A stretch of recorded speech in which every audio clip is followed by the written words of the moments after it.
Yo, what's good, everybody? What's good? Welcome to the Knicks at Night podcast. I'm your man, Freezy. What's good? What's good? What's good? Um, got a few days off. Yeah, got a few days off. A few days to go back to the drawing board and look at some stuff. Right? Let me throw this out here.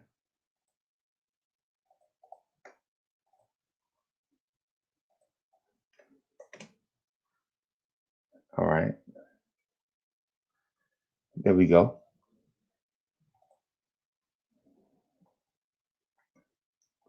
Yo, Felipe 210, what's good? Felipe 210 says, "What's good, Uncle Freezy? Whatever I missed. I'm here in Texas and been without power or water since Monday morning. Finally got everything back up and running today. Thank you, man. I'm so glad to hear that." Felipe 210, listen, I'm super excited to hear that, man. Super excited to hear about that, man. I hope all is going well for you. Eric G, what's good? What's good, Freezy? How you doing, brother? Good, man. Real What's one to good? me. Hey, what's good? Hey, man, I'm chilling, boss. Chilling, chilling. Let me see. There it is. All right. Oh man, it's been a long, long day, man. Been You've working on, been you've been working on some stuff? yeah, all day long since man. So I got home about 5:45 this morning. Took a brief nap, got up, did the next morning drive. Did the next morning drive, did some Knicks verses, right?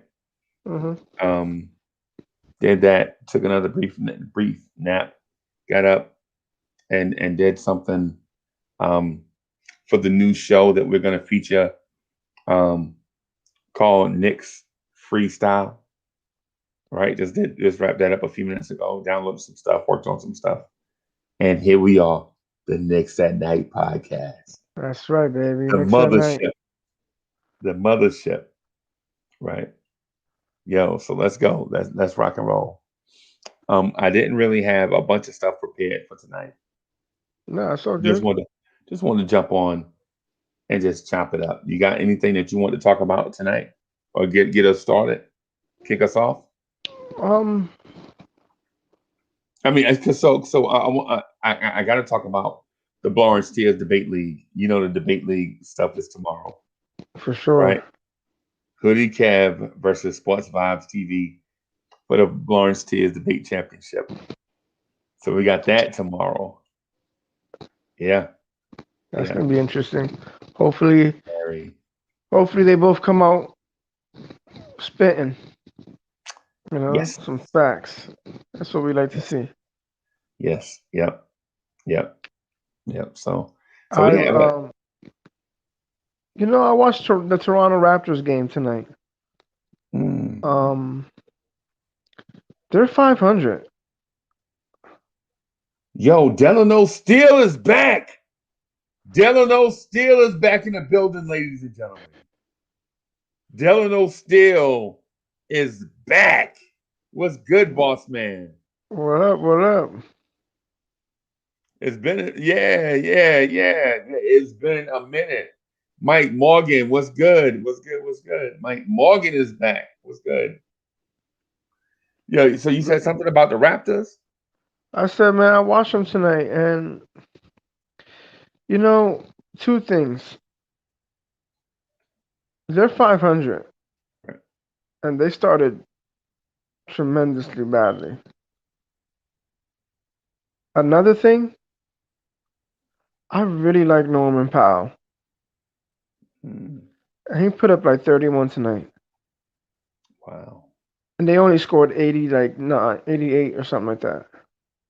Right. He's, I really like him. Dunno Steele said, "Is Damian Lillard a superstar?" I, Mm, he's a superstar.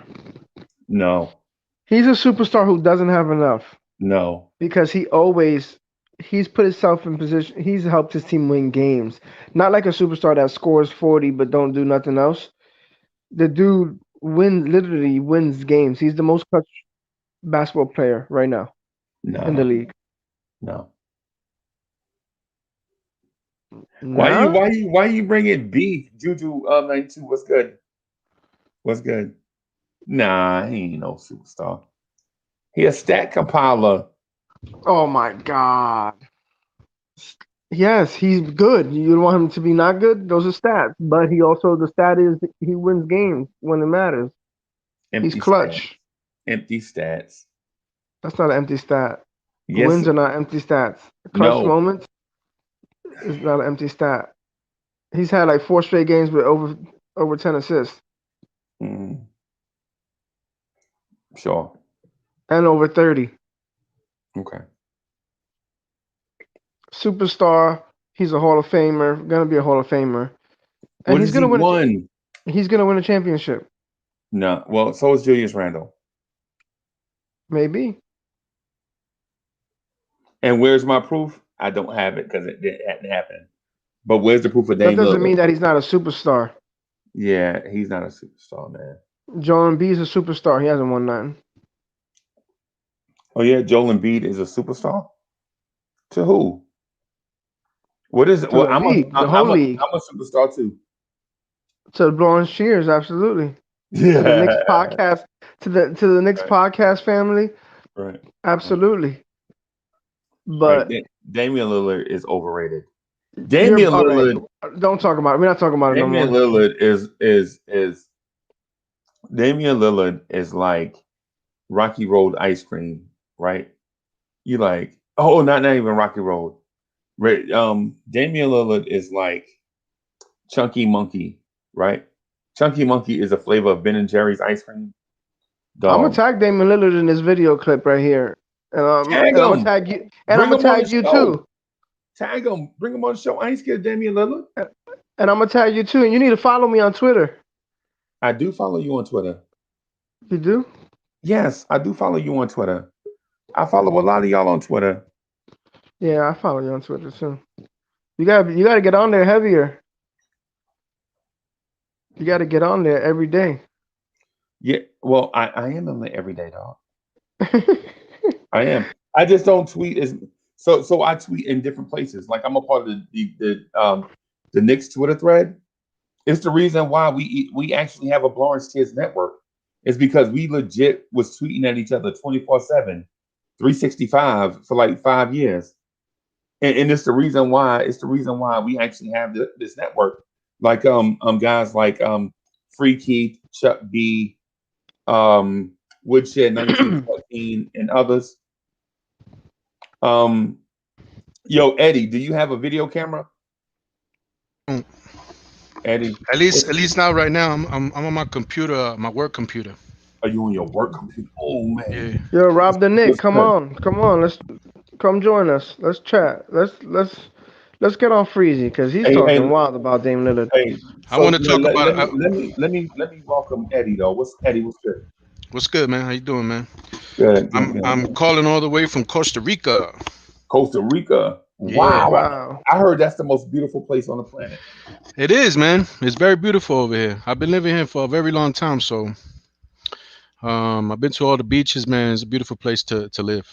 And my homeboy Gabriel, you know what I'm saying, is used to go to Costa Rica like every I think he's from the DR, but they go to Costa Rica like every summer for like a month. They have a place there. And he was like, Uncle Freezy, it's so beautiful and so cheap, inexpensive. That it's like, yo, it's like the perfect place to be. But he said he can't stay there forever, but he wish he could. Yeah, I mean, it's getting pricey now because everybody knows about it. So, the people here are starting to price up, the stays, the hotels and stuff like that. But Oh, okay. compared to the United States, yeah, it's very cheap. It's very cheap. Okay. Okay. Um, So So it's not a hidden gem anymore. No, not at all. Okay. Not at all, man. You know when it's a hidden gem, so it things can be cheap when things are like a hidden gem. Yeah, man. Like it used to be a hot spot, but now it's getting a little bit pricey. So there's actually not a lot of people that are coming over. But you guys heard of the famous people that come over? Jimmy Butler stays here all the time. Tom Brady comes here all the time. I think Kim Kardashian comes. You know, there's a whole bunch of artists and superstars come over here and chill out on the nice, beautiful beaches. Does Damian Lillard go over there? You said superstar, sir.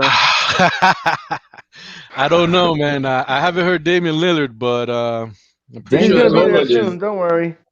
Damian Lillard is overrated like Chunky Monkey ice cream. I saw that that stream that you guys are talking about, Damian Lillard. I guess what is keeping him away from being a superstar, maybe in Uncle Freeze's eyes as well, is his defense. Right.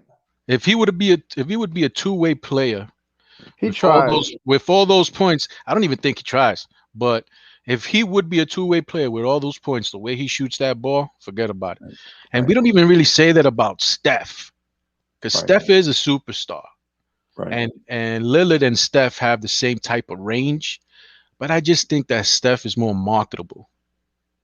So he gets that superstar name. You know what I mean? He's a babyface assassin, and he's got championships. Yeah, that too. I forgot about that. And MVPs, trophies, and all that stuff. That's what it is. So he earned that, though, Eric G. He earned those.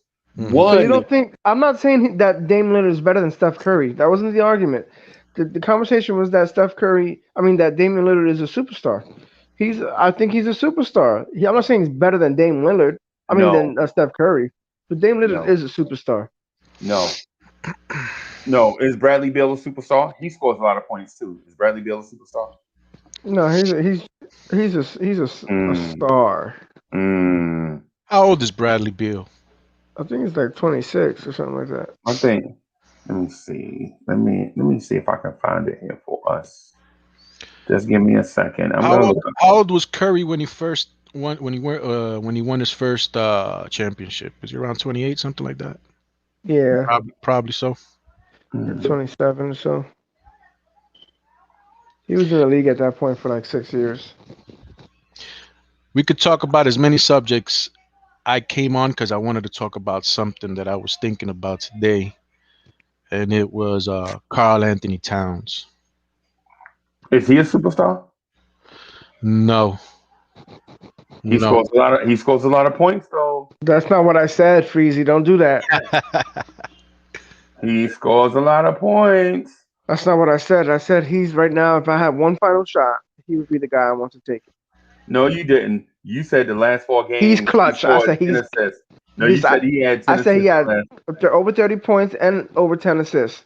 So it's not like he's being selfish. And he's missing his 2 best players besides him. And they're 4th in the West. The West, 18-10. They're winning games. And he's clutch. Clutch. The most clutch basketball player right now in the NBA is Damian Lillard. No. Yes, he is. Damian Lillard is the most clutch basketball player right now in the NBA. Damian Lillard is 30. Let's move on to a young point guard. How about De'Aaron Fox? Let's talk about De'Aaron Fox. I don't want to talk about Damian Lillard because Damian Lillard is at that stage where he's trying to cement a legacy. Like he's trying to be like, yeah, I'm Hall of Fame worthy. But I don't know why Zach made that face like he's not clutch. He's the guy you want over everybody else in the league. To take a shot to win the game? Yes. Yes. It's him and then Curry. Isn't he number it's one? him and then Curry. It's Kevin Durant. Because he made it's him and then Curry. In a first-round playoff series? Come on. Him and then Curry. What has Curry done to show he's clutch? Nah, you got to put KD there. 4 Hall of Famers to win a championship. Listen. I think it's Kevin Durant number 1. Yeah, I mean, first of all, I don't get why everybody gets mad at Steph Curry for winning championships. I'm saying he did because it made it look so easy. He needed Klay Thompson. What did he do in the finals that considered him a clutch championship player other than ride Klay, Draymond, Kevin Durant's coattails. And they rode him there. But in the championship, what did he do to win? That's okay. He was a decoy. That's okay. All right. That's when guys got to step up. That's when other guys got to step up, and they did. And it's not like they went and it's not like they went and got these guys in free agency and paid them a boatload of money. They did it with one guy. Before that, they won 2 championships with a team that they built from the draft. Team the wrong. I'm saying that he rode coattails to get there. So how can you say he's the second? He did not road coattails. So he had no. There was no reason for him to be a part of that championship team. He rode he rode Clay. He rode him. He rode That's Clay. bull. That's bull crap. Stop it. And it's after 12:03. It's after 12. That's bullshit. But hey, Eric G, it don't matter. That's just perfect drafting. If you think about it. You're saying you want him second after Damian Lillard over all these other guys who actually are clutch players. It's ridiculous. I'm saying to take a shot. I'll take that. I'll take that. Man, and so Damian Lillard versus Steph Curry is the weirdest argument. It's not an argument. I said 1 and 2. I'm not arguing them against each other. Yeah, but you say it as if it's fact, but it's not my fact. So I'm gonna argue it. You know what I'm saying? Who would you have taken a final shot? Steph, really, man? Who? Pause. You would take Steph? Pause. Yes. Why are we even? He'll be right there. He's 1B for me. It's just funny that Damian you take Lillard Steph over everybody in the league. Hold on, Zach. 3-point shooter. It's funny that Damian Lillard is the clutch number 1 clutch point shooter in the league since 2012, but y'all are talking about Steph Curry.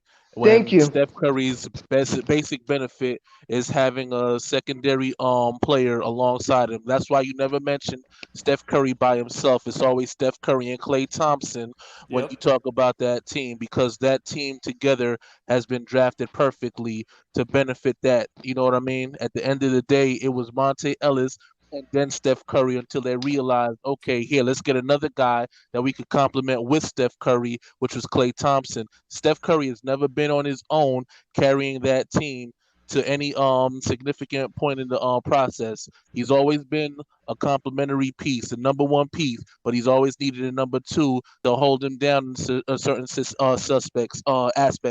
For instance, he's not a good defender. So the whole argument about his defense as opposed to Damian Lillard, they're basically the same player on defense. They can stay with you, but they're not stopping you from taking your shot. Then you look at the fact that when you turn around and say, okay, who has the better team? Again, the problem is, when it comes down to it, CJ McCollum is not what Klay Thompson is. Klay Thompson is one of those guys that you can rely on to build a championship with. At this point, you can always say, I can upgrade CJ McCollum. You can upgrade the CJ McCollum with Bradley Beal, to be honest. So when you're looking at it from that aspect, who's his complementary piece? You know what I mean? I said he's missing his 2 best players, and they're 4th in the West, and he's hitting game winners. I'm with you, Eric, that he's a superstar. I came on to ask Freezy with your way about. Okay, then Melo wasn't a superstar. So, I mean, who do you think is a superstar, Freezy? Steph Curry. That's it? He's the only one in the league? Oh, no. Oh, I thought you meant in terms of this conversation. So Delano Steele, I feel like is wrong, right? Because I just want to point these things out one at a time. So Delano Steele is wrong about Steph Curry and Damian Lillard. They are not the same player on defense, right? They are not. One guy averages 2 steals a game, and one guy is barely averaging 1 steal per game. Guess who the guy is that's barely averaging 1 steal a game? Damian Lillard. Right. Okay. Do we say so? Is defense playing the passing lanes, because that's how Steph Curry was getting his steals, basically playing the passing lanes as opposed to guarding his man and trying to stop. That matters. That's part of defense in the modern NBA. Yeah, I agree with that. I'm not going to knock him for that. No, I'm just saying, but we're saying that again, like defense is an issue and all that stuff, and Damian Lillard can't defend, and clearly Steph Curry can because he got 2 steals a game. Well, Ricky Rubio got 2 steals a game at one point in his career. We consider him a strong defender. Yes. Yeah, he's never been considered a bad defender. Yeah, Ricky Rubio is. But Steph Curry's not a very good one-on-one defender at all, and nobody can say that. But part of playing defense in the modern NBA is the passing lanes. It's gambling. It's not just lock up your man one-on-one anymore. They play a lot of zone. There's a lot more zone in today's league. There's a lot more just gambling on the passing lanes. Right. And also, is Damian Lillard a better rebounder than Steph Curry? I wouldn't say. I mean, I wouldn't say that. Is Damian Lillard a better rebounder than Steph Curry? It's like yes or no. I wouldn't say he's leaps and bounds or no. Yeah, no. I would say on any given night that Damian Lillard could out rebound Steph. No, it's not. Really, man. Okay. So y'all are grasping that stuff for Damian Lillard, and what I believe it's because Hulu has live sports. It doesn't just have live sports; it's a lifestyle. Hulu doesn't just have live sports. It's a lifestyle, Eric G. Right. That's what I'm getting at. What I'm getting at is Damian Lillard has people brainwashed because, like Sim Russell said when he came on the joint, Sim said Damian Lillard is a superstar off the court. Steph Curry is a superstar consistently on the court, right? Dame Lillard is a superstar off the court and a star on the court. But we mix up the two. We legit are like, yo, Damian Lillard is a superstar, right? But he couldn't even get his team he got his team to the Eastern Conference Finals. I mean, Western Conference Finals one time, right? And they got the brakes beat off them in 4 games. And guess by who? Kevin Durant, DeMarcus Cousins, Klay Thompson, Draymond Green, Stephen Curry. Right. Andre Iguodala. So let's see what Steph does this year, how far he can carry a team with a lesser cast. Let's see. He's playing well. I'm not saying he's not playing well. I'm just saying let's see how he can do more. He's been carrying them this year to at least be relevant. But I'm saying, let's see what he can do with a type of supporting cast that Dame would have had.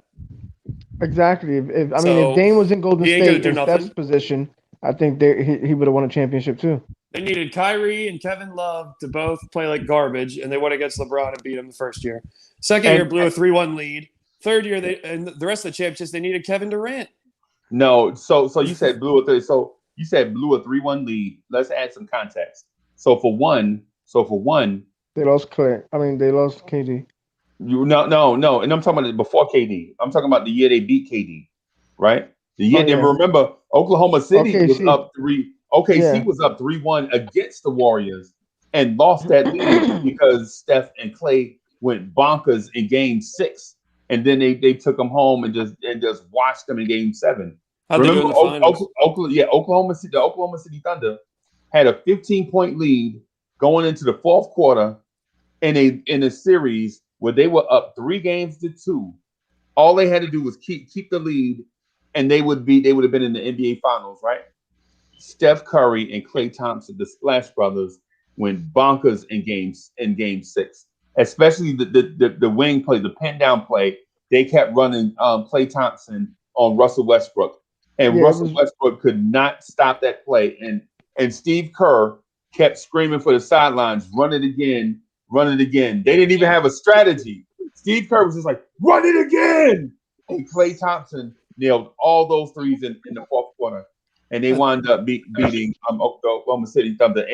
And after they watched them in Game 7, Steph Curry was like, "Yo, you see how we just beat y'all? We're gonna beat y'all like that for the rest of your career.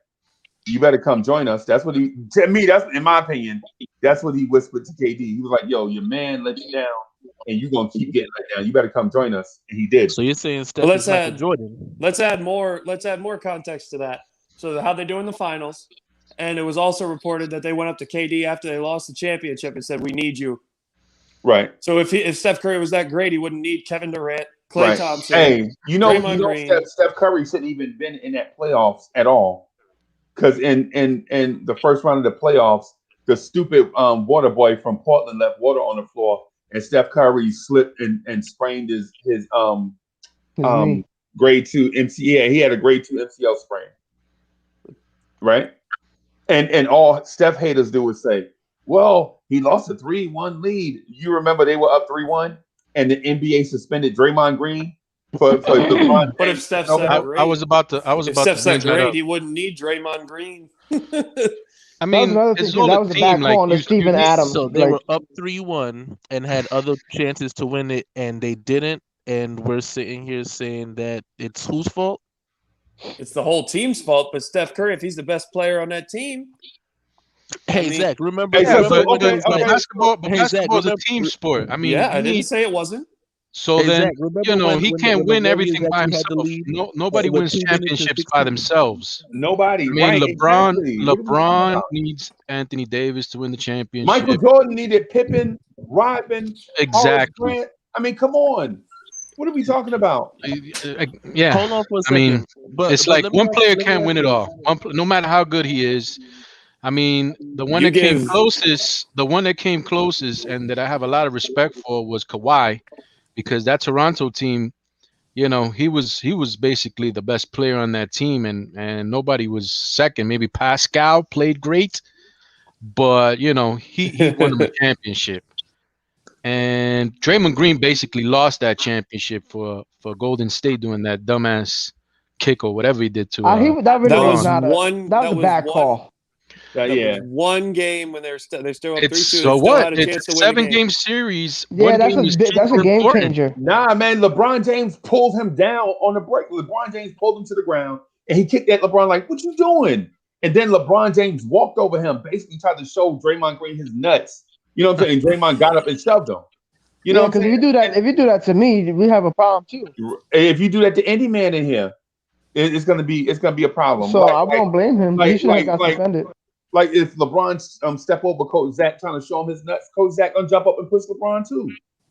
You know what I'm saying? I mean, come on, man. You get teed up in that game, and then the referees have a vendetta, and then you get kicked out of Game 6 of the NBA final. I mean, come Not on. only do you get kicked out, then you get Him when he suspended for played one. against the Knicks this year.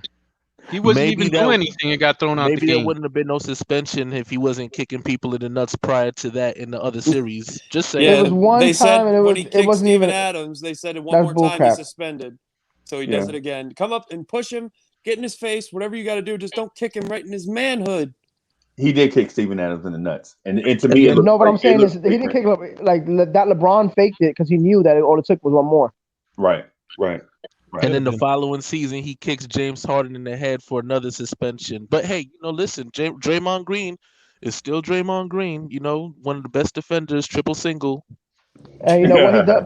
Yeah, but you know what? He does a lot for that team. When he's on the floor, that team looks way different than when he's not on the floor. It don't matter if he scores 4 points a game. Yo, so Yeah. let's get back. So let's That's get back. true. Let's get back to the point that we were talking about though, with Damian Lillard, right? Damian Lillard is a superstar. Damian Lillard is such a superstar, and Steph is overrated.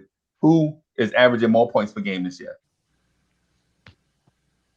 I don't But know. committee, Steph's around 30. Steph is Steph's averaging around more. 30. Yeah. Steph's got like 26, I think. But you know what's funny? I think Dame Lillard is averages more. 29.8. So it's like we're only comparing 0.2 points. It's not like we're saying, Yeah, 29 and 22. I don't think but I don't think Steph think- is 30. I think they're both. Steph is averaging superstars. 26 I a think we're game. splitting cut hairs, but No, I think they're Yeah, both they're superstars. The they're argument both wasn't that superstars, Steph is. yeah. I said they're all I not said both. was Dame was a superstar. No, I'd agree with you. Damian Lillard is a stat compiler. so is Russell Westbrook. But they're still superstars. It's like Dominique Wilkins beat Michael Jordan for the scoring title one year, right?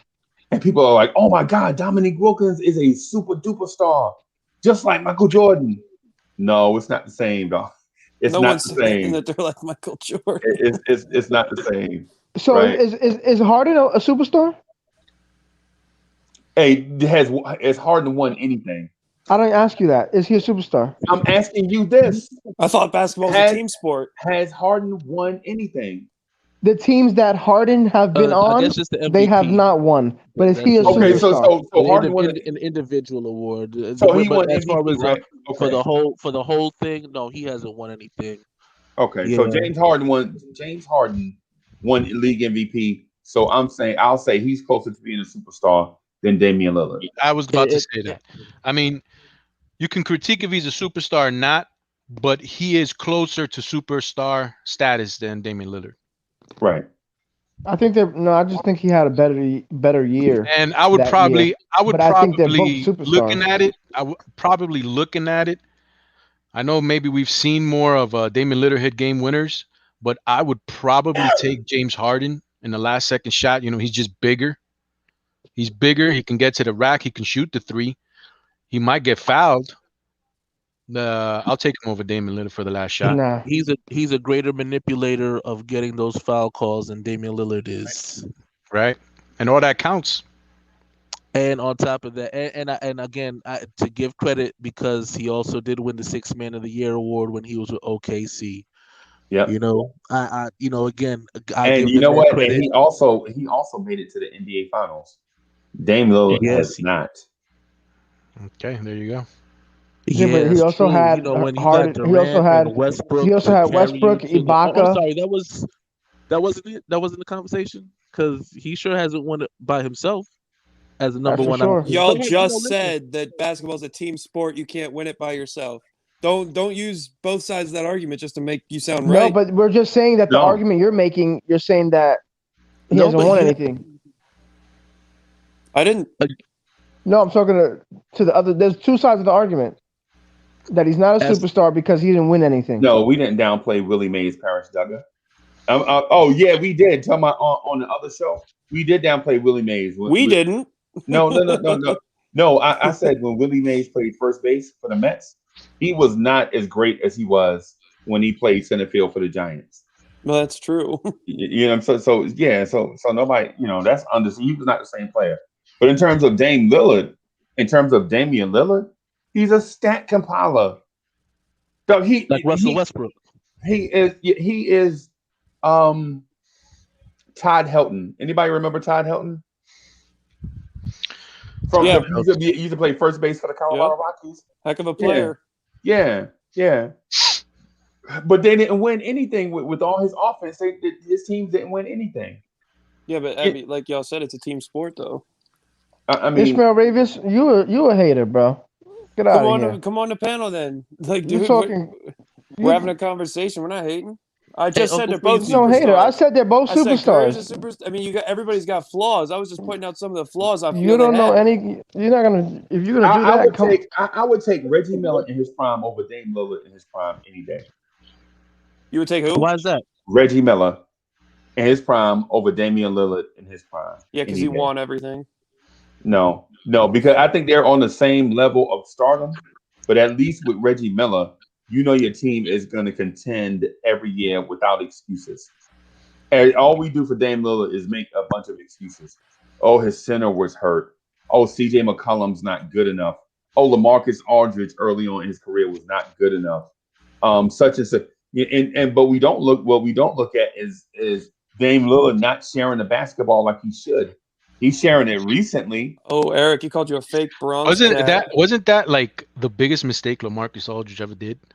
Like go to San Antonio. Yo, you don't even got a picture on They your. would have been. I Shut believe up. they could have done something. What? Not you. No, I'm someone talking called in the chat. Eric My a bad. fake I was like- Bronx cat. I was A like, fake what? Bronx cat. No. I'm talking Yeah, to man. the LaMarcus chat. Aldridge going to the It's Spurs easy to type, was Eric. probably like the biggest mistake he ever did. Really? He's been miserable there, and they Sorry, haven't who? won. Yeah, he is miserable in San Antonio. Who, LaMarcus? Yeah, He thought man. he was gonna have He was Kawhi. like in That's his why. prime. Yeah, maybe. Yeah. He thought he was gonna have Kawhi, and he was gonna have. You know what I'm saying? Tony, he was gonna have Tony Tony- Parker. He They had pitched- some guys, but it was they old. pitched to him that he was going to be the next Tim Duncan in their offense, and How'd that what he work? didn't realize is Tim Duncan played offense and defense. And defense. rebounding. He don't play no Yeah. defense. And he didn't care about Yeah. playing center. Remember when the Knicks Right. had a meeting with LaMarcus Aldridge and he said, "No, I ain't playing center. I ain't coming with you." Right. Yep. Tim He's got Duncan that does anything He's got that to win. Porzingis syndrome. Big Yeah. ass dudes don't want to play center. Yep. Anthony Davis is like that too, man. Yeah. But playing center is tough, man. Playing Yeah, I center, feel yeah. I feel you, but those guys are tall, man. Like Yeah. I don't know. He's It's not paying, like he's they paying the can't four. do it. He's not even paying the 5. He's paying the 4. No, what I meant was he pretty much refused to play the 5, like when he was being recruited for any team. And Tim Duncan's a different cat solely because he'd do anything it takes to win.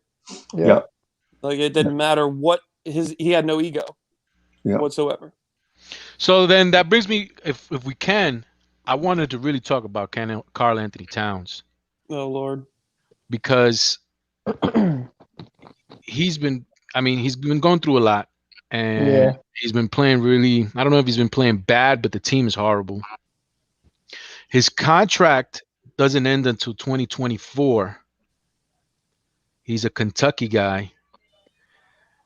I don't know if we'll wait for 2020. He's a New York guy. He's a New York guy.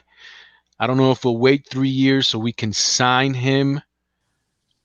Would you guys make a trade for Karl Anthony Towns? Maybe not this year, maybe at the end of the year. Okay, well, it's just. And if you do make a trade, what are you guys willing to give up? To what you said, I wanted to say something. What I saw the Julius Randle interview with JJ Redick, he said Tom Thibodeau is actually a player's coach. If you don't like being coached. And who had the biggest problem with Tom Thibodeau?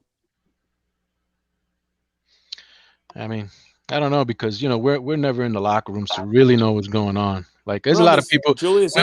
When people get on these panels and they start talking about this player, that player, we really don't know what's going on. Like I think the biggest problem they have with Wiggins, stuff that happens that stays there, and we just see what we see.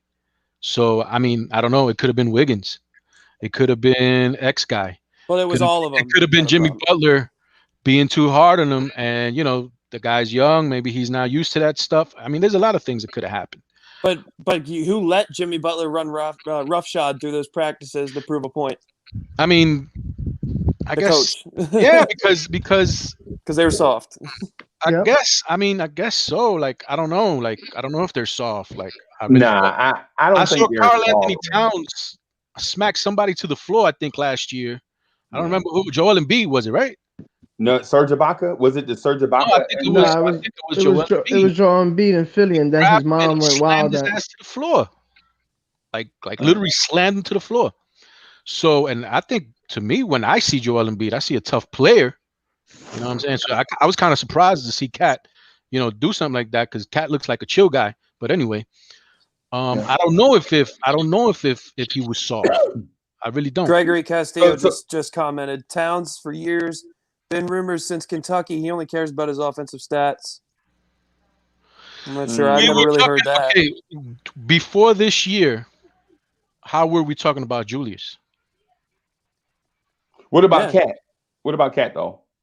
Before Julius got with Tibbs, and he said he's the best thing that ever happened to him, and you love Tibbs and you play hard for him if you like being coached. What did we say about Julius? Like he was like a dumb player. He like. I think that's a fault. I didn't say he was dumb. What I said was he needed a. There was a lot of people that said he had low IQ. I said he needed a year to grow on how to learn how to be the man. A lot of people don't have high basketball IQs though. Like fans don't have high basketball IQ. They have high emotional ratios. Yeah. Right. You know what I'm saying? So they judge players based off emotion. Like if they see a player throw the ball away, they assume that the player is a turnover machine. They don't look at who should have been on the other side, like who should have been the recipient of that pass. What play were they running? You know what I'm saying? If it calls for you to anticipate a certain thing and the guy's not there, do you blame? It's like when the quarterback throws. I was just thinking that. And you're like, the quarterback threw the interception to such and such. The guy ran the wrong route. Right. That's what I'm saying. Or it hit right through the receiver's hands, straight to a defensive back. And someone didn't watch the game. They'd be like, "Oh, he had an interception." No, not only that, that happened 4 times to Ryan Fitzpatrick when he was a Jet, right off the hands into the defender's hands. And I saw it happen. I saw it one time where Robbie Anderson was wide open for a touch. If Robbie Anderson catches the ball, he has the Jets to go 80 yards for a touchdown, right? But it goes right through his hands to a safety, and it's a pick 6 for the other team. Right, so it's a 12-point swing just because Robbie Anderson can't catch, right? And so it's the same thing with Randle. It's the same thing with Randall. With Randall, last year people were like, Randall won't pass out of the double team. You know what I'm saying? He's a selfish player. But the thing is Randall sees the double team coming, and the option is to kick out for Elfrid Payton for three, right? And y'all are like, why is he kicking it out to Elfrid Payton? Every time Elfrid Payton shoots, a broken backboard goes to heaven, right? Every time Elfrid Payton shoots, a broken backboard goes to heaven. And people blame Julius Randle. Like, Julius Randle's like, why is Elfrid Payton not here? Y'all signed Reggie Bullock and Wayne Ellington, and they're on the opposite side of the floor. They're not smart enough to come to the wide open 3-point spot so that they can get a wide open three. They would rather shoot contested threes. So Julius Randle is like, this whole setup is crazy. You know what? I'll just do it myself. And that's what Randle settled into. And that's where bad habits were formed. Like, people were legit like, Randle just didn't see it. You saw it. You saw it on the floor. He used to kick out the RJ Barrett, and RJ Barrett used to brick up threes, and then RJ Barrett used to get Yeah, and RJ Barrett still does. Right, but last year, RJ Barrett, after he missed all those threes, he would get in front of Julius Randle and clap. Yo, I'm open. Really? You're open for a reason. Yeah, and Julius like, yes. That's Elfrid Payton. No, Freezy currently still is. To help with what you're saying. That That interview with JJ Redick, he also said he needed that time to adjust, to learn how to be a man and trust his teammates. Right. Yep. I kind of lean towards, the management is just different now. Like, coaching is just way different now. Like, he has his guys. Kenny Payne is there. Right. Thibodeau. I forget. I just lost track of his other guy's name that came from Utah. Johnny Bryant. Yeah. So I think that has a lot to do with what's happening with Julius this year, and I'm really happy for him. Like, yeah, I'm really happy for him as a player, as a person. Not even because he's a Knick, because I mean, the guy is playing awesome. And you love a story like that. And he's getting recognition, thankfully, by the coaches and stuff. He's not there. The fans I'm not really there yet. Did you see Swaggy P? Fans are just like that. Did you see Swaggy congratulations on being an All-Star? Yeah. Yeah. I hope that's not like the time. I hope he doesn't jinx it like the time when he shot that three and turned around and it just ripped out. Yeah. Listen, I'll tell you this. I think it's time that we start realizing. One of the things that I was thinking about while we were I think it's time we start realizing that he's going to get an extension here. Good. I hope so. Most likely, because they don't. I don't think Obi Toppin is ready, and they want to win. They want to win, and looks like he's a piece. I mean, that was one of the things that held me back from posing the question when I came on. I was like, man, we really have to sign a free agent before we trade assets to get a good player. We have Julius already in the fold. We need to sign a special player so then we can trade assets to get like a cat to complete the team. But now, I don't know if that's going to happen unless Kawhi comes over. And I don't think it's like there's like a 10% chance that he's doing that. Not even 10. But Kuminga, I kind of give the 10% because we have Worldwide West. Right. Okay. Fade for Kuminga said Randle on a top team would be a 6-man. Put Randle on the Lakers or Nets as a 6-man. Stop it. Well, because they have Kevin Durant, LeBron James, Anthony Davis. On the Lakers, he would probably be starting. And would probably start. Isn't Kuminga a power forward or power forward center? Is small. Who? Kuminga isn't he the rookie? Isn't he the Kuminga is Jonathan Kuminga is a small forward. Okay. Yeah. Small forward. He's a pretty big small forward. Hey, y'all, stop the madness, though. This whole thing, and I hear y'all say this all the time, man. Stop with the madness. Talking about Julius Randle is another team's second option, another team's third option. Man, this is legit what I be talking about. Basketball fans have low basketball IQ, but they have super high emotional rationale. Most of everybody in the league would be a second fiddle to LeBron James. That's what I'm saying. Kevin Durant. How about Yeah. I was watching. Steph Curry was second fiddle to Kevin Durant. that we played with Denver, I was watching the game that we played with Denver, that we lost against Denver, Right. and I saw the coach come up to Julius Randle, and I saw him just yapping in his ear, man. And Randle was smiling, and I'm like, this mother is recruiting Julius Randle, man. Right. Like, Right. he would love to have Julius Randle next to Jokic and really make a run. Right. With Jamal Murray at the point and whoever, they got a lot of pieces. But he was literally recruiting Randle right in front of our eyes, bro. Freezer. And I'm Fade, like, why don't you come on this show, man, so we can talk about your amazing takes? So I say that to say there's a lot of people that want to have champion. Julius Randle on their team right now. Right. Yeah. Julius Randle is averaging 23 points a game, 11 rebounds, 5.5 assists on a where's his effective field goal percentage? On He's like 40% from three. 53.5. He's like 40% from three. And also the assists are going down because Derrick Rose is here, and we actually have other playmakers other than him. Like it's And I think taking the ball out of his Payton hands has been is better playing for better him. too. So Alfred being out there a little bit more, he's Yeah, but taking all on of more them- of the all of them, it's of taking course. pressure Yeah, off of Derrick Julius Rose. is what I'm saying. He doesn't quickly, have to have 10 assists. His We're not assists have saying- gone down, but that's. We're not saying he's I better thought than that was KD or AD. that was gonna happen because he was just having awesome assist numbers, and what goes up We're not- always must come down. Hey, You know? how many people 250 pounds, shoot 80% from the free throw line And 40 from deep. and 40 from deep? And he's At considered an 250 inside post player. Right. Like we're not saying he's better than KD or AD. We're saying that's He'd be the third Captain man. Obvious because most people Bradley in the NBA Beal are would be less. Damian Lillard would be the third man. Yeah, so what Mhm. are you even?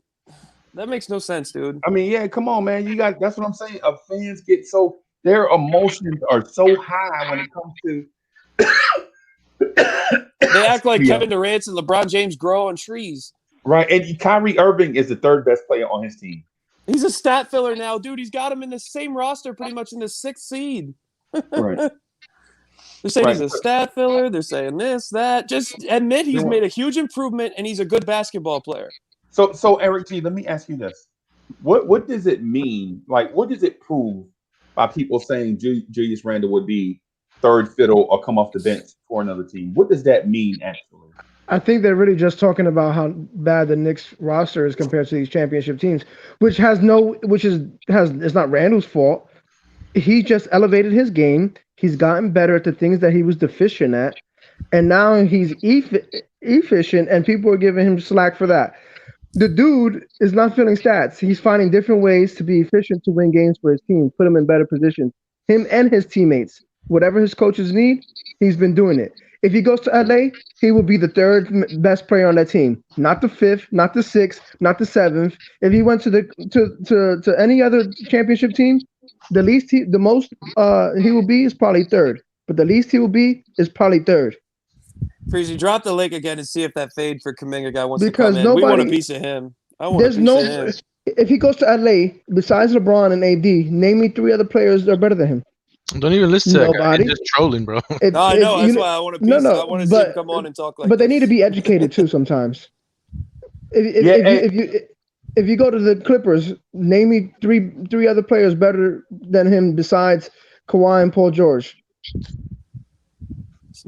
Serge Ibaka is a better defender. Also consider something That's too. it. The fact of the matter is, if you implant them into another team, they already have a system already in place, and likely they already have their guy. Like if you consider, like maybe if you put him on a Utah squad or something like that, we already know Donovan Mitchell's the number 1 guy. He's not going to take a back seat to to Julius Randle, and Julius Randle isn't going to just all of a sudden propel himself over Donovan Mitchell. I think it's a matter of, it's such much more than a culminary of little things, you know what I'm saying, to consider. Julius Randle is a very skilled basketball player, just that it didn't show up last year. You know, You also look at if he, like for example, y'all said Clippers. If he went to the Clippers, they don't have a true point guard. That's been one of their knocks.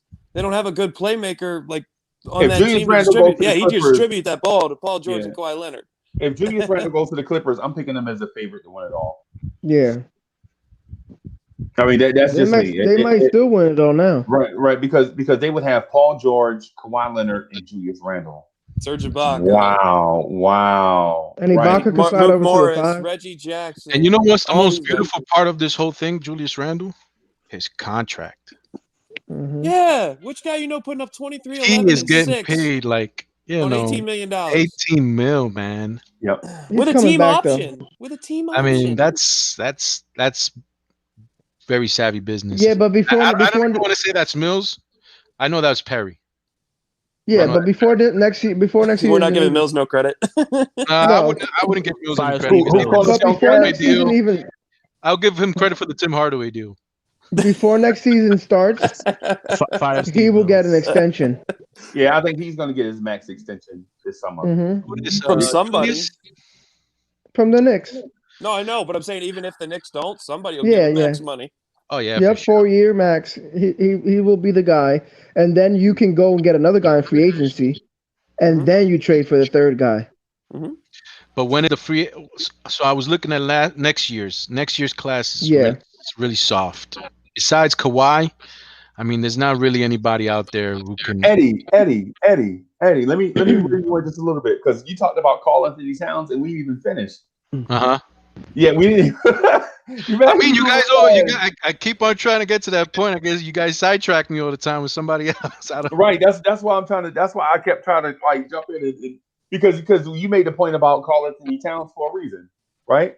And so I want to get to why you mentioned Karl Anthony Towns, and I'm assuming that it's Karl Anthony Towns to the Knicks, but I wanted to get to Cat to the Knicks and why he would improve our team. You know what I'm saying? If we trade for him, and how would his relationship would be like with Tom Thibodeau.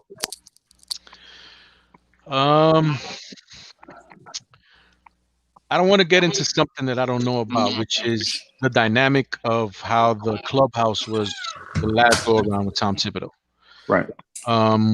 So I'm going to leave that aside.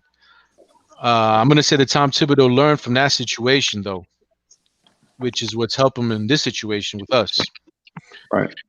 I'll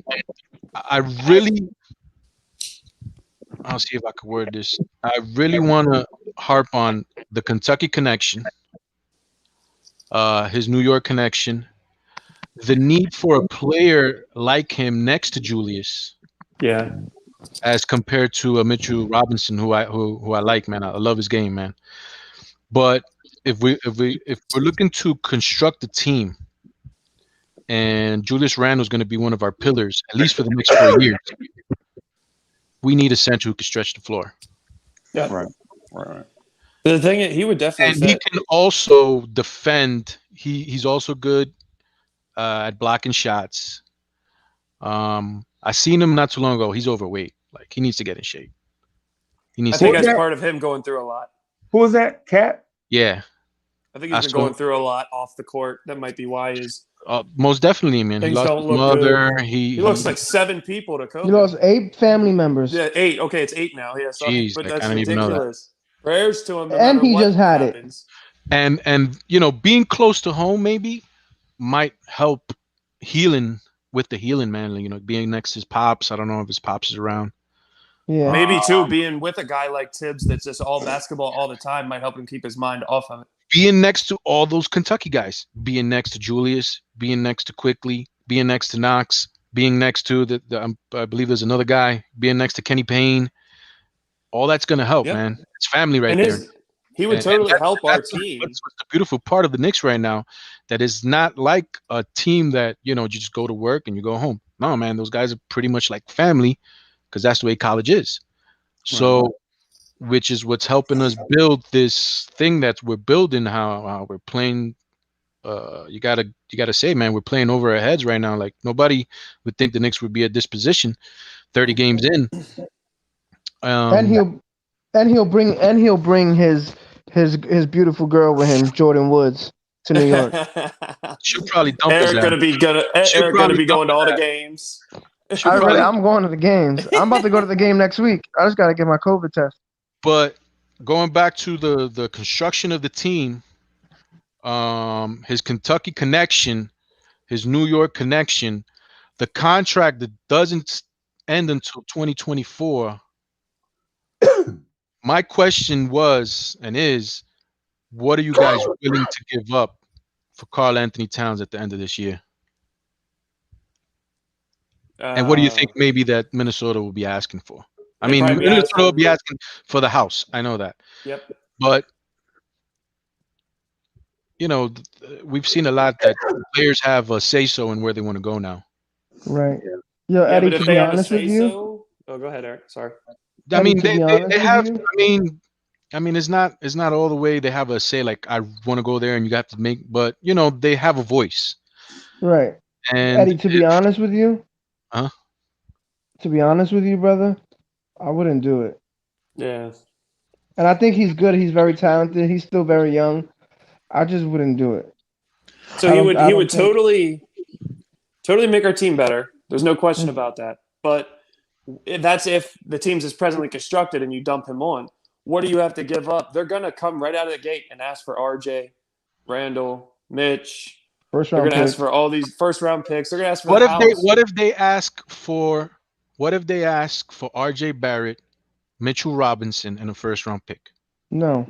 No, absolutely not. That's it. No, I think that's that not all then the I maybe. mean, that's the starting point, Freeze. I mean, if you want to chime in and you want to say, you know, whatever you think is, but what if that's All the right. starting point? If that's the I'll starting do this.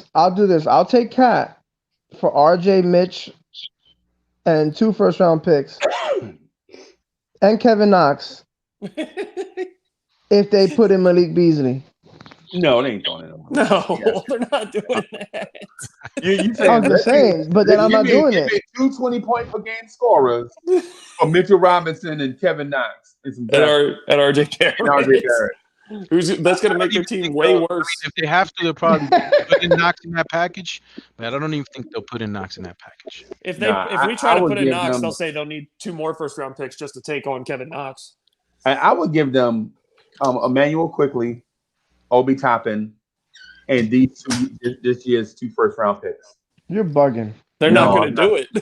I'm not giving them no draft assets. I'm sorry. I can't do it. But they're not. They won't. Then what are we even talking about? What do you guys They're really not think gonna of take RJ it. Barrett? Like, what do you guys think RJ Barrett's ceiling is? I don't know what his ceiling is, but I don't. Eddie, so what does Karl Anthony Towns do for the Knicks? If you give up all that stuff, what does Karl Anthony Towns do for the Knicks? Same thing Bradley Beal would put up empty stats on a losing team. We saw the rebound. I think he'll solidify our front court. Then our backcourt would be messed up. I mean, our draft capital would be messed up Because we gave him RJ Barrett. because we gave him RJ Barrett, Emmanuel we gave him Quickly. draft picks. I mean, I wouldn't include Emmanuel Quickly. Like, I would rather give him another first. I wouldn't include Emmanuel Quickly. I would not include Emmanuel Quickly. Man, I mean, I would Emmanuel include a Quickly. guy giving you 10 points a game. I know he's at high value right now, but I kind of think his game is a little bit more developed than RJ's. He's more efficient than RJ Barrett. He's more efficient. And he just came out of the league. RJ's not an efficient basketball player, but I'm I mean, he still has a high ceiling. Emmanuel Quickly is going to be dollar store Dame Lillard. Dollar store. Yep. Oh my He is lord! going to be dollar store Damian Lillard. I'm almost willing corner store Damian. I think Emmanuel Quickly is going to be bodega Damian Lillard. I mean, that's not that bad at number 25. Like, no, he's a really good pick for where he was drafted. I really see him as like our perennial 6th man, like perennial. Like, so how much do you value Karl Anthony Towns if you won't give up a 6th man for him? It's because I want to construct a team where I can keep that player in that particular spot for the next 10 years. Hey, so Adrian Wojnarowski said the Knicks view, and this was about a month ago, and I can't remember where the tweet was at, or I can't find the tweet, but he said that the Knicks view Emmanuel Quickly as the point guard of the future. Yes, that was what Woj said about what that's the true. front office And told when him. Woj speaks, you listen. Like it's normally facts. Yep. Yeah, but the Knicks can say that too to really boast his value. Nah, they're not trading. Why? Him. They're not trading him. And he's not. He is untradeable. But they want the people to know he's untradeable. We haven't had a point guard in I don't know how many how many Nobody years. on this team's untradeable. If you give us the Godfather offer for somebody, That's we're gonna different. take it. No, That's that's different. tradable then.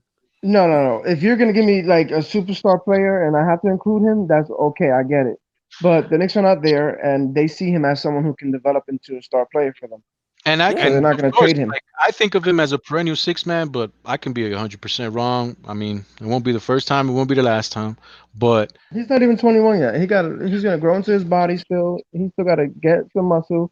I like to temper He my got- expectations towards a lot of things, you know, and he's playing great and everything and all, but I don't see him as like the point guard of the future. I see him as a two guard and a great two guard to come off the bench, But which is what he's doing right now. my He's question coming would in and be, he's making 16 points a game coming off the bench. Like, my question to you then would be, why in the world would we put a cap on his potential? He's only played 30 games in the league. I know. I'm not putting a cap, but you know, just my opinion on what I think No, he I can be. I say we think because he can. people are saying he's never going to be anything more than a six man. I'm not saying just you. I'm saying people are saying he's not going to be anything more than a six man or anything more than a shooter. Blah blah blah blah blah. He's only played 30 games. Like, he has plenty of time to develop his all around game, Right. to add wrinkles to his game. I mean, I don't know. Right.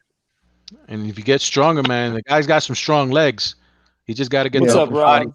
He's got to get the upper Rob, body. my brother, what's up? Salute, Rob. What's going on? What's What's going man? on?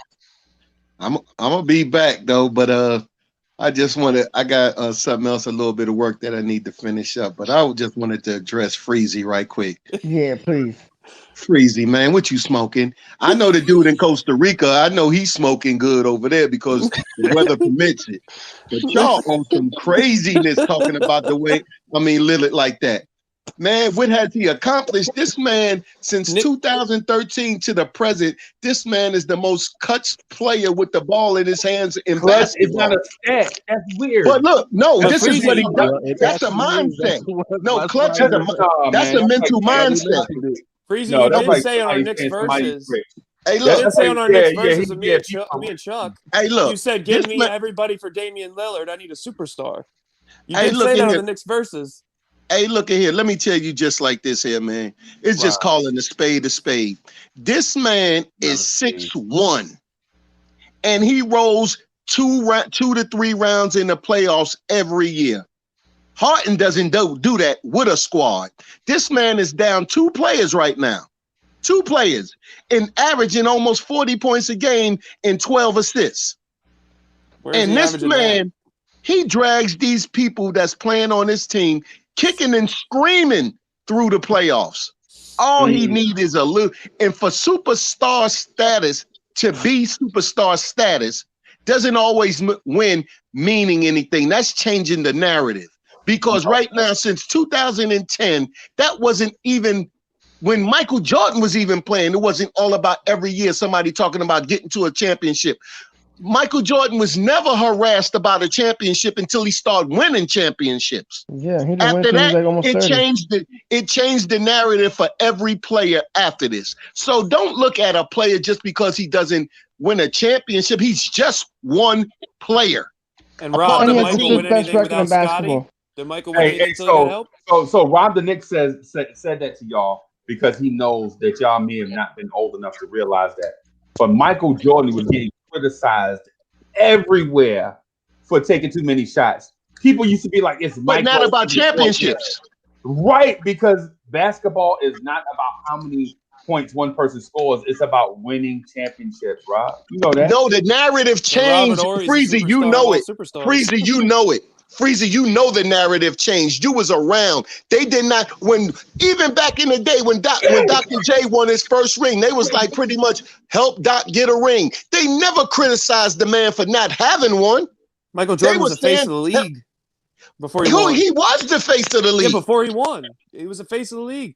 He But was already a that's what I'm superstar. saying. The narrative was never in the NBA until after Mike got his six, that now every player needs a ring. Now the media gets mad when people team up and they play.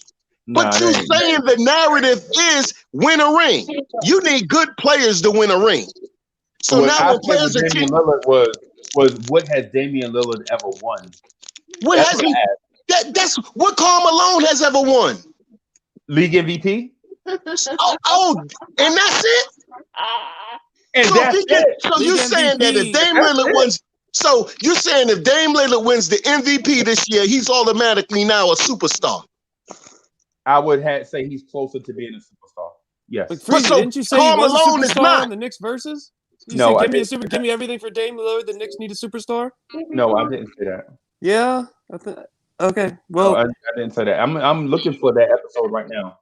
Hey, I saw that episode. Hey, Freezy, you too old school to carry that narrative because you know what basketball was, and you know what it is now, and you're carrying a false narrative right now that a superstar has to win a championship. No, MVPs I keep telling you, Rob. I keep saying the same thing over and over. I asked the question, "What has Damian Lillard won?" And you're saying he won rounds in the playoffs and games when they weren't supposed to win.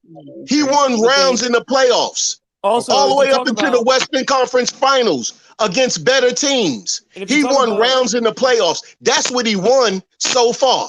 Rounds in the playoffs. MVP too. I mean, all that Jordan era, you could say Jordan should have got it every year. LeBron era, you could say LeBron should have got it every year. I mean, sometimes they give dudes the MVP just because they're tired of giving the same guy MVP all over again. I mean, to chime in, I think Giannis is a superstar. Yeah, you know, the funny thing is, and he hasn't won anything. About, he hasn't won anything. I don't know what Freezy. I don't know if Damon Giannis is more of an MVP. I don't know if Giannis has ever come up in the conversation as who's he won MVP. If you have to be a win MVP to be and a I'm not even talking about MVP. But when I think about a superstar, I think about that person. When that person has the ball and they need to score, is anybody going to be able to stop them? Okay, so if you make that point, and Damian Lillard in the playoffs send people home every year. Look, you can look right now on. Well, he only did that last year with No. And, he sent many home. He's only done that to Paul George. He's only done that to Paul George. He sent Harden home too. But he did it to Houston. If Damian Lillard has the ball for the last shot, and the one guarding him is Giannis, you think he's getting that shot off? Yes, every time. He's gonna have to shoot that from every time. He's gonna make that shot over Giannis every time. Every time. Oh, right. I mean, because we're talking about something. What ifs? You know, like I'm giving the ball over anybody in the league right now with 5 seconds or less on the clock. Lillard. I'm giving it to Damian Lillard all day I'm giving long. it to Kevin Durant. Over Kevin Durant. Shot off over everybody. Over James Harden. Let me tell you this. Kyrie Irving. And I hate Brooklyn, but all those three guys are great touch shooters. Hey, you must have misunderstood what I said. I said over anybody. And the record proves it. They got right now, you can see he killed every team in the NBA in the last 5 seconds in a shot in his career. 29 teams in the NBA. It's only one team. He's a great shooter, but is he a superstar? In the last look, so making the last shot, even if it's in the first or the second round of the playoffs, he's a superstar because he made the last shot. No, he's still averaging 35. I mean, don't get me wrong, bro. Don't get me wrong. The guy's badass. The guy is badass. 35 points a game. He is badass. Hey, put some respect on his name, man. I said put some respect on his That's name. what I'm saying. The dude is badass. Like, yo, he's a killer. He's an assassin. He's not. Harden doesn't even show up in the playoffs. He's a top 10 player. Harden doesn't even show up. CP3's a superstar. He's never won I give the ball to Harden because he can get the shot off in But he doesn't show up. His record, his stats prove he doesn't show up in big games. Who? Damon shows up every game. I don't understand. Everybody wants to give the ball to other guys in the last shot, and that's the argument we're making. But he's the most last shot making basketball player all this year, and he's done it multiple since times 2013. But what I'm like, when you talk about who would you rather get his last shot to? You want a guy that can get a shot off against anybody. That was my argument. No, a guy who's that's not my argument. That's not what I'm saying, Zach. I understand your argument. My argument is that yes, Durant can hit that. Yes. Yeah. KD can hit that. I give that ball to Kevin Durant. Yeah, listen, I understand that. That's not what I'm saying. All I'm going off of is the fact that the guy's done it already so many times this year alone, and he's made a career of hitting clutch. game He's winner. clutch. He's clutch. But the That's my question argument. is, So he's I'll clutch. take that guy, one guy, because For a I know long he's He's time, clutch. Melo clutch. was But the the most question clutch is by the not who is the most percentages. clutch And I player. ain't giving the ball Yes, to it question was is, actually, who because I'm is the he one a who asked that superstar? Hey, question. one at a time, y'all. That was the question The because I was the question one is who not- asked that question when I was with Freezy. But Just when me and Rob him. is coming at Freezy, he's asking about why is Freezy saying that he's not a superstar? Because I've been If he's the listening guy, to if the Freezy. guy makes these last second shots time after time after time. But that's not the only He reason know- why he's a superstar. Here's one He thing, said, guys. what Here's a has he comment. done? He's won playoff rounds all the way up to the Western Conference Finals at 6-1, and the West is stacked. This man, the odds is against him every playoff round, and he tends to knock teams off one by one. Here's a comment we could talk about from Strong Eye Shinobi. Hey, Sorry if I- hold on. So let's address Rob thing real quick. So Rob said that Damian Lillard knocks off teams one by one in the playoffs, right? How many championships has Damian Lillard won? I said to the Western Conference Finals, Right. no championships. Okay. So what are we even talking about then? Because basketball is more than just championships. We talk about the Knicks every night, and we haven't done anything since 1973. And we Right. talk about them every night. That's what it Right. is. It's basketball content. There's superstars who haven't won championships. Crazy. Right. Would you mind if I recognize this comment? Wait, let me. I mean, so the thing. So we getting sidetracked, man. We got like 3 different conversations going on. There was the Karl Anthony Towns thing that was open, right, in the trade scenario, right? We talking about Damian Lillard being a superstar, and then if we talk about this one, it'll be something else. So This is so about Lillard being a superstar. if we okay, because I was gonna say if we talk about one, we need to take the other ones off the table. Oh, So- so- Well, so- look, y'all can so I'm talk about that, I'm gonna- Freezy. I'll be finished work in about 30 minutes, and I'll be Come on, back. I ain't scared of you. Come on, I'll be come on, Robin Nick. I'll be back. 30 I'll minutes. be back. 4 o'clock. You better be here in 30 minutes. I'll be here in 30. I'll be back in 30 minutes. All right. I just had to chime in. All right. All right. boss. Later. Yeah. Rob the Nick coming in here and That's my talking about guy. he going, You're gonna go Google some I'm stuff. gonna chime come in and back. chime out. That's my guy. Hey, go ahead, Zach. No, it was a decent thing for us to grasp what we all think a superstar is. That's why I say. But Strong Eye Shinobi. Hopefully, I didn't butcher your name. But if you make an All NBA first, second, or third team, you're a superstar. Oh, well, he's a superstar. What do you guys think about that? No, that ain't true. No, because I No. mean, you can be on the all That's top team 15 player in the league. because you played great one year. No, No, it was just a good conversation piece. I thought. Superstar means you top 5. Not, Right. not I'd say top top 10. 10. You could say No, top not 10. top 10. You could argue top 10. Top 10. Nah, you ain't no. Yeah, I'd say He's top top. 10. All right. Well, he's Yeah, top. I He's might top have 10 in the five. league for sure. I wouldn't go top 10, but I would make it at least 6. Honorable I'd go- mention. I would I go go 6. Nah, one tier superstars is top 10. The second tier, just your all stars, is your 10 to 20. I mean, there's only superstars. There's LeBron James. Right. There's Giannis. Kevin There's Durant, Kevin Durant. Steph Kawhi Curry, Leonard. Steph Kawhi Curry. Leonard. Steph Curry. Is Anthony James Davis a Harden. superstar? Anthony I mean, that's as Davis. far as I go. I mean, he's right on the cusp. Like that's as far as I Right. go. Because I don't know, a basketball because team, Julius And Randle- he walking is my in one 6. of He is my honorable mention. He is my honorable mention. a basketball team only starts 5 guys, right? And so if you're not good enough to get into that starting lineup of the best 5 guys in the league, you're not a superstar. Anthony mine. Davis is not on that list. So I'm just saying. Anthony Davis is not on the So- list because there's 5 players, right, 6 being an honorable mention. That could be up to anybody's opinion. right. So I'm just piggybacking off what you're saying. And Anthony Right. Davis not But, really but, having five a good players year. but you also didn't mention Jokic.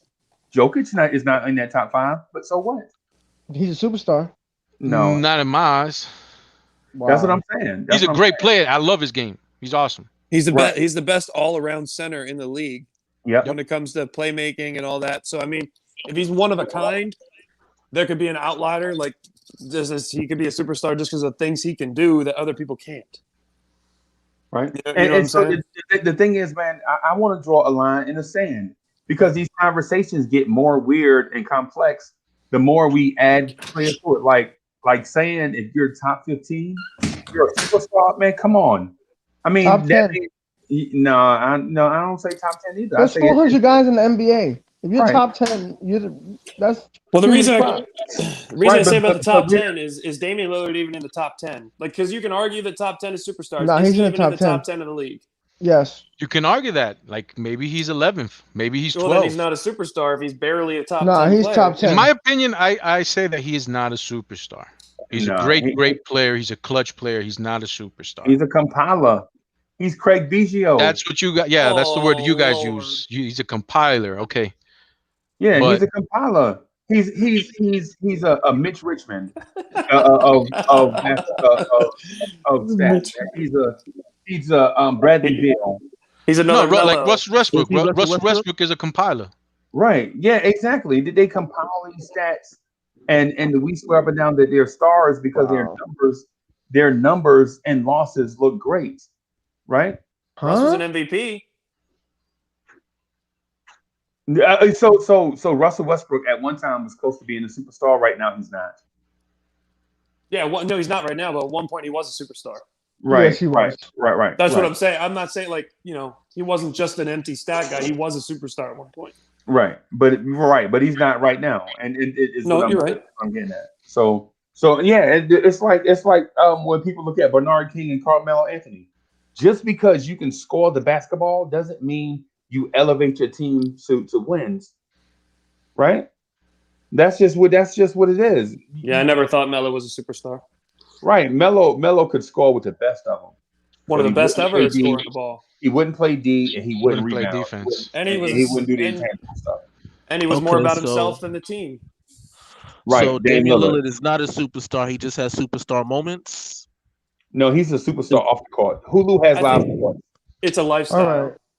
It's all right. I think he's Interesting a subject. star. Because there's a lot of there's a ton of I've been videos. looking at this. I've been looking at this podcast for I don't know, maybe 2 months now, and this Damian Lillard conversation has gone on for like 3 weeks, bro. It's I like think he's a star. it's like yo, like can we like get off the Damian Lillard stuff already? Because it's been like Right. 3 weeks. Right. It's like him and Kevin Knox. Or making podcast? unrealistic trades. Yeah. Or Yeah, the fact that right, Elfrid Eric Payton G. still can't shoot.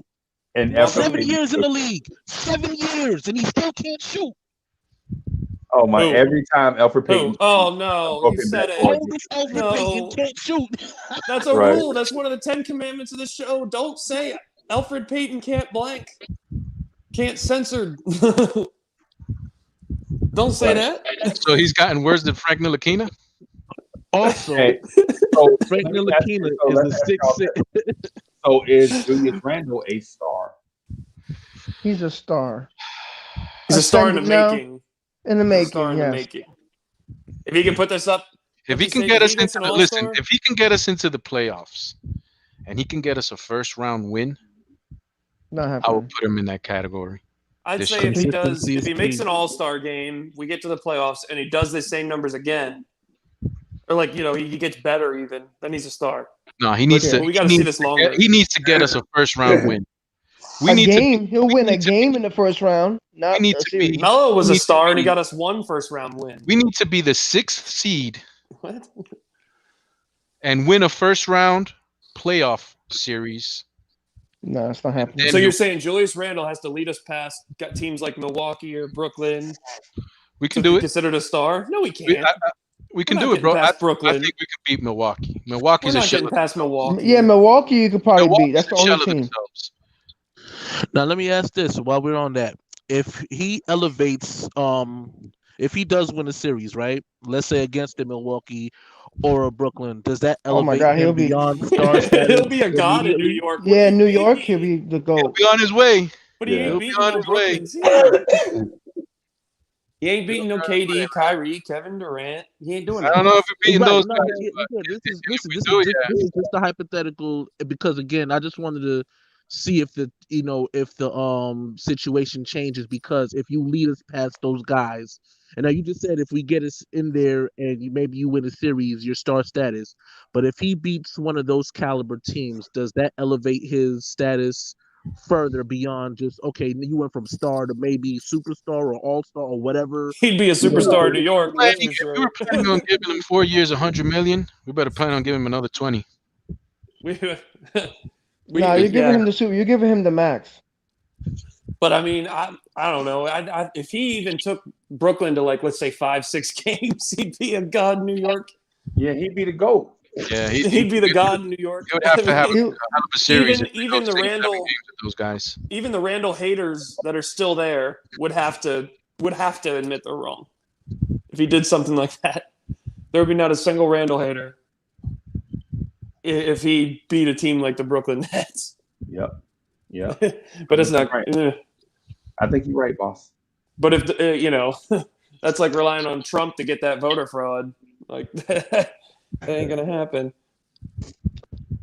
Nah, if he would get a series win against if they get the 6th seed and he beats a top 3 team, any one of those 3 teams that drops a 3, if it's the Nets, if it's Milwaukee, or if it's Philly, and he beats any one of those teams in a series, specifically if he beats the Nets in a series, and in New York as a Knick, he will be goated.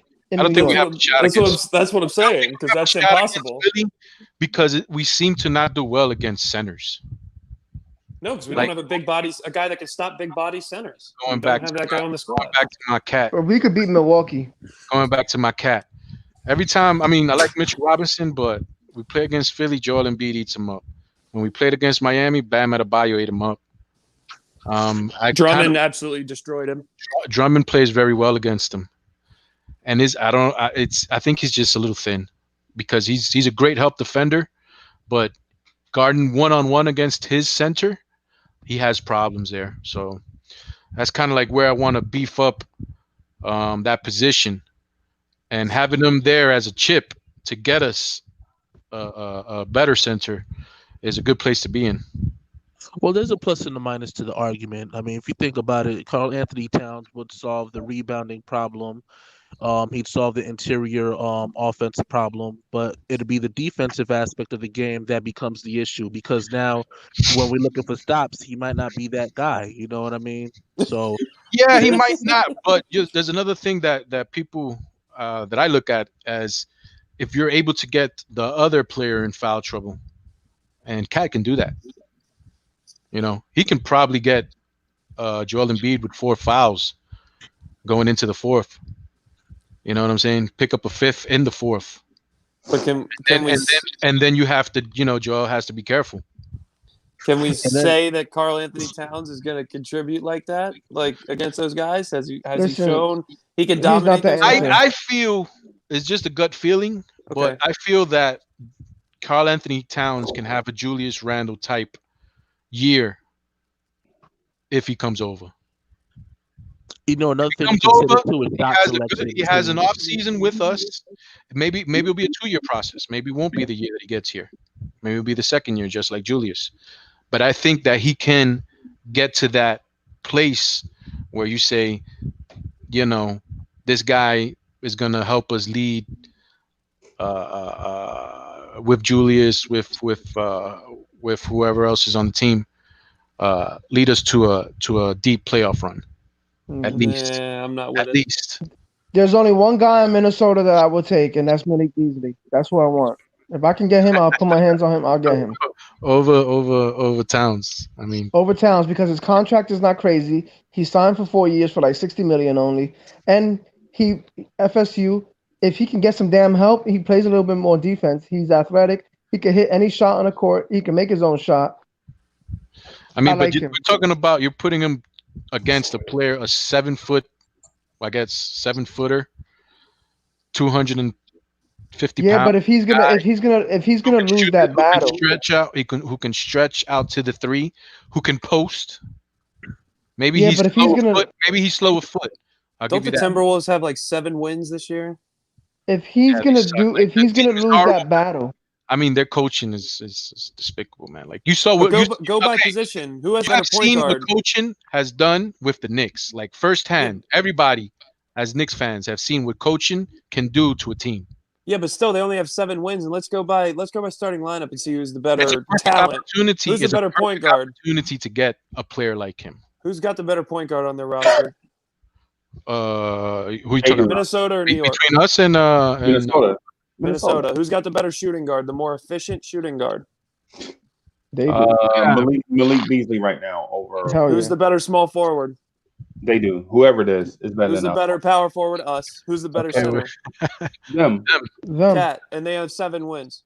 That I'm All going that back to my talent, point. and they have 7 The wins. coaching has a lot to do with how So those you're going to guys bring a guy mesh. who's never been a winner in his life, as far as a pro sports. Julius go. Randle has never been a winner. I know, but you're going to bring him in here with a worse roster, with a coach he does not like, and expect him to. But you can't say that. And a You don't massive know- contract. You don't know if that's the case. No, Like, he did say that in interviews. He said he didn't like playing for Tibbs. He said he hated Tibbs. He said he hated Tibbs. Okay. He said he did not like playing for Tibbs.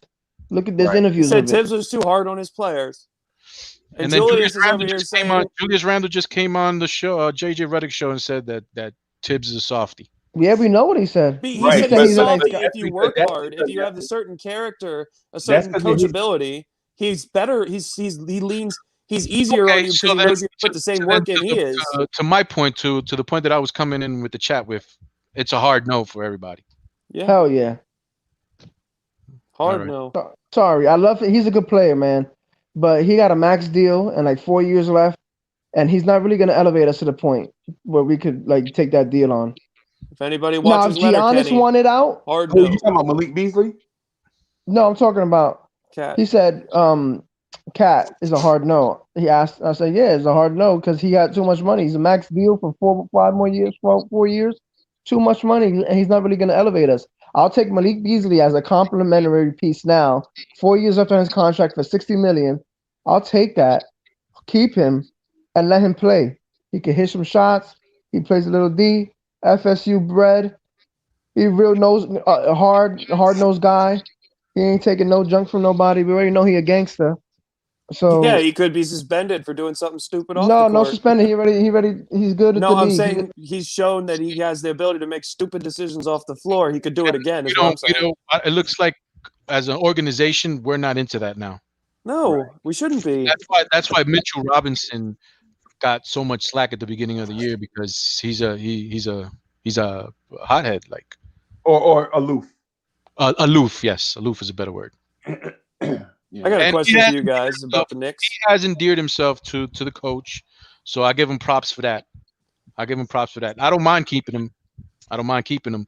But when I construct my team and me looking at Julius Randle as a pillar for the next 4 years now, I would like a center who can stretch the floor a little bit. Right. What do you guys? It would just be better spacing and better basketball play to me. What do you guys think this after that bad loss we took to Orlando? This couple days off, like this extended rest that we have due to San Antonio game being postponed. What do you think this is going to do to our team moving forward? They're do you think it's going to help? Do you think it's going to? They're going to smoke Minnesota. No, I was just saying. Do you think it's going to help? It's a good regrouping. I would refrain from smoking anybody because I've been a Knicks fan for a long time, and I know my team very well. And you just saw Well, likewise. Like the same way that they've beaten Milwaukee this year, that they've beaten Indiana this year. It's the same way we've lost to Chicago. The same way we've lost to Orlando. Same way we've lost to a number of teams. So yeah, but Orlando's not a bad team. When people say, "Yo, we should smoke this team," like we should, but me personally, I never say that because I know my team. Any given game too. Anyone in the NBA, they're there for a reason. They're talented. Listen, I get that, but what I'm saying is, Tibbs is gonna make these guys are gonna be ready. But I think it might hurt because we've had in the playoffs during the season. Teams are subject to games like that, man. Like I think it might has a chance of hurting us because we had to start the season. We had the worst schedule, like the hardest strength of schedule in the league, and the games kept coming and coming and coming and coming and coming. Now we have a bad team. I'm gonna be right back, man. I'm going to use no problem, man. No problem. But like what I'm saying, like we had like after bad losses, like we normally rebounded on a back-to-back, or we had a game in 2 days. We have like what 4 days off. So like, is that going to let them get too rested? Is it going to make them be rusty? What like do you guys I think they practice already 2 days in a row. I'm saying that we're going to win because, I mean, Minnesota is a West team. I mean, they're Western teams are better than East Did y'all Coast. see Anthony Edwards dunk tonight? And if Cat has Sicko mode. Bodied Sicko him. mode. listen, if Cat has an awesome game against us and Minnesota beats us, I'm gonna come back in this chat. Ask you guys. No, no one's saying he's not gonna have a good game. He has good games. I'm He not hit saying double. he's my favorite player in the world, but I just see like things that can align good for him that can be good for us. I know, but he's been in the same system, and he did not. I Cat? mean, he You know, when he I did when I, well, You're just but a Cat fan then. I'm I don't not. think- I'm I not. don't see I nothing. just before I said anything, I said I'm not. He's not my favorite player or anything like that. But the way the team has been going about their business, Kentucky guys, things of that nature, getting their own players in there. A Cat, I think, is a player that his value is at his lowest right now. He's been going through some stuff. He can be had. I think he can be had, and I think he would love to be in New York and take this team to a next. You know, players need that kind of motivation sometimes, and maybe Minnesota, he's not getting the motivation that he needs. And being around his parents, being around his father is going to help. And you know, Yeah, I agree with you on that. if I'm thinking about, if I'm a GM, I'm thinking about certain things like that. You know, I agree with you on that, but also like what I'm just trying to play devil's advocate with is if you look at like the Kentucky connection, it's worked because they get guys that also like are Tibbs' style. They're hard-nosed competitors in the gym all the time. And I don't know Cat like that. All I've heard is bad things about the man, like as far as like he's soft, he doesn't work as hard as he should. He's a little bit of a crybaby. Like, is Tibbs Quiet going to put money up with salute. that? you're right. You're 100. Ghetto intellect salute. State of New York. He's not podcast, averaging salute. 26 and 11. State, look up his numbers. He's not averaging 26 and 11. What is his numbers? I don't even know what his numbers are. Like 20 points. Yeah, he's having a rough year. He's not averaging 26 and 11. I forgot who lost a family member not too long ago, and also had a rough year last year. Yeah, no one's saying that. That was him. He lost his deserve it. mom. No, I know, but there was another player. Some more family members. He's going he through only it, man. played 10 games due to the fact that he needed time off. He asked for time off, and the team granted him that. So he hasn't been completely active. But, you know, at the same time, like I said, I can see the positives and the negatives. When you're looking for a basket in the interior, sometimes even the exterior, he can provide that for you. But two things I look at, too, is one thing, and I already said it was defense. Will he be the guy that gets you stops so when the close game happens and you need that stop as opposed to that bucket? And then secondly, shot selection. Again, sometimes it's better to play inside, maybe the mid range. Right. You How know, am I post up capping, like that. But guys? he'll be looking for the 3-pointer to cap off a game, and it's like, well, I don't need that from you. And you know, so that's one of the things that's always been a knock on him as well. The intangibles of him being a crybaby, you know, the emotional baggage stuff that he. I was talking that he before carries. his family issues. Did you guys not hear me earlier give him all the credit in the world and all the prayers for him going through what he's going through? Listen, Yeah, I I'm feel, not listen, taking. But I feel bad for Cat, but You're absolutely right though. That you got to think about it. This is a conversation that's been happening since college. This isn't about the family situation now. The whole hardworking aspect of it. You know what I'm saying? You know, just there are other intangibles that we have to consider because again, as you said, and we can't dispute that fact.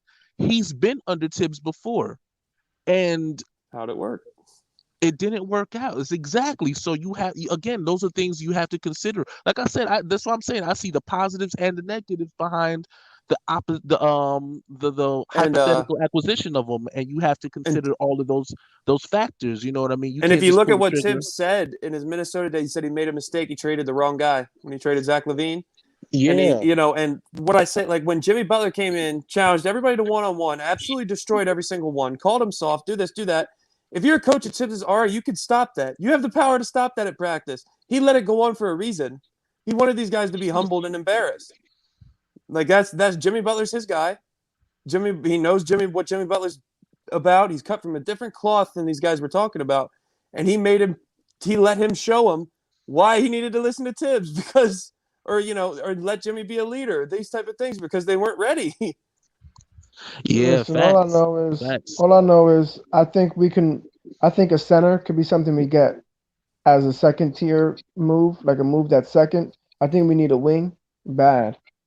Yeah. So or Well, someone who absolutely. can Yeah, but or those are someone who hard can to play come the by. Those or are even someone who can harder to play the come by than centers. Like what you say? nobody's giving away wings this. I mean, in NBA That's anymore. not true. I would take a guy. I would take a wing. Go try to get a mid But, tier wing right now Salute over GI. getting a max center Salute GI. He that's said not no going to fit in way. your system. He said no way. I'm putting up with Cat with Tibbs. And let me try to find the other words. Rogue Sweeper salute. He said no to Cat. Prayers up to him and his family, but pass. Hey, you know the funny thing is, I had yeah, this I get conversation it, on man. I guess it's a hard no for the chat. It's a hard no for the panel. It's not a bad idea to bring up, though, Eddie. I mean, salute. I mean, it's, No, it's, it's yeah, I good mean to it's a talk great about things idea. like this instead of like Freezy always says. It gets annoying talking every night about Kevin Knox. Is he a bust? Elfrid Payton can't shoot. You know, where's Frank? You know what I mean? No, there's going to be a Talking time about when different things is better. Zach, Eddie, DSJ. Hey, I'm gonna call you DSJ, Delano. the DSJ that you The actually real like. I got you. Yeah, DSJ. The real DSJ. The one I mess with. Listen, I think there's Probably gonna a be a better point time guard, in the too. next couple years that a superstar is gonna ask out. Like if Giannis don't win a championship in 2 years, in these next 2 years, this year and next year, he's gonna want out. Yeah, I see him Now, in with- Miami for some reason. That's what everybody was saying last offseason. That he wanted He's to be gonna in want Miami. out. I mean, do you Someone try in to the pull chat- it up? New York might be in Keyshawn- the mix. New York might be in the mix, Right. but I do see him in Miami. I see. Keyshawn's. I don't think New York's in the If mix because of what Miami they did to doesn't his get Brady brother. Beal, I'm sorry. They when New York released his brother, Giannis was hopping pissed about that. His If you brother's remember. trash. So Yeah, can't I mean, be No, mad I at get us. that. But Yeah, he was with saying like the Milwaukee Knicks are a now, terrible and, organization. they Nobody's were. paying attention to They him. were. Blah blah blah. I just They feel were. like stuff like that goes a long way with guys. You know, when their brother gets released or something, they shouldn't. But someone in the chat, Keyshawn Salute said Steven Adams. I would What do you guys take think him. about Steven Adams? Because I would I take like Steven Steven Adams Adams. personally. Again. Talk about toughness. And I go strength.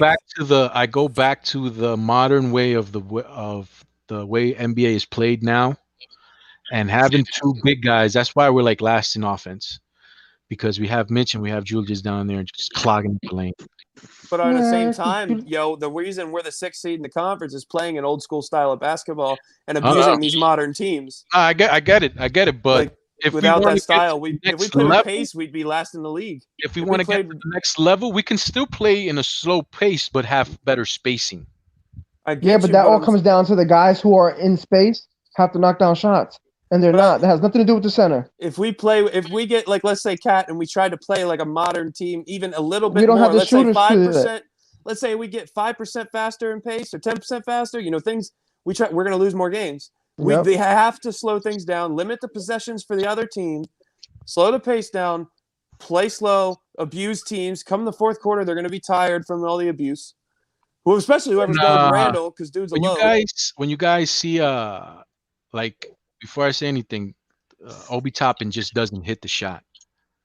But when you see Obi Toppin space the floor, he doesn't. They let him shoot. He's open all the time. There's a reason for that because they let him shoot. But it could be also that because of the spacing is better. Because the four, there's a center, and then the four spreads the court. Julius is shooting 40% from three. He shoots a lot. He's been shooting a lot of them. Listen, but that's been this past 5 games that he's been on. No. He's been on a tear these past 5 games. Like before these games, he was over 40%. He was over 40%. I'm like, damn, went through a 2 or 3 game slump down to 35%. And now he's back to 40%. But now he's on fire. He's like, he can't miss from the 3-point line. But that's what I say. He's spacing the floor. Yeah, there's only a center down there. Let's see how long it lasts. I hope it does last to the end of the year. It's lasted longer than pretty much any. Who else is shooting 40%? I hope it lasts to the end of the year, going into the playoffs, going into next. I hope so. But maybe so, maybe not. I don't know. But as far as like when I look at Steven Adams, I'm watching at it and he's hitting shots, and I'm like, okay, when is he going to come back down to earth? When I look at Steven Adams, I look at our pick and roll offense being a lot better because we'd have a big who can set great screens. Because Mitch is not a good screen setter. Noel is not a good screen setter. They slip too much. They don't actually get a strong base and stop people. And Steven Adams, you can ask Jimmy Butler. He says the life leaves his body when Steven Adams screens him hard. Not only that, he plays hard. He rebounds hard. And he can rebound. I'm not in the pass a little bit. He can score shoots free throws. of He's an upgrade over Mitch. giving up assets to players that are not going to get us over the top. Listen, Like, Steven Adams is like You 26 don't know years Cat's old. going to get us over the top, though. When we traded for Derrick Rose, it was because we got Someone's him. saying Zach Collins. He's No just too thanks. injury prone. We got Derrick Rose for cheap, and those are the types of deals that this guy's going to be making because he's a You stockbroker. could get Steven Adams for a second rounder. These are the type of deals that he's going to be making And Mitch? compared to giving up assets for players that are just going to keep Steven us. Adams is in New Orleans, Alton Lee. Yeah. But you can send Mitch over there and a second rounder for Steven Adams, and they'll do it. Nah, I wouldn't give up Mitch. Mitch is getting 1-point-something million this year and next year. I'll give up yeah, Mitch. you keep Mitch. I'd actually give him Nerlens Noel. Yeah. To acquire. They're not gonna take him. That's what I'm saying. They're not gonna take him. I'm not going to give up anything for Steven. Yeah, they Adams. would to give up I Steven like him Adams' as a player. contract. He's a great player, but I'm not giving They up. tried to get out of And he's Steven only Adams' 20. contract. Steven Adams is only 26. Well, What do you here's guys the thing. think? Also, See, here's consider one. the fact that they also Yeah, got exactly. Jackson Hayes on that team, so it's not Yeah. like okay, we can all They of a sudden have the say, center of the future. yeah. So it's no necessary. Okay, well, we need Steven Adams to hold us down for the next 3-4 years. Jackson Hayes has been drafted last season and was making an impact. It's just that they already knew that they needed a starter. So in order to get a starter, pardon me, they went ahead and made that trade. So that way, again, getting Steven Adams, who on a team that's already rebuilding, right now, okay, the only reason he became available is because OKC decided, okay, let's go ahead and start from scratch. Another guy, though, that I would say at least take a flyer on. From what I heard, there's not a whole lot of people that are really trying to trade for Andre Drummond or giving up what they want, what Cleveland wants to get for him. So I heard some buyout rumors. If they buy Andre out, He's a free agent. you could take a flyer on him for the rest of the season. Yeah, It's not but going to he'll cost you absolutely. anything. And he's a guy that's a big buyout body that can at least see what he And can he's a do New against York other big guy, body too. centers. No, but I'm not he'll saying go- I'm in he'll love go with to a Andre Drummond championship either. team. If he gets bought out, he'll go to a championship team. Right. If Well, he goes I'm to just Brooklyn, saying he'll go he to said he Brooklyn. wants to go to New York. So Yeah. he said But New York's one here's of the his. thing He said that he wouldn't Nick- mind going to New York. Nick. None of them Yeah, can offer but the he's money from. that we can offer. So we're actually in the driver's seat in that situation as well. Well, you can only offer so much. Joe Curry said we don't need Aquaman in New York. Mhm. Salute, Joe Curry. But I know Yeah, what I'll only take Andre Drummond if it's a buyout and not a right. trade. I'm not a huge fan of him, but why not? Yeah. We need a guy that I like can go against that bigger guy. body He centers. just said Miles Turner, but I don't think Miles Turner ain't going nowhere. Indiana's Nope. gonna give him up. See, that's the type of Yes. player to look JN. JNN. Two of his teams he mentioned were the Brooklyn Nets and New York Knicks. that player right there, Miles Because Turner. he's from New That's York. the type of center that I'm looking for. A player who can stretch the floor. I'm sorry, who was that? That type Miles of player, Turner. Miles Turner. He is- Okay, I mean I can see it, but he's not going anywhere. Combination of a type of player that I would Right. look into getting. Well, that's a good one. We can also talk about what ideal player. Not saying we're going to be able to get him, just like you said, Eddie, but for the 3 position, for the wing, for the small forward, who would you want as an ideal type of player to play alongside of our? You know who I would really love right now? Mikal Bridges. Yeah, I really always before Adam. before his ACL injury, I loved Jonathan Isaac. Yeah, me too. He could play. You could get him on the cheap. Probably you could. I mean, once he recovers, he's a great defender, and he could shoot the corner 3 a bit. He's better. He's just as good, if not a better, offensive option than Reggie Bullock. And he plays great defense. No more cheap though. No more cheap. You know why he signed that extension? Yeah, he signed that extension, and he got But that the $20 torn million ACL, bag. who knows? They might not You be know part of the who's future a- anymore. You Yeah, know who's a true. guy that I really like that if he didn't always get hurt, that he would be a perfect 3 for us? Gary Harris. I'm whacked for wanting I think Jonathan he's like Isaac. Gary Harris. Okay. You mean? He- Wait a minute. Gary Harris is a shooting guard for He's a shooting for guard. Denver. Yeah, he's Well, 6'4". they use him at But the RJ 3 can because play they the start 3. Will Barton at the 2. They use him at the 3. Then they no, have he's tough though. He can play. He's tough. he can play and he can guard 4. He can guard 3 positions. Yeah, he's tough, but he's a little on the And slow side. and but he defends. He hits shots. He Okay. could bang, steals. I'm looking at That'll be players. good for this team because he does everything that Tom Thibodeau loves. I'm You looking know at Harry who I Stoner like? said, "Can Who I y'all did mention a like too? player that's worth it? It's not easy when you're talking about trades because if a player's really worth it, they're not going to be on the trading block. Like 100% to win us a championship, they're not going to be on the trading block. I would like Kelly Oubre. That's not going to win us a championship. nah, But man. yeah, I see No, what you're saying. Too erratic for my taste. listen, we're not gonna win a champion. Like, there's not a player right now. No, available but I Yeah, I would agree take a flyer on the real cheap for the Bulls player. Porter what's his name? Otto Porter. Otto Porter. He's on a big contract though. Yeah, Max Isn't Steele he, from Washington. isn't he expiring now? Yeah, I think so. But still, year? that's a lot of I money. think he got Yeah, one more Otto year that's left. Porter Jr. 19. That's $19 million though. I don't know. I will say this though. Daniel House is a guy that I've been paying attention to. I like Daniel House Oh, the dude with the strippers in the from bubble. Houston. Yeah.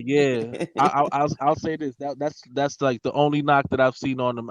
This season he has had a shooting slump What where about Uncle Fulio's twin, Dort? Dort is amazing. Lugens Dort. Dort is amazing, but Oklahoma City is not giving up Dort. And he can't shoot, so we just have the same problem. No, I'm just saying as far as defense goes. He'll could be a play good great off the defense, bench. but He could be he'll good be a off better the- version of Reggie Bullock. He's like a PJ Tucker, you think? A small forward PJ Tucker? Smaller. He's only 6'4". Yeah, he's a small Yeah. guy. He's just I stocky. like him. I like him, even with his shooting deficiencies, I guess. But I like Dort. No, I like him too, but I mean, we're just not. That's not gonna get us better. We're just gonna be Yeah, the man. same. I think that I like. I'm not him. saying he could I be mean, your I do starter not- for the I do future, not- but he's a good piece. I do you not- know what I He mean? is. He's a good piece. I do not dislike Kevin Knox, but I think that draft we could have had so many different players. Oh, Please don't make this the Knox show. Knox We is could have a bust. had McCall. We could have had Miles. We could have had Coulda had- Porter. Anybody, and I would have been happy. I mean, Kevin Knox is a bust. Yo, guys, I'll be right back. I'm gonna take out my dog. She's All right, crying. salute, Eddie. All right, Salute. man. Hey Zach, have you Yes, been sir. following the NCAA this season? I'm a Michigan fan, so I've been watching a lot of Michigan, and with my schedule, being a single father and all that, I don't get to watch a whole lot of. You know what I mean? I mean, Okay. I'm engaged, but he's my son, so I played kind of both roles up to this point. So I Hey, haven't listen, had a lot I of. get it. So I haven't had a lot of time. I watch my Cowboys in football. I watch my Yankees, and then I watch the Knicks, and Michigan, in every sport. So I don't get to watch everybody, but I have a little bit. Michigan's been Okay. having a good season. I'm waiting for them to break my heart in the tournament like they always do. Hey, listen, there's a player I wanted to put you on to. His name is Julian Champagny, plays for St. John's. Okay. 6'8", 220. Yeah. they've been balling. 42% from the field, 40% from three. Now is he a 4 Um, or is he a 3 with that 6'8" frame or the 6'8" Oh, body? They actually have him playing the two primarily, but he plays two? some but he plays some three. So they interchange between the 2 and the 3. So, again, just considering somebody like, for me, I've been, kind of championing for him Right. because I look at him and Kuminga kind of the same way, but I think that because Kuminga's a top level talent, and I don't think we'll be able to get to that pick in the draft. You know I've who been I looking like? at- You know Who's who I that? like, and he's from my school, Eli Brooks. He's a senior. Yeah, I like him for a late second rounder. He's from Spring Grove. He lives 10 minutes from me. Like his father, Okay. I work with his dad.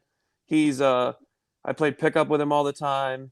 I almost got the coaching job at his high school, but his dad wanted it. So, a player of that caliber, they're going to give it to him. But I like him. He's a good he's a good 3-point shooter. He's a solid defender. Got a decent body for the NBA. He just needs a little bit more work on his all-around game. But I feel like he could be a steal in the late second round. Yeah, and for me, that's kind of why I've really been looking more at the mid to late draft picks, though those guys where they're projected, because, like I said, I just don't think that I don't think we're lottery bound this year. I think even if we were in a position, I feel like the NBA has a personal bias against us. I don't know if it's maybe ownership. Eli Brooks is a bum. Ismael Rivas, go play him one-on-one and see if he's a bum. Don't talk. I hate when people do that. This player's a bum. This player's a bum. When they would absolutely school the person that's trolling one-on-one. Like, I would never discount players. I mean, even the fact that, again, some of these teams that we don't look at, I mean, they obviously, have been recruited for a reason. So you got a full D1 ride for a reason. Yeah, I would never discount a player, even if I don't, I might not like him as I might not be a fan of him or anything like that, but I would never discount I them. called Cat soft, but I also said he's a great basketball player. Like, the mentality and basketball are two different things. He's a great basketball player. Would you get Vucevic from Orlando? Two sides of the mouth. Vucevic? Yeah, I like his game, but I mean, it depends on the cost. I like Vucevic. He's a good basketball player, but what is it going to take to get him? Like, whether it's a trade or signing him, what's he going to command? That's the thing. Yeah, because if we got to make smart, we got to continue to make smart moves in all facets of building a team. Would you trade for Kyle Kuzma? I'm not sure. That's like, I mean, he's a better shooter than a lot of what we have. And he could play the three. He's been playing some better defense too. He's streaky though. He's streaky. I mean, but it depends. I take a flyer on him. I mean, me too. With this roster, why not? He's already signed. He's already signed for 4 years. What's his yearly salary though? He just got a new deal. It's nothing crazy. I thought it was like if I remember correctly, it wasn't crazy, but yeah. Because what matter of fact, wasn't he the 25th pick as well in his draft class? State of the New York Knicks podcast. I think Freezy dropped the link. It's up more. It's right. It's up more in the chat. If you go up about almost to the top, State, then it'll be in. And Freezy, if you're listening, State of the New York Knicks podcast wants to hop in. Sorry guys, just saw that and figured I'd get that out there. No, that's what's up. Hey, listen. What about for the rebounding aspect? I don't know how much you'd put stock into him, but what about maybe re-signing Kenny Wooten? Do you think that that's something that you'd even want to consider? I'd have to go watch more film on him because I mean Kenny Wooten. I mean had a lot of highlight blocks, but we didn't really see a whole lot else. I mean there's one thing you can have a guy that's a shot blocker that doesn't. You know what I'm saying? That doesn't do a whole lot else. Like Nerlens Noel, he can have moments where he blocks like 3 shots in a row, but he can also have moments where he's completely clowned on the defensive end. Yeah, that's true. But Nerlens Noel was a lottery pick and is still a solid basketball player. He's just, you know what I'm saying? He's not exactly rebounder. He's not a strong rebounder. He's a little skinny to go up against guys like a Drummond, a Dwight Howard, an Embiid. But I mean, why not? I mean, Wooten can take a roster spot.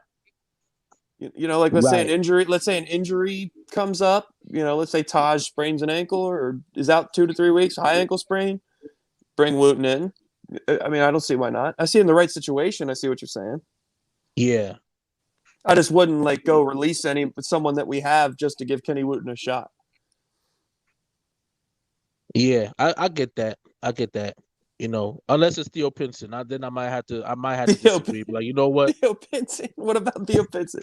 Let's get him out of here. He's not doing I like Theo Pinson. You know why? He don't do anything, but everybody needs that hype, man. Every team needs that hype, You know what? Man. He's there for his teammays. That's what I respect. We need those guys. He's there those guys for the in the locker room. He's there to jump up and down. Cheerleader. He's getting paid a lot to cheerlead. That's okay. He's one of those guys that help the locker room keep guys together.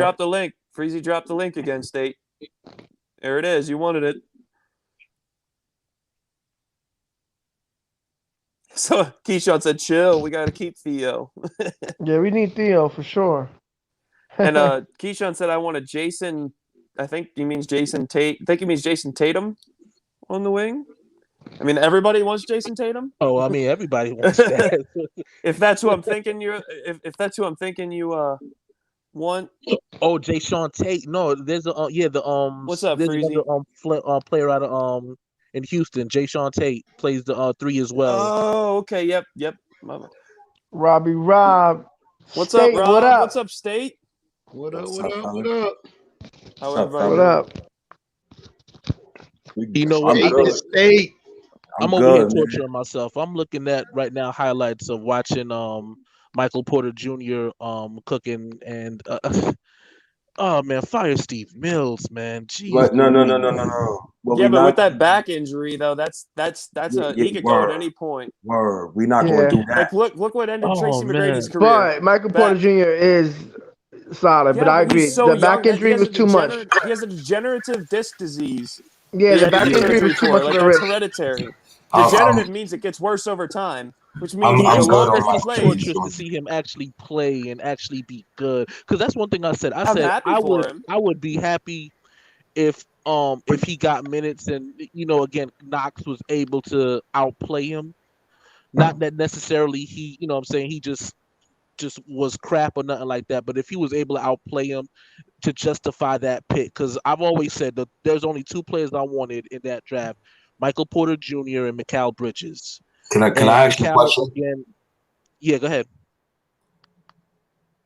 What makes you think that Thibodeau is gonna start Michael Porter Jr. and not start Reggie Bullock? Answer that question. Because if they're good enough, they'll start him. He starts RJ Barrett. He starts RJ Barrett. He's a youngin.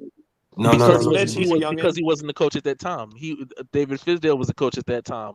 You got to think this is the same draft class where Kevin Knox was taken. So I'm basing that hypothetical off of the projection that he's drafted in place of Kevin Knox and who's the coach at that time. So there's no guarantee, but at the same time, we don't know anything at this point. Again, he could have came in and been an all-star. He could have been a bust. You know what I mean? But at the end of the day, the reasons that I wanted these players is, a different situation. We're basing that pick of Kevin Knox off of one game that he had, and I think it was against West Virginia. And Delano, think about it. No. The Denver coach was on Tibbs' staff, and he was when Tibbs and Boston. They have the same sort of philosophy. So, but y'all gotta understand, we just traded Melo. We needed a young wing. Thank God. So since don't say thank God, Melo's a legend. Be respectful. Yeah, for real. A legend for what? We needed a young wing, right? Michael Porter Jr. has a broken back. I've been a Knicks fan for 21 years. I do not want Michael Porter Jr. Sorry, good player. He could stay in Denver. He would not be the same player he's in Denver on the Knicks. The Knicks don't have a Jokic. So let's play stuff in context, right? We right now are dealing with a situation where we don't know if Kevin Knox is a part of the future. We don't know anything right now. What we do know is RJ Barrett. What we do know is RJ Barrett is the best rated defender on the team. So that's the reason why he plays, and that's the reason why he starts. So where's your proof with that he's the most rated defender? So what's your counter for Mikal Bridges? What's my counter for Mikal Bridges?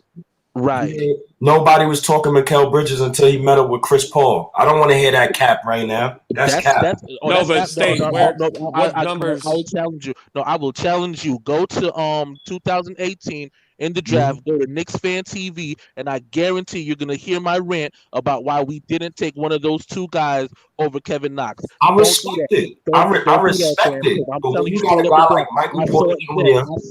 I said either Mikal Bridges or Michael Porter Jr. And I said Mikal Bridges for two reasons. One, he can assist Tim Hardaway Jr. with his perimeter defense because Tim Hardaway was lacking that. Two, because he was a proven winner. He won 2 out of 4 championships in Villanova and was actually the catalyst to that second one that he won. So that's the reason why I was saying, yes, by all means, let's go get Mikal Bridges. Let me ask you this, what's Mikal Bridges' age right now? What's his age right now? What statistics do you have to back up that RJ Barrett's our best defender? He's rated our best defender on the team, bro. I got it right on my phone. What stats do you got? I'm just asking. I'm not saying you're wrong. I got a nice picture from a nice tweet from Tommy Bell on Twitter that got RJ Barrett as the best rated defender on the Knicks right now. Second best is Reggie Bullock. Okay, so well, I'm just asking, do you have the numbers to back it up? No, I don't, but I could pull it up for you. Who's going to take me? You know who I like? I'm not saying you're wrong, State. I'm just. You know who I like? I wish a player that I would really, if there's any opportunity to get, Taylor Horton Tucker from the Lakers. Yeah. I like him too. It seemed like the Lakers know how to draft well, man. You see all Yeah, they they're draft. getting there now. They're getting there now. But they're starting to draft well. But I like THT, man. He could ball. Yeah, he could ball. He could ball. I like him. I would take him. How you feel about Gary Trent Jr.? I like Gary Trent. I just want him to share the ball a little bit more. Mm-hmm. But I think he can defend a little better because he got the body to do it. Mm-hmm. He's a solid piece to have. I like him. No, he would be a good two. He would be a good two. Right. I'm just like he's a guy that he doesn't have the biggest ego either, so you can bring him up the bench he'll if it come in, helps but the they're not team, gonna you trade can him. do. That's the only thing that sucks. But I would take Gary Trent Jr. with even not quickly with Rose or Peyton, whatever. Mm-hmm. At the 3, put RJ. Mm-hmm. At the 4, Randle, and at the 5, man, imagine getting like a Vucevic from Orlando. With Vucevic, your defense will suffer. I'm good on Vucevic. If you don't want Pounds, if you don't how want about like a Steven Adams? I'm good on Steven Adams too. I'm good on Mitch. I'm keeping Mitch, bro. I'm good with that. I'm just asking. I'm saying, but if you have Mitch with Randle, with RJ, and Gary Trent and Peyton, or maybe not Peyton, but Rose, Alfred is not going to be. So continue. Who? Alfred is not going to be a Knick next season. Yeah. So Still with them old ass centers, Don't man. jinx it, Nobody State. needs him, Don't man. jinx it, State. He might sign because you. Steven Adams is 26 years old. Man, he might sign for a $3 million deal. But he's not old. I get it. You don't want him, but he's not old. Come on, man, with these marginal pickups. Marginal pickups. You brought up Gary Trent Jr. I'm just saying. How's that not marginal? Gary Trent Jr. is a position of. How is that not marginal? Is he a superstar? Who Gary Trent Jr.? Then it's not a marginal pickup. This is the problem with Knicks fans. Y'all always like to hit the home run. The big home run, yeah. No, I would take him. No, but you're saying marginal. Hit the single first, brother. We tried the home run with Miles. State, what you just said was stop with the marginal pickups, and you brought up a marginal pickup. Who, Gary Trent Jr.? Marginal pickup? Yes. No, I wouldn't be marginal. No way.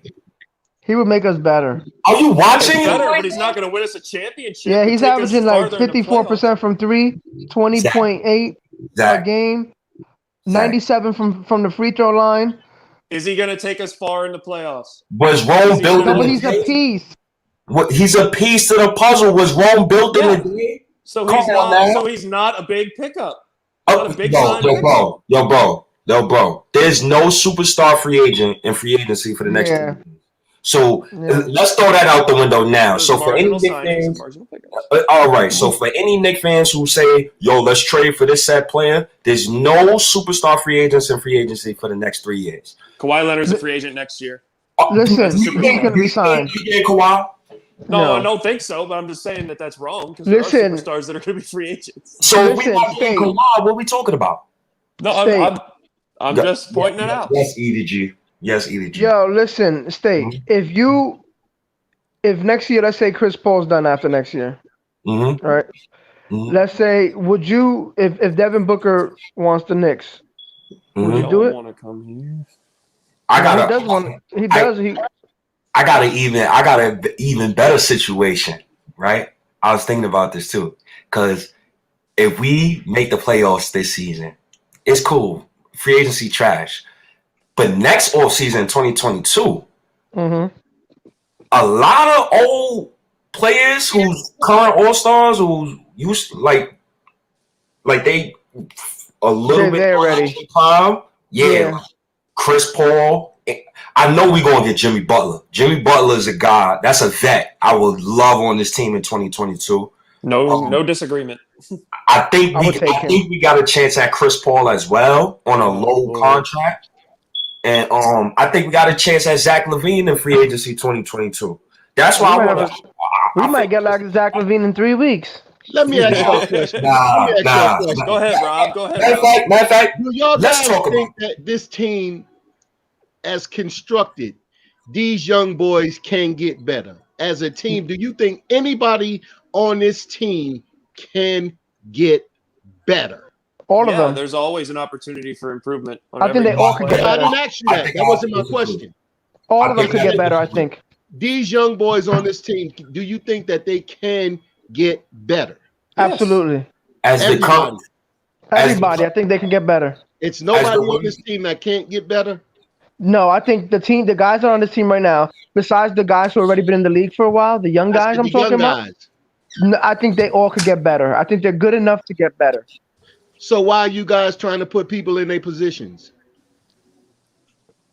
Because do I think they're actually going to get better? It's different. There's a chance, but yes. I think they could get better. Okay, so nobody is a chance that just playing in the league, just playing against your brother, for instance, just say you play for your brother, your older brother. Sooner or later, through the constant playing against him, you get better, and sooner or later you're gonna probably beat him. Right. That's almost like just because you're playing. So before we start reaching all over the NBA for players, let's go through the first steps. This is year one. Let's see how better these players can get before we start replacing them. No, I agree. We're just talking about hypotheticals, but I agree with you. The thing is, we're just talking about hypotheticals because the best organizations look at all 5 facets. Yep. Development, free agency, draft. But you can't develop trades, if you're constantly trading and trying to win. But we haven't been not trading. constantly trading though. That's the thing. Yeah, we haven't you're getting been. new players. If you're getting in new players, somebody got to go. They did make a trade. Like they did a smart I know, trade. but so you're not taking care of the first facet, development. Develop, then trade. More value. You can do all of it. You can do both of those things. Yeah, but sometimes when you do too many things, you wind up with nothing. Yo, Rob, I'm gonna piggyback off what you're saying right now. Eda G said, "Let's trade for Zach LaVine." So I said he may be. I didn't say let's trade. All right. But he may be in it. Let's put the hypothetical. Let's trade for Zach LaVine. So you're giving up Obi Toppin, Kevin Knox, and Frank Ntilikina, and 3 first-round picks for Zach LaVine. Okay, laughable, cool. What is your next move after you trade for him when there's no superstar free agents in the market, knowing that you're going to have to re-sign Randle and Zach LaVine? You have to get I honestly think you need to get a free agent first. Okay. Because you use that cap space to get a free agent, and then you develop the talent you have. And if you want to move guys, then you can make a trade because then the money works out. But if you don't get a free agent first and you then try to get a free agent, you're not gonna have the cap space to do it. So you gotta have the guys on the roster already. Let me shout out the chat for a quick second. Sherwin M. Salute. You can't draft players that will never be a good defender. Obi will never be a good defender. Boost Mobile, it's our time. I don't believe that. I'm just chatting out some guys. It's Boost Mobile, it's our time. The Nets don't have defense. All we need is young legs. Ismail Rivas, we ain't developing players when we're signing Burks, Rivers, Bullock, Payton to take the young guys' minutes. David Parker, trading is the last move for good teams. And salute to everybody else in the chat. Yo, y'all be really crapping on Kevin Knox while I'm watching Reggie Bullock put up triple singles every game. And we really sitting here crapping on Kevin Knox. Because Kevin Knox can't overtake him in the starting spot. He's getting DMPs. He ain't even doing anything with the minutes he has. I would like to see him play. What participation? I would like to see him play because I think he could do something better for what we got right now. What has Kevin Knox done to deserve anything? What has Reggie Bullock and Burke? They both be putting up triple singles. I watched Burke put up go 0 for 9 and did not get pulled in the game. And you sit here complaining about Kevin Knox? Man, if y'all don't stop their nonsense, Bullock trash, man. What he developing? Get out of here with that guy. Yeah, he is trash. Bullock's trash. Yeah, But Kevin Knox still can't beat him out. Hey, Steph, can you hear me, bro? Yeah, we can hear you. What's up? Yeah. I would first of all, I just wanted to answer the question that you had. You asked, well, how old was Bridges? I was trying to tell you he's 24 years old. And also Zach. Hey, remember we was before everything kicked off, right? We was talking about clutch, right? Between Damian and Steph Curry. Yeah. Right.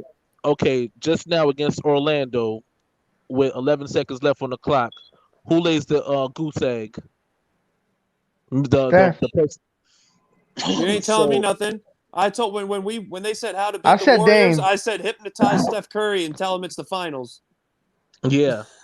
Yeah, but you gotta stop And disrespecting. He's what's a so goat. crazy is he hit like He's two a straight goat. He's the threes. greatest shooter of all time. A goat. He's not the GOAT. He's not the greatest He's of all a time. There's goat. one GOAT. There's one GOAT. Greatest player of He's all the time. best Greatest shooter of in all the time. history of shooting.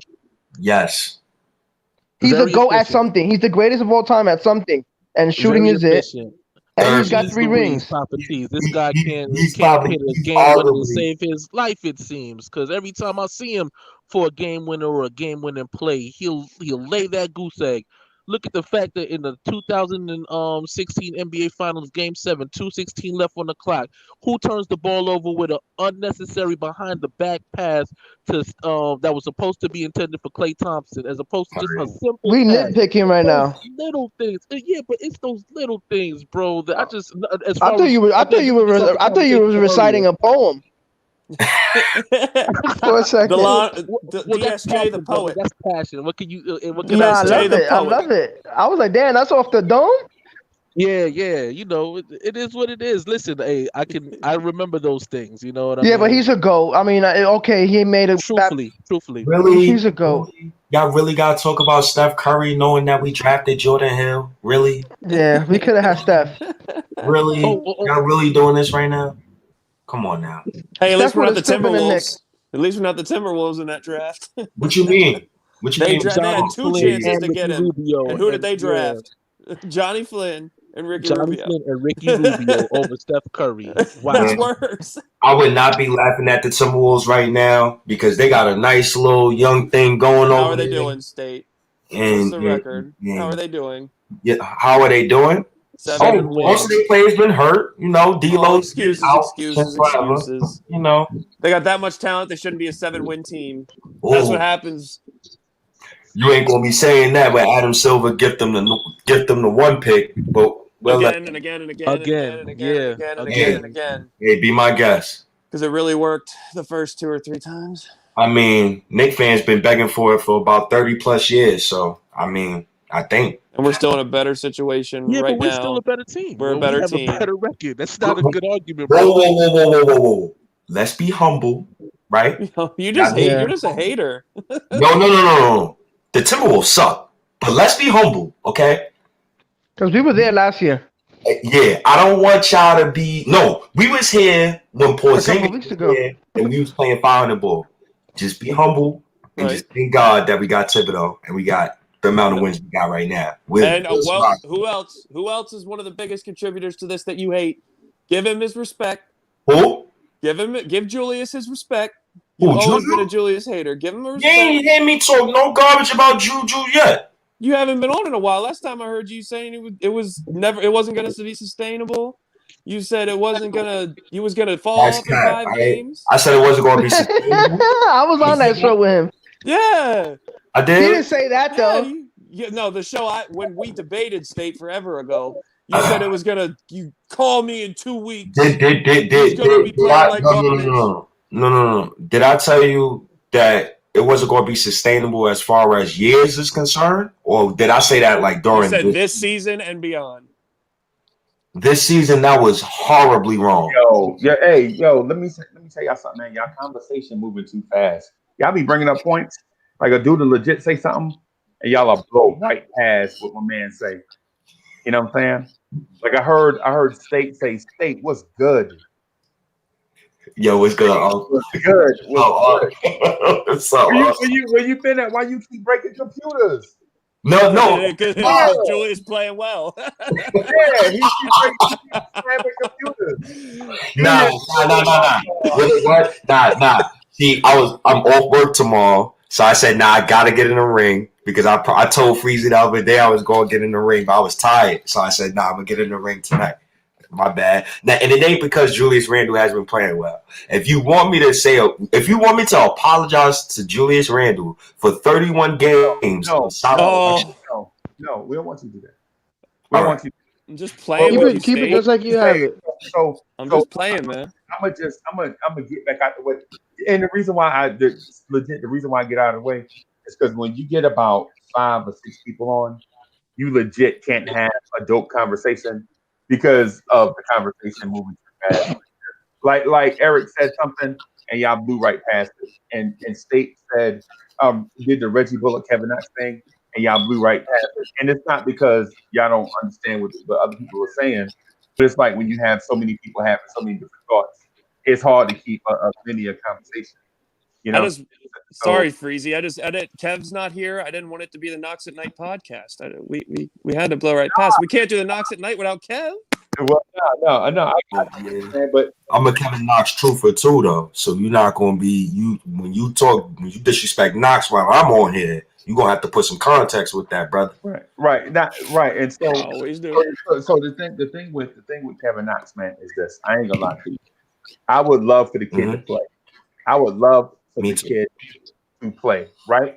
But at the same time, we have to upgrade that 3 position. I don't think Knox is a starter, right? I think Knox is a backup. But when you have 2 dudes in front of him, when you have Bullock and Burks in front of him, and Burks is not a true 3. Burks is more of a tweener. He's like a combo. He's something. He's something. He can do 3. Right. But for what Bullock and Burks is offering, I would like to see some Frank. Right. Me too. And so Frank is not a starter either.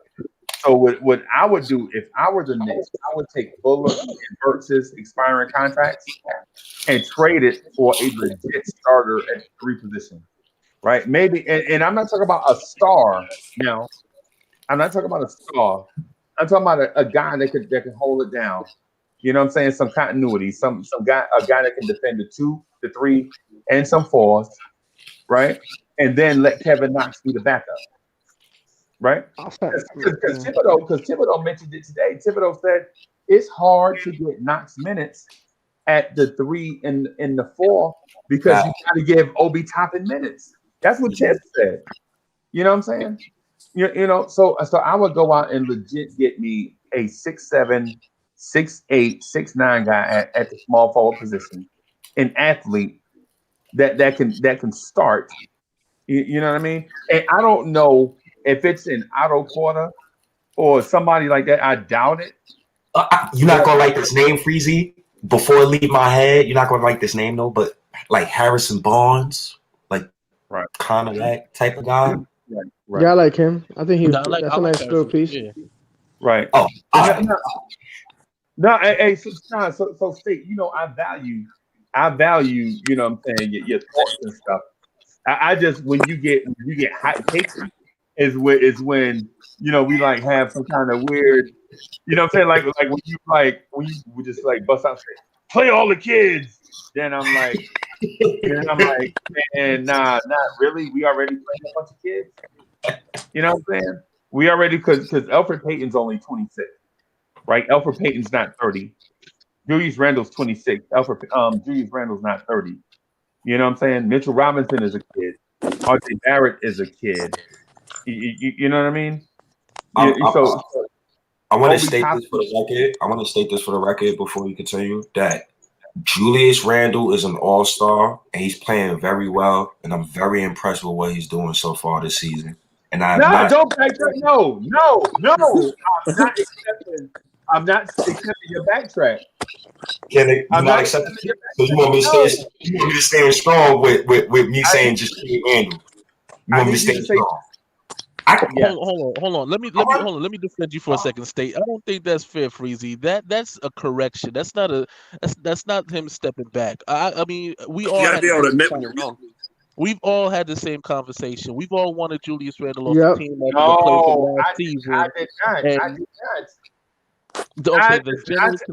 The general consensus wanted Julius Randle off the team after the play from last season. That's why we were all excited about the possibility of drafting Obi Toppin and seeing what he could do.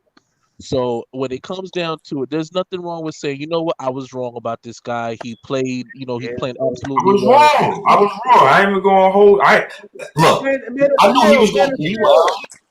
Oh, we were all wrong, bro. But say it's a difference between saying I don't know if Julius Randle is the answer, and every day tweeting the same thing 10 times.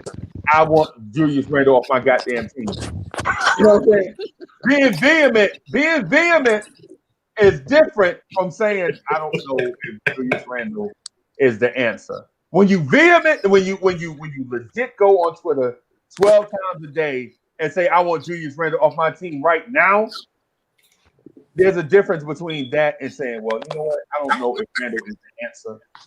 You know what I'm saying? Because when you put your foot down, you can't pick that foot up. You know why? Because we saw you put your foot down. But see, my whole thing about trading Randle, and my whole point of that was always about Obi. It wasn't never about Randle's performance or nothing like that. It was just strictly about Obi, me wanting to see Obi play, Leon Rose. That's his son's client. Who you think you talking to, man? All right. Nah. Because the chat, I don't want the chat to kill me. That's all. Nah, so this goes all the way back to last year before Obi got drafted. I on our Twitter thread, we like no handle Randle and all this stuff. You know what I'm saying? Come on. Do you guys ever see the YouTube video where they did the clip of his spin move turnovers? With He the deserved it. Spin my head deserved right it. around? He deserved it. Randle played like trash. Listen, you know, like looking at hindsight, I wish the contract that he wanted wasn't so big and that he got wasn't so big. But I thought, looking at it now, a player like Gordon Hayward would have fit very nice with this team. Yo, I wish Randle contract was longer. He's gonna get it. Randle. I wish we gave him. Honestly, the way he's playing right now, I wish we gave him a 4-year, $80 million deal. Because more than that. So let's do it real quick. Say, and I promise I'm gonna give you the next 2 minutes all by yourself, right? So I just want to say, SBC talk stuff. What's good? What's going on, man? I heard about your show through Legion and Knicks. I was on here like one time. I like that you be doing the debates. I need to get in on one. I might cook somebody, but I might be the villain on the show because I'm gonna turn my camera on real quick. Show you I'm a Bulls fan, so I'll be on Legion talking my smack on Bulls. But only thing I don't understand with you Knicks fan, why y'all don't appreciate Julius Randle? Like I don't understand y'all. Y'all got a good Not player. all of us are that way. Yeah, I don't understand. Y'all got a good player. Last season, it don't matter. He's playing good now. He's playing good now. Again, y'all haven't. Now listen to this though. Play last season. I understand the point that you're saying though. This is He the was problem. playing last year. Yeah. Okay. Now look. Now I got him on this though. This is the point you need to understand. The Knicks haven't been good for a while. Then you finally got you a player that's good who wants to be here. Then also you guys complain about Tom Thibodeau, who's a coach who brought a winning coach to your team, which y'all haven't not have. So y'all need to appreciate it while y'all have it because the Knicks haven't been good for a while. Can I ask you a question, brother? I can definitely answer your question. Him now. We're actually saying that. So I'm not understanding. And then y'all complain about who said Kevin Knox should be playing. I think Kevin Knox shouldn't even be playing, brother. Right. So let me live up to. Hey, y'all, don't take this as a form of disrespect, right? But I promised State that I would give him some time to chop it up by himself, right? Hey, State, because I cut you off, and I'm a man of my word. So these next few seconds is gonna be just for you to go ahead and get in your bag, right? No, Nah, the reason why I always said trade Randle was because when you draft a guy like Obi Toppin with the 8th overall pick, and he's Leon Rose's draft pick, and he's his son's client, I think that Leon Rose will push for Obi to get minutes. Leon Rose did not sign Julius Randle. I thought before the season started, I knew they was going to try to trade him.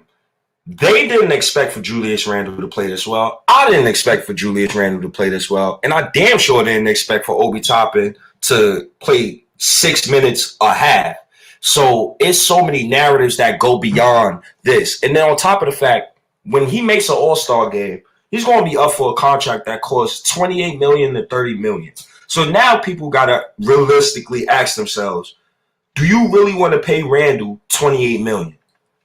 And you got to think about that because you got Obi Toppin on a 4-year rookie scale deal, and you might want to pay Mitch. You might want to pay RJ Barrett. You never know who's going to come in this free agency. So it's all up in the air right now. I just think that people can – I just think that the 31 games of good production, I think people just get it overblown.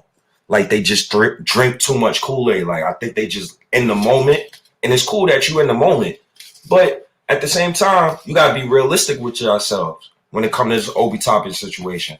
That's all I'm going to say. I was wrong about Randle. And anybody could get on me about Randle. And I was dead wrong. and he proved me wrong. So you right. You was dead wrong. You was dead wrong. Yeah. I was dead wrong. I got a question. I got a question for him though, dude. Because right now, in my honest opinion, I got Julius Randle winning most improved. Do you feel that way? For me, Yeah, that's how I felt. yes. But I want to ask you a question though. Go ahead. I got you. Do you feel that same way about Zach LaVine? Yes. I feel like Zach LaVine is going to. Even you can check. My child made a video about saying the Bulls trade Zach LaVine. I feel like we only should trade Zach LaVine unless we get a star in return. But if we're not getting no star in return, Zach LaVine ain't going nowhere. So honestly, because look, this is what you got to look at. I get what you're saying about anybody being moved. I feel like nobody is untouchable unless you're a championship team. If you're not a championship team or championship caliber team, or you got a championship caliber piece, nobody's untouchable. All right. I just wanted to know that. I just wanted to know that because I think you, as a Bulls fan, I don't think you really watch Randle the way that we was watching him last season. And if you did, you will understand why a lot of people had venom towards Julius Randle. Word. No, I understood, but it's just like now you got a coach bringing a winning coach into the team with Thibodeau. Like I feel like the problem. I don't have Thibodeau as a Bulls fan, so I know Thibodeau. He gonna bring it because he wants to win every game. Thibodeau don't think about the future. Thibodeau thinks about today. I want to win today, so he might overplay a lot of people. That's why we have injury problems on your team. But when you got a guy showing out in a position that you have, and he wants to play there, you got to take advantage of that. Right. I know you got a rookie that you want to be a star, but who guaranteed that this rookie going to pan out? You drafted Kevin Knox. Did he pan out? Did you? How many rookies that y'all done drafted before that didn't pan out? So that's true. How many rookies did any team draft that didn't pan out? Word. You can't blame Phil Jackson. Phil Jackson got fired the next day after he drafted Frank Ntilikina. You can't blame us for that. But that's also my point. That's also a point. That's why I gotta appreciate him. Another thing is too with the draft picks. Everybody's holding to these draft picks, and most of the time they don't even pan out. So if you can get a star with draft picks, you do it. My thing to you, State, No. is Obi. Yeah, I get what you're saying about Obi being Leon Rose's son's client and all that, but Tom Thibodeau is also his client. He's been his client longer. He trusts Thibodeau. He might have drafted that kid, but if Thibodeau's telling him, I don't like this kid, or Julius is a better basketball player, he's going to listen to Tom Thibodeau. I got a question. I got a question. Did you get this? Okay, perfect example is for the LaMelo Ball situation, right? You could see a LaMelo Ball with like, okay, this dude needs to start. He needs to play. We need to build around him. Do you get that vibe from with Obi Toppin being on the floor? Like, okay, we can build around him. No, not at all. God, no. I can't honestly answer that question until we get a valid point guard who knows how to find Obi. So until we get a valid point guard, you got one. Yeah, but the last player that needs someone else to make him better. Yes, he needs a point. He's point guard to play better. Yo, bro, our starting point guard had 3 assists last game. And come on now, bro. Last game, Emmanuel Quickly and Derrick Rose was playing tit for tat last game. Hero ball. Obi was not seeing the ball. We need a point guard. They were 2 for 22 from the floor. We need a point guard. Guys you can build around don't need a point guard to make them great. That's not. I disagree with that one. I disagree with that one. Because this is what you got to understand from the point. It depends on your play style and how you play. Because a lot of players does need a point guard. So a player like Obi Toppin does need a point guard. He's athletic, so he needs a point guard to hit him in the spots, maybe in the oop, get him in the right position to get the ball. Yes. Because he's not a player who can't really create his own shot yet. He's so I'm gonna say SB. I'm gonna say this too. So when Obi gets the ball to ISO. Right, to defend off the dribble, our point guards are not smart enough to direct traffic away from space. You know what I'm saying? Mm-hmm. So even if they're off ball, they're not smart enough to get traffic out of Obi's way, so that Obi can take slower power forwards off the dribble. Yes. A lot of Knicks fans are low IQ in the respect that all they see is the end result, but they don't see what created the equation. Right, the equation itself, like this. So what happened is they see the sum of parts, but they don't see the equation itself. Like Obi Toppin, say for instance, Obi Toppin is isolated on one side of the court versus Dwight Howard, right? Dwight Howard nowadays is a big stiff center. Yes. He's still athletic, right? But he's not athletic as he used to be. Used to be. Right. So Obi Toppin gets the ball on one side of the floor, right? Guess what happened? Kevin Knox comes over to the block in front of the rim, right? And we're like, what is Kevin Knox doing right here on this block, on this box? You're not even a low post player. And where's his hand, Freezy? Where's his hand? Oh, with his hand up his rump, right? He's just standing there for like 7 seconds. Obi is like, yo, I was going to take this dude off the dribble. You come over here in my way. You know you're a spot up shooter. You know what I'm saying? You don't even come to the perimeter or to your corner where you're the most effective. You come get in my way. Now Obi kicks it out, and guess what Kevin Knox does? He leaves and goes back to the other side of the floor. So now you're like, why did you come over here in the first place? Right? Yeah. And people will say, well, Emmanuel Quickly, you know what I'm saying, is not a point guard because it's such and such. But cats with low IQ do these things like Nerlens Noel. Legit, they ran the double screen with Obi Toppin and Nerlens Noel, right? Yeah. So instead of Nerlens Noel rim running and letting Obi rotate behind him for the straight on three, he sends Obi to the rim to rim run, and Nerlens Noel is at the top of the key for three, right? But also, and so you're like, why in the world why would the defense expect Nerlens Noel at the top of the key for three when they know, for one, he won't shoot it, and number two, he can't shoot it. And now you got and now you got three guys defending Emmanuel Quickly and Obi Toppin. Yeah, I 100% agree with that because, like he said, you got to look at that. Come on, man. If I see Nerlens Noel at 3-point line, I'm not going to respect that. Like, even if you say he can shoot it, okay, how many times that I can look at Nerlens Noel and be like, okay, he's going to knock it down consistently? No, he ain't no shooter. He's not no shooter at all. So, like you said, that's something that I feel like a point guard could help on the fly, and there's also some teams have to make adjustments on to move people out the way to let them understand that. Sometimes I feel like that might be a miscommunication. But like you said, that's something that the Knicks probably would definitely need to do better. But Quickly don't have the cachet to tell those guys that yet because he's a rookie. You're a rookie. Yeah. I think Rose do though. I was just about to say, when D Rose got here and Nerlens Noel was this money, Rose was like, no. You know what I'm saying? So he called Nerlens Noel and he told Noel, take your behind over there on the other side of the floor. And Nerlens Noel was like, no, where do I go over there? He was like, anywhere. Just go over there somewhere. Go in the third row. Yeah, you know what I'm saying? And what he did was he ran a pick and roll. He ran a pick and roll with Obi Toppin, which got Obi Toppin one of the best dunks that we saw all year. Yeah. I mean, I seen that highlight to that dunk too. There's 2 points I wanted to say about what. Go ahead. I'll go after you. When you talk about when I say about a point guard and not him needing him to be great, there's a couple things. One, players that you can build around. You don't build around rim runners. You don't. Right. And Obi at this point is a rim runner. He's not a very good shooter. He's a guy that's going to get – he can't post up guys like Chetty Osman when he actually gets a clear ISO one-on-one spot. He's not good at the things he did in college yet. So you can't just sit there and say that he's a player you can build around. He also plays zero defense. He might be athletic and good on offense. He's stiff and bad on defense. We think Julius Randle was so bad. One, he's gotten better at defense. And two, he makes Obi look like Isaiah Thomas on defense. Yeah. And I got a point to say, one, what you said, Uncle Freezy, and then to you, Zach. Okay, the point with the Derrick Rose move is very underrated and understand. We was both in a fight to get Derrick Rose. We were trying to get Derrick Rose and Lonzo, and y'all beat us at a punch of Derrick Rose. And Derrick Rose is great for the young players on that team to understand Tibbs' system. Tibbs always gonna bring his guys in because if you don't get the system, well, he ain't gonna play. If you get the system, then he gonna let you understand. So I'm gonna bring a guy in who understands the system. And then Zach, to your point, and that's a great point that you said. But the whole point is this.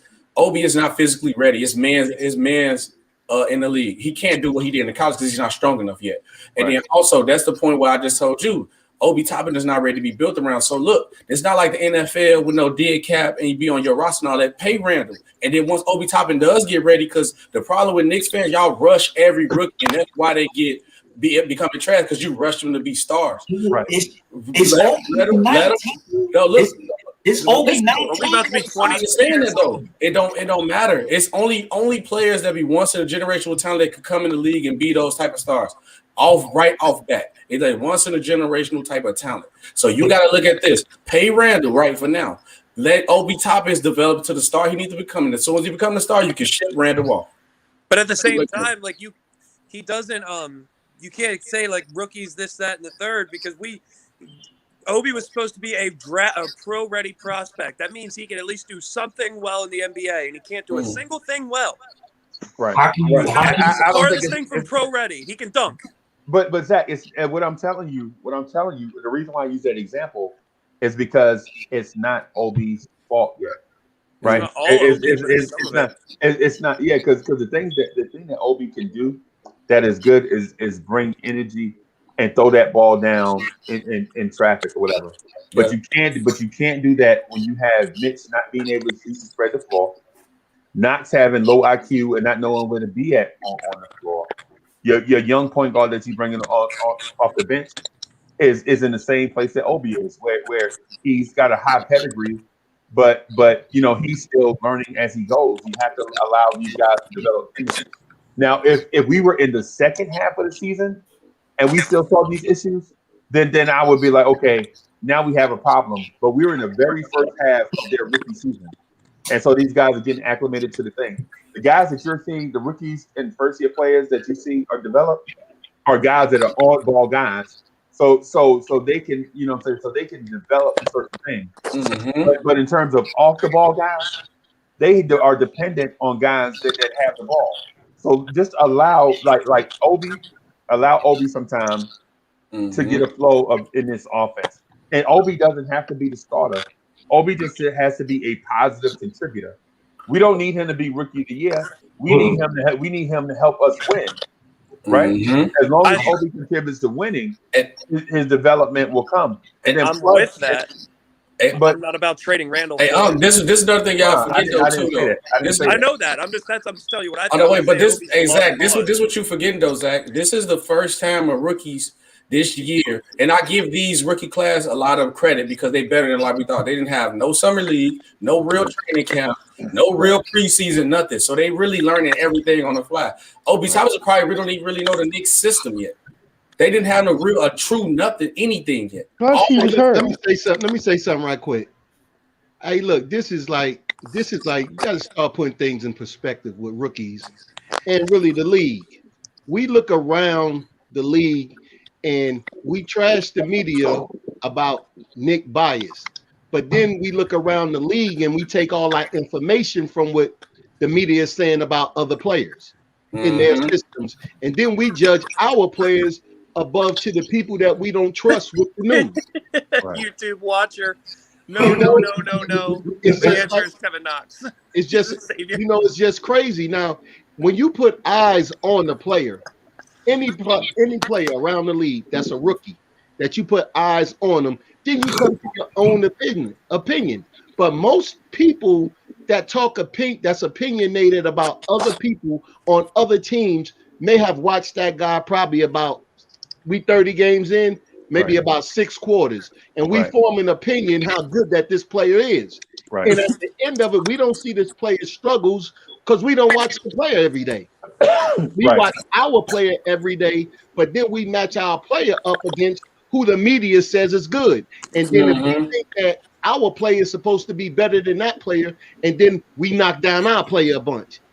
And that's crazy about it, because right now, whether you accept it or reject it anyway, Obi is a rookie.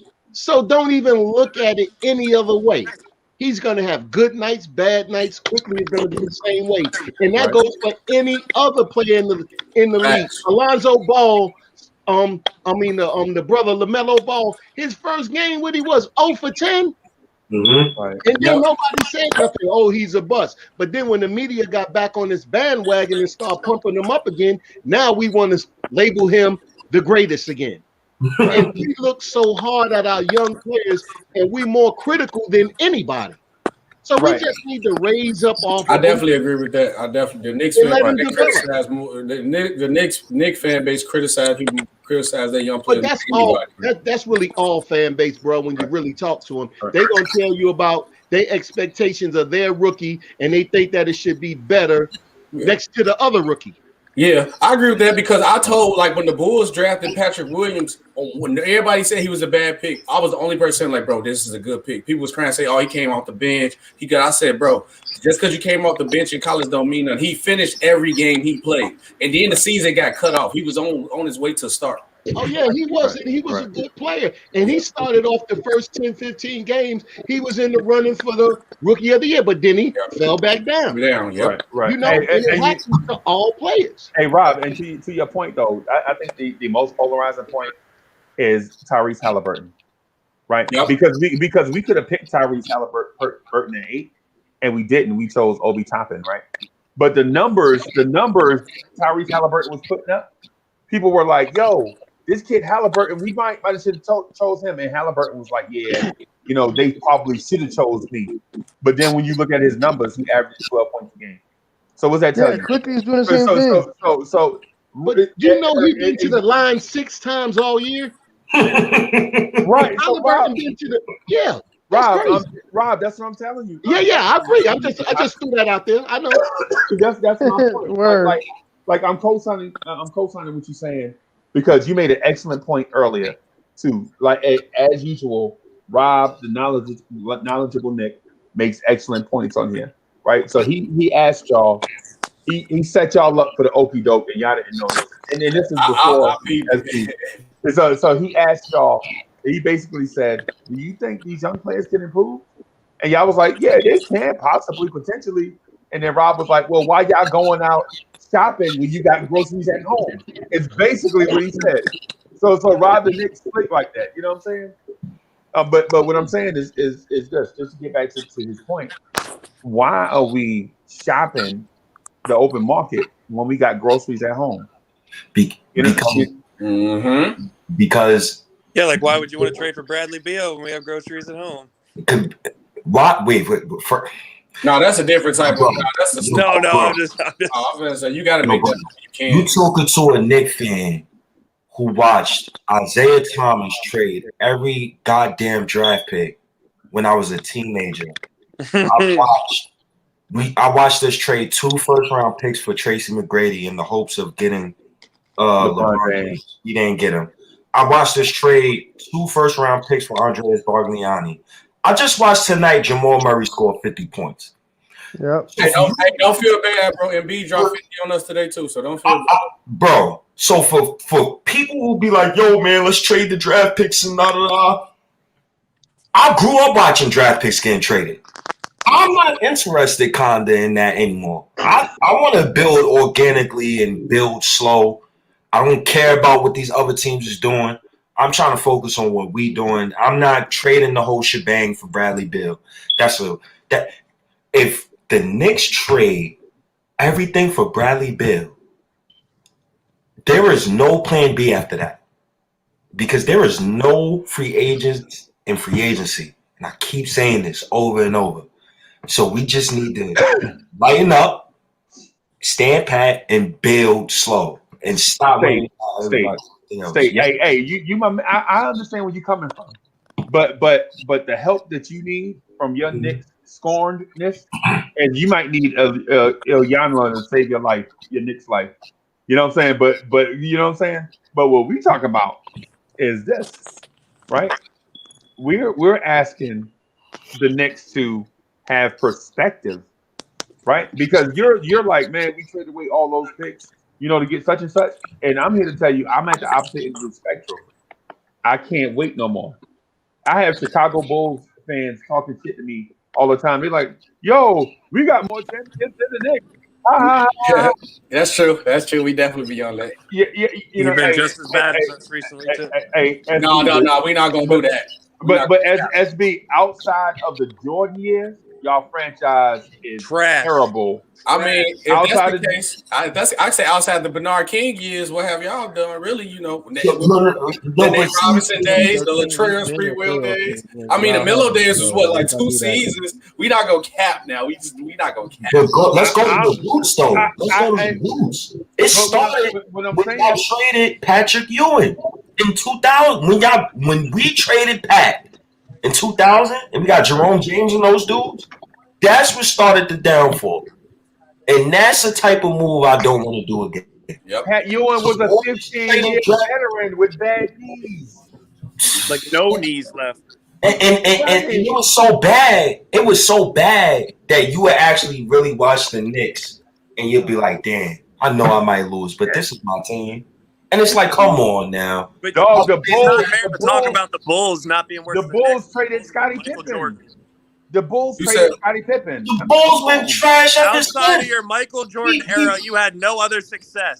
Oh, the Derrick Rose era was definitely good, and the Jimmy Butler era was good.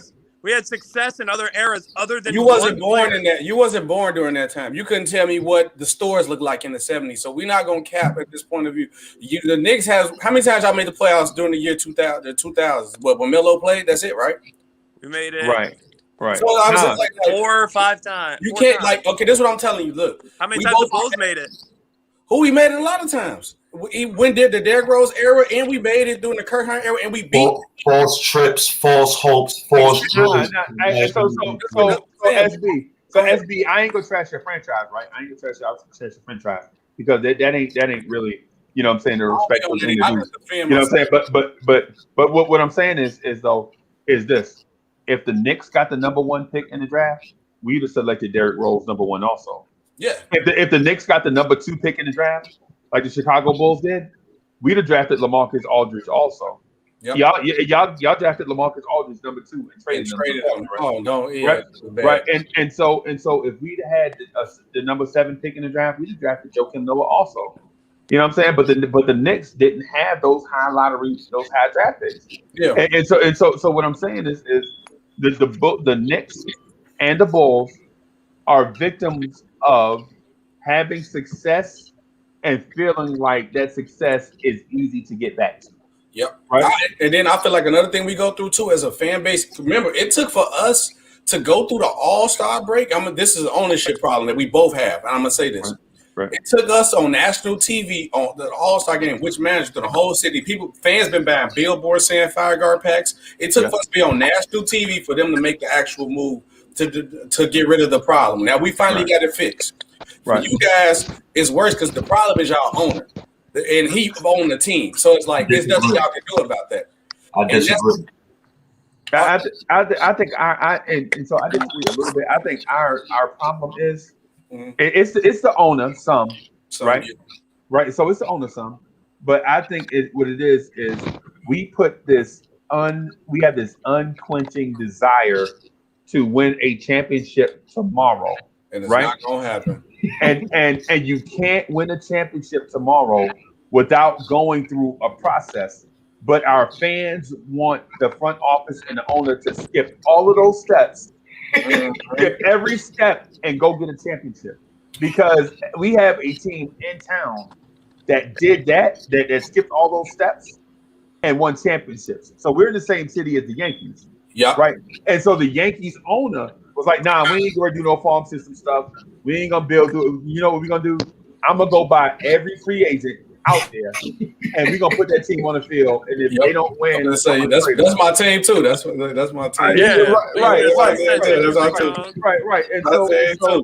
right. And so we in that weird situation where the Rangers can win, right? The Yankees can win. Mm-hmm. The New York Giants can win. Mm-hmm. And we're like, yo, the owner that we have is just as rich as those owners. We're in the same city. Mm-hmm. How come we can't win? They want to skip all these steps. Yep. Like for years, they were like, nah, we can't rebuild in New York, right? Mm-hmm. But the fact is that you can rebuild in New York. Yep. You know what I'm saying? But we didn't want to do that because we felt like we were always one piece away, and one piece and a bunch of luck away from making the finals. Yep. And what cements that status, what cements that to us is is so we try it 10 times and it worked once. Like we go out and get Latrell Sprewell, and then we make the playoffs as the 8th seed and go all the way to the NBA Finals. Yep. Right? And so they're like, no, we can do that every year. No, but you can't do that every year. Nope. You know what I'm saying? That was one in a million. But now after all these years of being the laughing stock of the league for trying that, the front office and the owner. So you got to give our owner some credit for a couple of things, right? So he was the one pulling the trigger on all those weird moves. He was like, "Yo, it's like me and State, like State is like, yo, Uncle Freezy, yo, you should do a podcast, whatever, blah blah blah." And I'm like, State, whatever you feel like can work, as long as you feel like it can work, I'll support you. And so State tried, and then you know what I'm saying? So our owner supported all these dudes that had these great ideas, and all of them did. Some of them did, and some of them didn't. But the owner was like, "I'm going to support you 150%," right?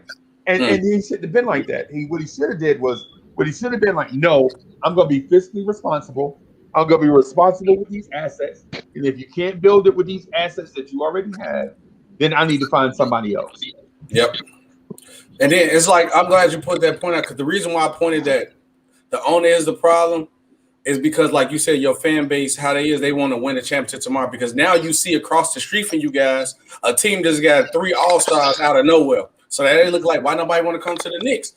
Because nobody like ownership. And I think it'll come with baseball. People got to realize there's no real true salary cap or no ownership. So you can just pay everybody. So if anybody could just pay everybody what they want, then it can happen like that.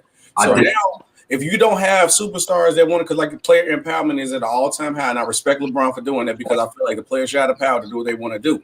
Right. But now, if you can't do that, like you said, you need to build around your young players and build it up until build a nice core. Because as we see, when a team get a nice young core around them, and they feel you build a winning culture, superstars will go that way.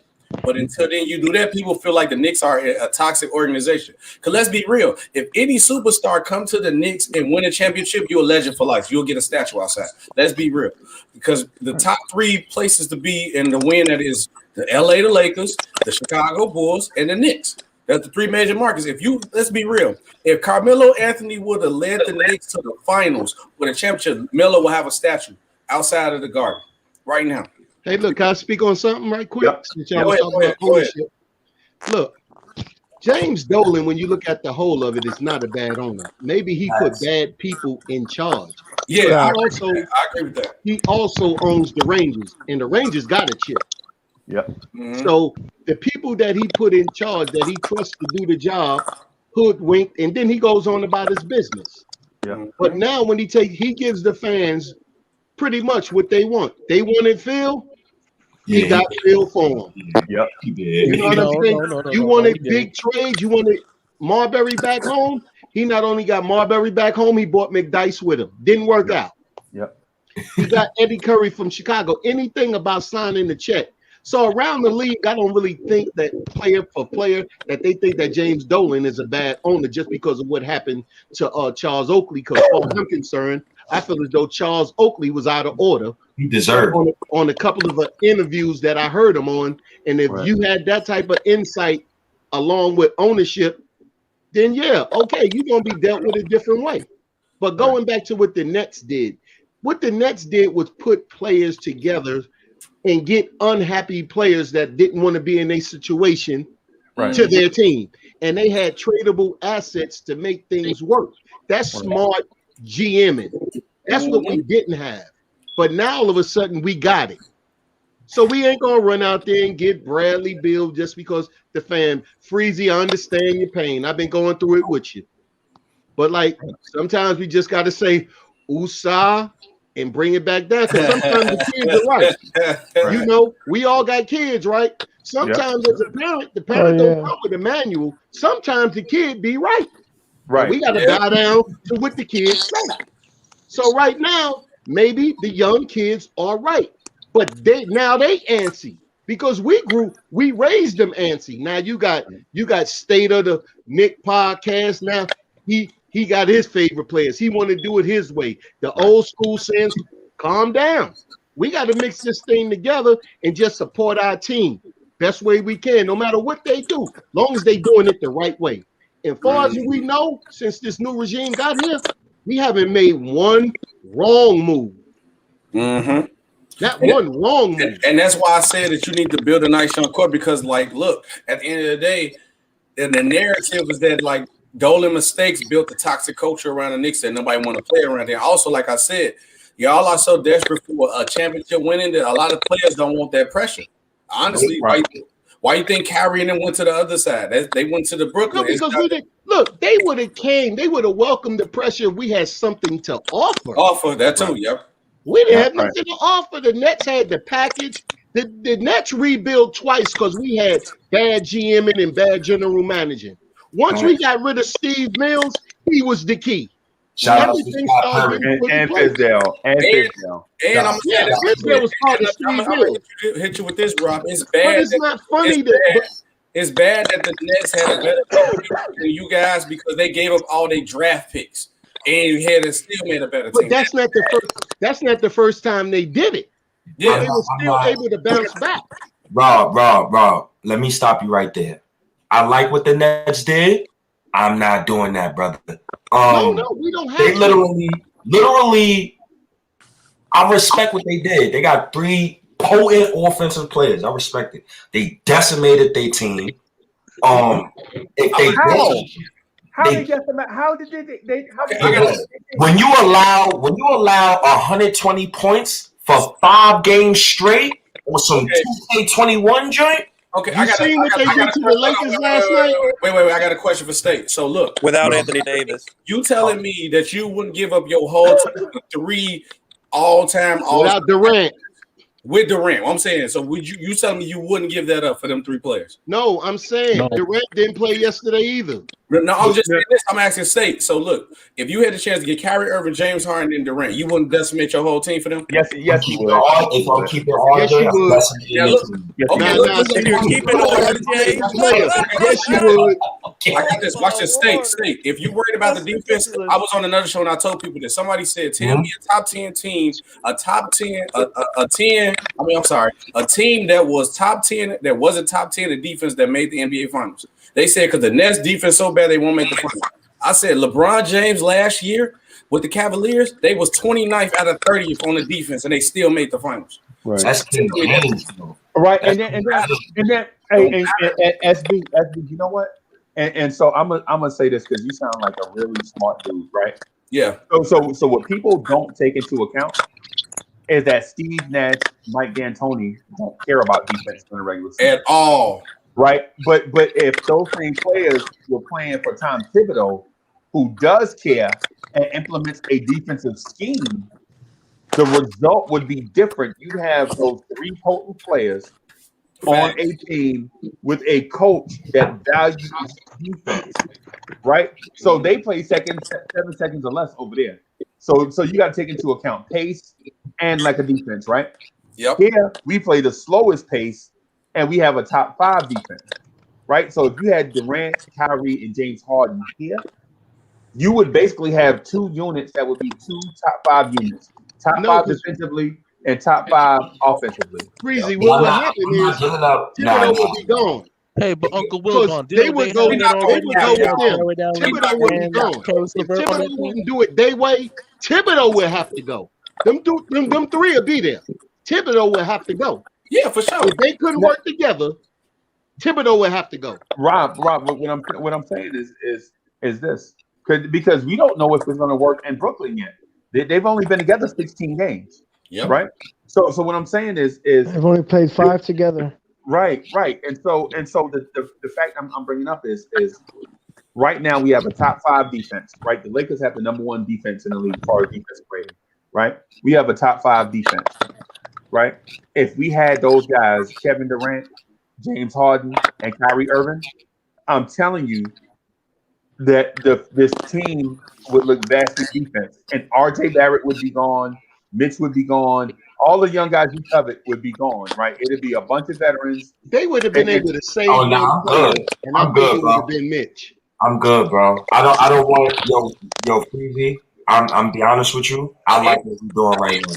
Instant championship contender, you wouldn't want that? No. No, he way wants they went Kobe about and it, Kevin the way they went about it, I respect it, right? Because Kyrie and Durant pounced on it at the correct time, right? But when you give up 8 first-round picks, and I'm a guy who just watched us trade 2 first-round picks for Andreas Bargnani, and we traded picks for Melo, and I just watched Jamal Murray score 50 tonight. But if they get As 2 an rings Knicks in the fan, process, I don't know. State, if they get 2 rings in the process and 2 trips to the Eastern They not getting 2 rings. listen. They get 2 rings, two trips to the Eastern Conference Finals, because right now those players are in their prime, and then they go to the playoffs like the next 3 years, and then all those players are gone. Right. And then they gave up all of that, right? For 2 to 3 rings, trips to the Eastern Conference Finals for the next 4 to 5. So you got a 6-year run in this window, and they got the picks for 7 years. But you got a 6-year run. The playoff run is way more valuable than them picks. We're not gonna sit here and cap that. Exactly. Listen, bro. Your team did not trade as many first-round picks as my team had. So since your team hasn't, you don't have the same venom I got for trading 8 first-round picks. But look what they got. I think it's misguided. I think State is misguided right now. No. Yeah. I think it's misguided. They got 3 Hall of Famers. They made a trade and they got back 3 Hall of Famers. You can't tell me Knicks fans wouldn't trade 12 first-round picks for a championship. How much does a championship cost? Everything. Put everything in the collection plate. We're gonna have to wait because it ain't no superstar free agents. Hey, look ahead, man. Get off the RJ kick boot wagon and just be the king. Be the team guy. Okay, look. Hold on. Since I'm the team guy, right? And I'm being realistic, and I just told you that I want to build organically. Hey, Zach, I'm gonna get out of the way so y'all can eat. But I'm here. No, right? in a little bit, Freezy. I might need you to stay on for a bit because I'm gonna run out to the store and like. All right, I don't care. I don't care. But Eric is here. Okay. I just don't want us talking all over each other. You know what I'm saying? Yeah, I don't want us talking all over each other, so I'm gonna back out of the way. Yo, my fault, but listen, man, that 8 first-round picks. I'm trading this, I'm trading that. I already been through the Melo trade. I got PTSD, man. I don't know if I could do all that, brother. You still want to trade Randle away?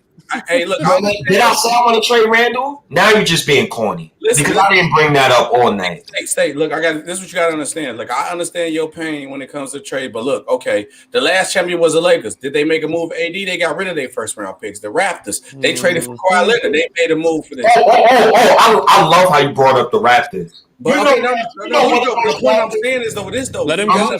Let him finish. You gotta make the moves. Okay, now you got the Warriors. Their moves after that they signed one star as KD, but he got the Cavaliers who won. Who they traded all their assets to get Cavalier to make a 3-peat. The point I'm telling you is this: when it comes to winning championships, sometimes you gotta take those risky moves when it be worth it. When y'all traded all them first round picks, it wasn't worth the move. You can't tell because it didn't equal championship or. It wasn't championship getting those players. Exactly. If you telling me you want to trade, I will trade the next 3-4 first round picks to get Kyrie, James Harden, and KD. Are you crazy? No. First of all, I got one dude who joined the 73-9 team. I damn sure don't respect him. I got another dude. You can't be emotional, man. You gotta take emotions out. Hold on. I got another dude emotional guy. $300. In a bet, and James Harden, who goes 2 for 11 in Game 6. I see. Another fraud. That's not going to happen with Durant on the floor. Y'all not going to sit here and cap for the New Jersey Nets. What we going to do? They got to show up. No, they got to show up. Stay. Listen. Stay. I tell my kids just like this here. Please keep the emotions out. And I don't know is not an answer. Hey, so when you do something, that means it's calculated in your mind, and you're not saying I don't know. Hey, you know what I'm saying? Keep your emotions to the side, because if you put your emotions in front of your decision making, you're gonna always be wrong because your heart over your mind. Get your mind right. That's so. And then And this do Joe, you things say for Nick about basketball. Wait, State. This is my slogan, bro. Real takes over fake debates, bro. You got to take your emotions. I'm not giving the Nets no kudos on no Nick channel. The hell with the Nets. I don't care. Nothing. I don't care.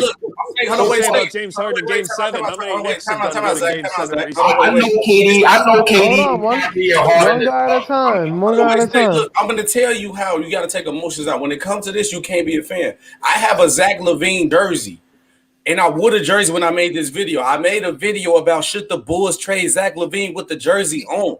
You can't have emotions in the video, bro. When you do this take stuff, you got to be realistic, bro. You got to be realistic about it. And I literally said on my channel, I would not trade Zach unless I'm getting a star in return. Point blank, period. If we get a star in return, go ahead. It is what it is. But let me put it in context. I would trade 8 first-round picks, but I don't want those 3. Like, if I had another big 3, I don't want that big 3. I respect that's a nice big 3, and they right when they chip. But, man, the hell with the Nets. I don't care about the New Jersey Nets, man. I don't care about them dudes, man. I'm worried about man. Would you take Braun right now with Kawhi and Giannis together? Yo, bro, I would take. Listen, let me give you a hypothetical. This is a hypothetical. This is what I would do. If I had a chance to get Kawhi and trade the whole shebang for Giannis, I'm doing it. That's something I would do. That's what I said, Kawhi and Giannis. When we gonna talk moves, or we gonna talk marginal moves, right? For me personally, I watch James Harden. We're gonna take the emotions out of it. I watched him wet the bag 5 straight playoff years. Facts. I watched KD join a 7. This is no emotion. This is all fact. Mm-hmm. James Harden wet the bed 6 years straight. KD joined a 73-9 team, and I'm supposed to respect him. After blowing crazy, I got a question for State. I got a question for State. I got a question for State or anybody else on the panel. Are you the guys who make takes and say championships got an asterisk on it? Are you those people who do that? Ooh. No. Okay. Thank you. I'm not. Okay. We win a championship. That's the hardest thing to do in sports. Word. Okay, thank you. I don't care who you got. Yeah. We've seen great teams win all year long and don't win a championship. That's the hardest thing to do in sports is to do it all year long. It depends in context. Yeah. It depends on who you ask. I hate when people make takes. When it comes to like the base, they try to down another player to make their point, and I hate when people do the asterisk thing. I hate that, bro. I hate that. So you respect you. So let me give you an example. So the 2019 Raptors, when KD went down and Clay went down, injury's part of the game, baby. All right. I respect that. Yeah, I respect that. What State's trying to say, I don't disrespect KD because at the end of the day, that was a team that built. They signed what State's trying to say is that James Harden was a choke artist and still is. Kevin Durant blew a 3-1 lead and then joined a team that beat him. He's just saying as a soft move. I'm not saying the championships don't count, but it's a soft. Yeah. Oh, if it's not soft, oh my Lord. KD didn't blow the 3-1. The 3-1. He was part of the team that played, wasn't he? Westbrook did. No, KD did. The whole team blew the lead. Look up the stats. Hey, look, I tell you just like this here. Go ahead. Okay, let me ask you another question first before I even go there. Mm-hmm. But this is the real question. Did you have any type of feeling state when KD, Ray Allen, and Paul Pierce joined up together and they won the title? When KG, Ray Allen, and Paul Pierce, they was trash by themselves. No, honestly, no, I did not because. Okay, why? I didn't think they were going to win a championship. I didn't have no. Another question: do you feel like those teams were super teams? That Boston team was a super team. Okay, so why you didn't have a problem with it? No, Rob, ain't no such thing as a super team. I didn't have a problem with it. I didn't have a problem with it. Yes, that was a super team because they had one of the top 10 defenses of all time. But I used to have a problem with it because they didn't join each other. Like KG didn't lose to Ray Allen prior to him joining him. Michael Jordan didn't lose to the Pistons and then go join the Pistons.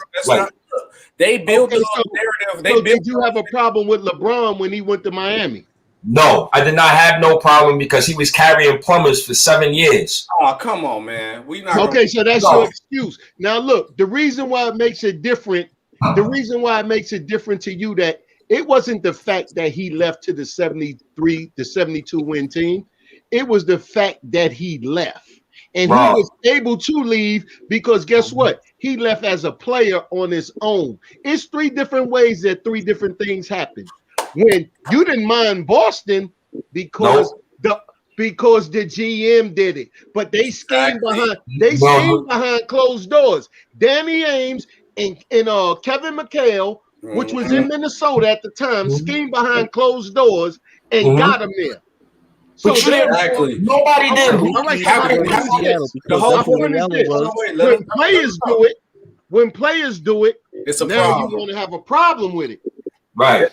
How you cool with the man up top when you rather for another person to make his own choice and decision? This whole point telling you, look, listen, bro. Besides the Dallas Mavericks who had Dirk Nowitzki, tell me a team who won and didn't have multiple All-Stars on their team. It's no such thing as a super team. Super team's been existing since the 80s, since Magic Johnson days, since the Boston Celtics days. He just brought up Kevin McHale and them. They had a whole whip from the starting 5 to the bench. Super teams do not exist. That's that Stephen A. and all them ESPN analysts, they built a narrative for us to believe. There's no such thing as a super team. So name me a Hall of Famer that didn't win a ring without another Hall of Famer on his team.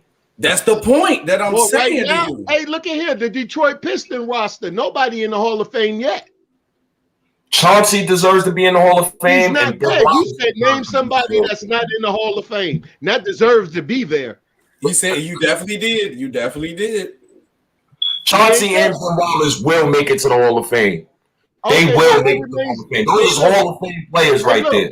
I don't think Wallace is a Hall of Fame player. Chauncey gonna get there. I think Wallace better Rasheed. I say, look, I don't think so because of Wallace not a Hall of Famer. I'm gonna tell you. I'm gonna tell you why. I don't think that. Hey, Rob, I'm gonna tell you why. Because Derrick Rose, Rasheed Wallace, he close. Hey, Rasheed is close. Rob. I'm gonna tell you why. That Ben should be a Hall of Famer, Chauncey should be a Hall of Famer, and Derrick Rose should be a Hall of Fame because T Mac and Grant Hill made it and they ain't do shit. They whole fucking career. They made out what they should have been. And I'm gonna tell you that's for a fact. It don't matter, but Grant made it. So if Grant made it, look, I have to agree with you with that. And Derrick Rose made it because they haven't done nothing during their career. They made out what they should have been.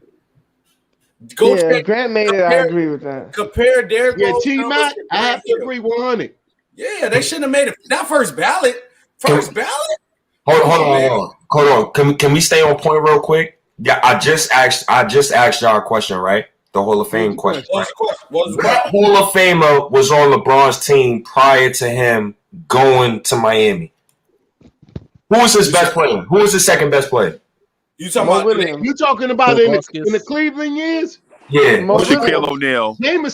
Jameson and you. Antoine Jameson. Shaquille O'Neal. Hold on, wait, brother. Hold on, wait. Do you know that LeBron James with the most number 1 and most first round picks and the most number 1 picks at any other player? I know. And Kyrie, when he came back, Kyrie. I'm not going to, the chat saying Shaq, but I'm not going to say Shaq because Shaq was washed by the time he went to the Cavaliers. So we're not going to do that. No, but we're not going to do that.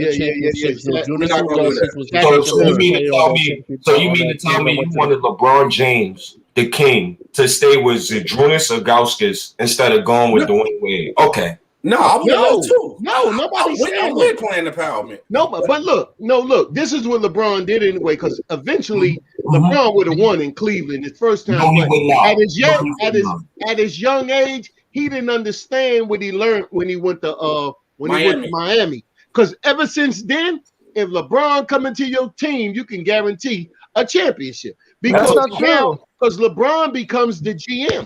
That's not true. Prove it. He went to. I'll prove it. He went to LA his first year, and they still couldn't do nothing. He won the championship. He got hurt for 2 weeks at the end of the year, and they were not going to playoffs. We're not going to do that.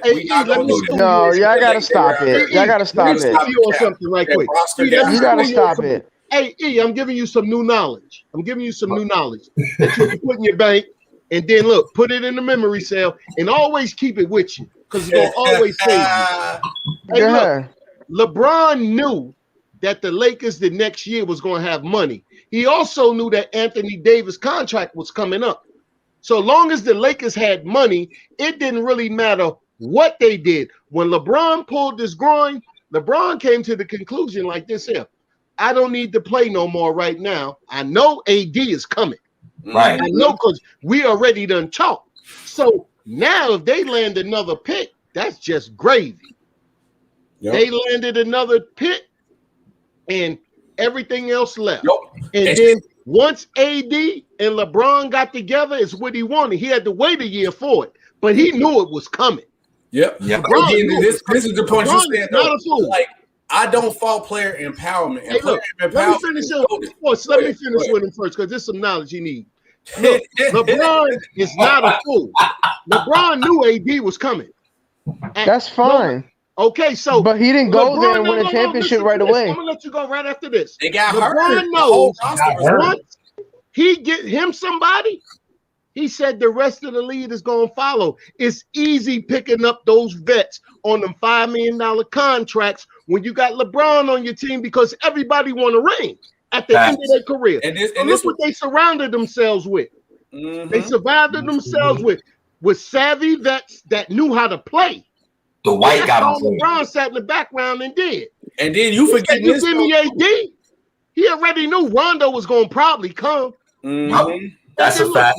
Look, Rondo sacrificed the money to come, and then guess how much money he got with when he went to Atlanta? 15. And he's still doing the same thing, sitting down waiting to play off Rondo. He ain't gonna play all the time. But see, Atlanta got suckered into it. They thought they was going to breed something because they had these players, but it wasn't. The chemistry was right. So when LeBron comes to a team, like I said, guaranteed a championship is coming. Yep. Yeah. And then you got to think about this, though, bro.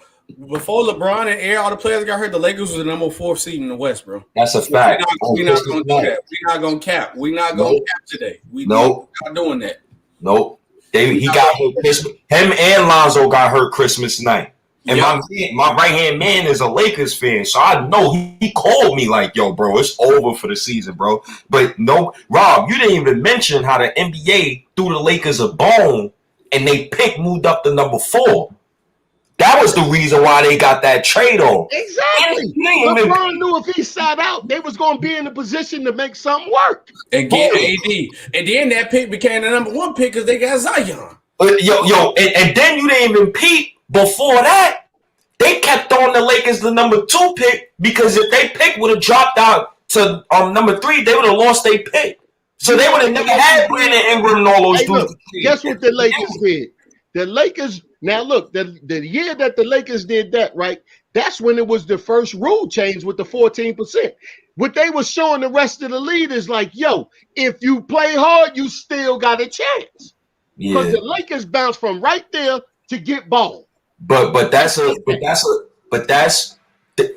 the NBA gods bless you because when you play hard, you play to win. When you play to win, we was playing to lose, and we always got suckered. But see, Rob, now we playing to win. But see, Rob, this is where Knicks fans like me get mad because you start Alfred Payton for a whole season, and then we get he dumb trash. And then we draft Obi Toppin, and then now I'm at a crossroads because Obi Toppin getting 6 minutes a half, and now I'm like, damn. Hey, State, we in confession. That little thing, that thing be in confession, be like that. All right, so look, this is how you break this down. This is what you need to go to, and you're going to always be happy if you go to this. If you're going to always be happy, I bet you're going to always find sincerity. You're going to always be like, the flowers going to always fall on you when you look at it like this here. You look at it like this here. When you look at Julius Randle and you look at Peyton Quickly, you look at it like this here. What's the best for the New York Knicks? And then you let it. No, look. And this is the reason why I say that.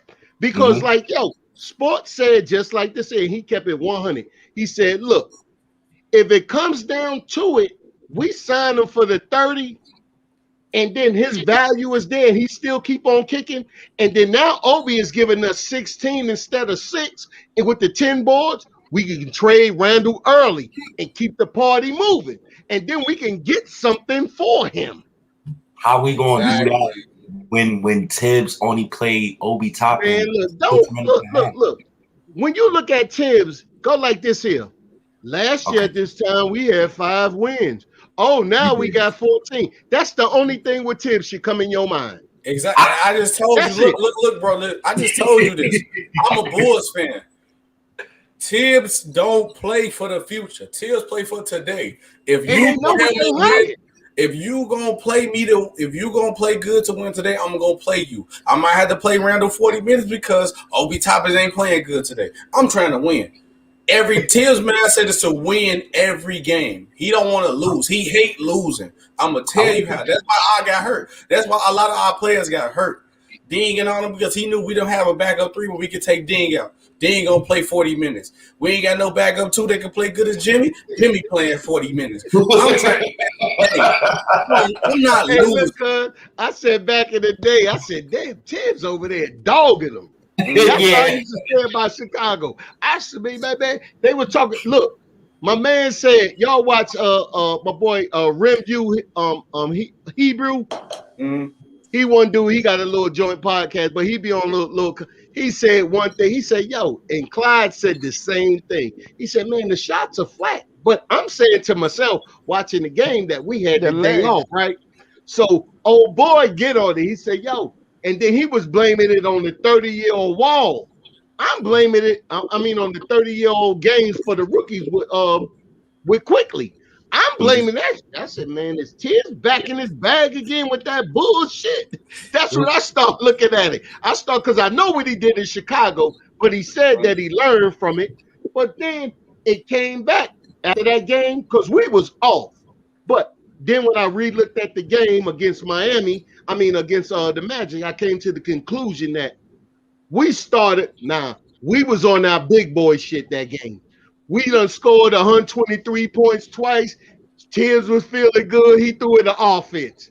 But then Tibbs forgot himself. He said, yo, this team is about defense. But everybody was feeling good about themselves because we put up 123, and then we won both games. So when Derrick Rose came in, them players started feeling themselves. But look, like real, back to life. Back to reality. You know, and that's where we at now. Because look, we played the Magic 2 different ways. The first time we beat them, we slowed it down. We had 89 and they only had 84. We threw Rose in there. We was feeling good. We thought we gonna pop. We had a good first quarter. Julius dropped 17. Everybody happy. Oh, we gonna keep this moving. Then everything shut down. Shots started missing. Fast breaks started going the other way. They scored like 35 points on fast breaks. on turnovers. 30. So now, but we don't do that. You know, we're about a 13-team turnover peoples. That's how we rock. We took that game was totally, that game reminded me of last year. I put that game like this in garbage, like, shh. I blew it up and I threw it straight out the window because I knew that wasn't us. That's not the way we play. Real quick, we got a super chat from Strong I Shinobi. Great, respectable entertainment. Real talk tonight. Good looking, brother. Appreciate you. Salute, man. Thanks for love you with that one. Yeah, shout out. I had to bring the villain aspect to it, man. I know y'all will be. That's why I said I need to get on debate. I'll be the villain. I'll be the villain on debate. I'm cooking people though. I'm letting y'all know. You're only half a villain because you're a Yankee look, let me fan. tell you. Look, sports. I don't even debate because I'm on it. Like, look, they got the legends area. We can't even go down and debate because we too strong up here. Yeah, you know You Now, know, I like the debate because I'm working on being in the process of being on ESPN to being on TV because that's my goal. That's what I'm trying to do. Because I don't work with like the Windy City Bulls. I work with like GDT, but COVID done messed that up and everything like that. So I've been on like the media side, so I'm working my way to get to that point. But I'm going to be. Hey, look, I tell you what, you're gonna get a lot of seasoning on that meat over here. Hey, look, I'm letting you know I don't plan on losing. If you beat me, Hey, look, man, you gonna look. It's a couple who look. My man E Dog might get you. Nah, I ain't ducking no smoke. I'll let you know now. It's no smoke, man. My goal is just listen. My goal is the same thing, bro. To do the same thing you do. But I love football too, so I do a lot of that stuff for the Jets.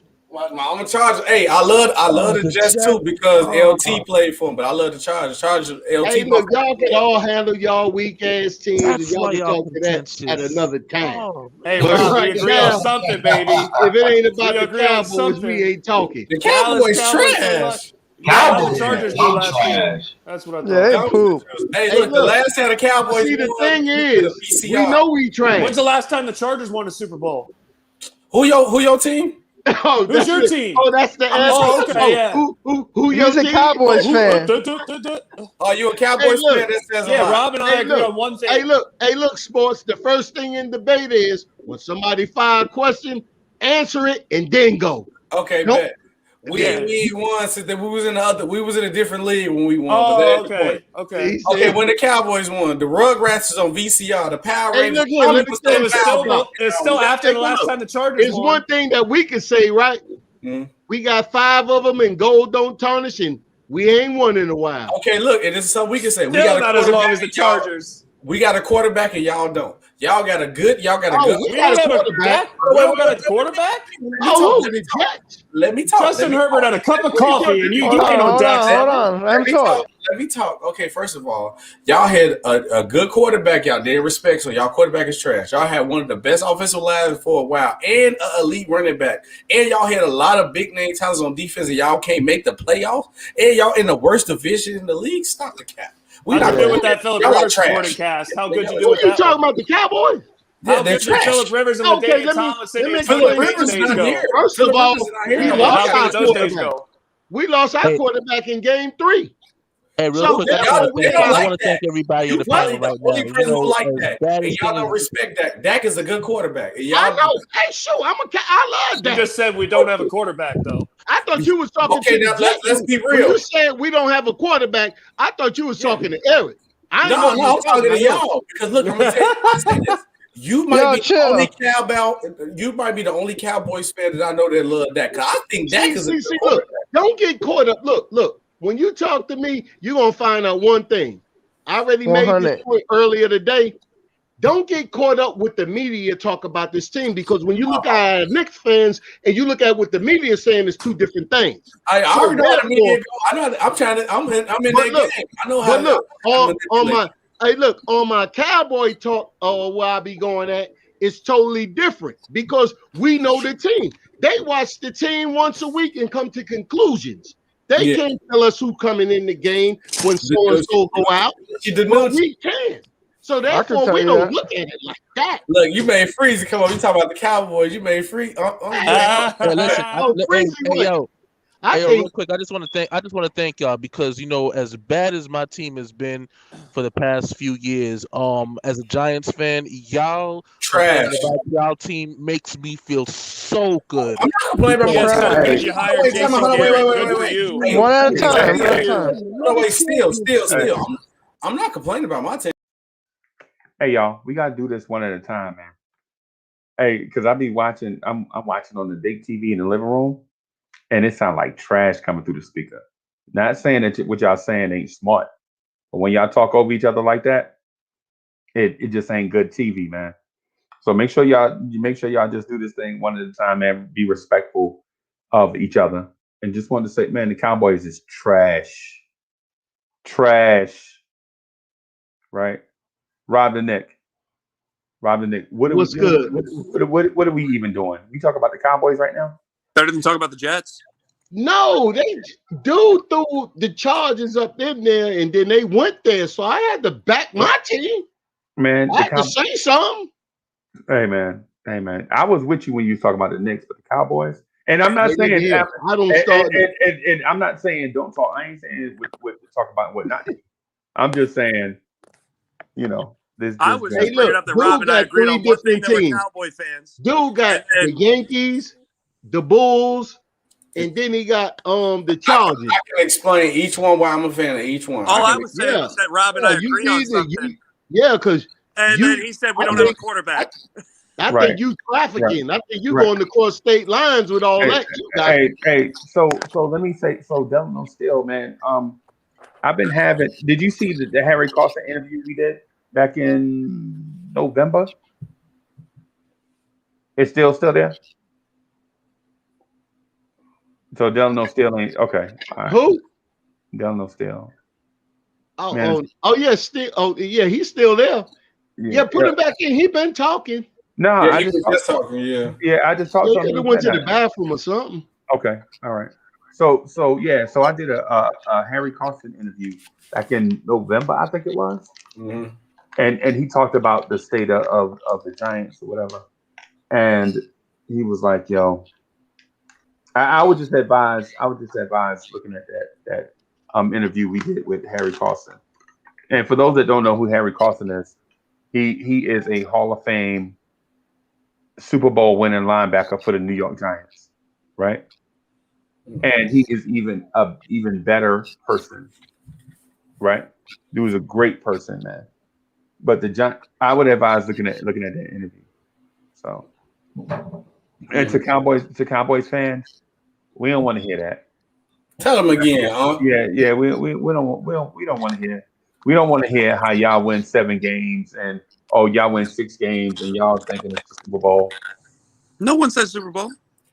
Hey, some of y'all wasn't even alive. Some of y'all were in high chairs when the last time the Cowboys won a Super Bowl.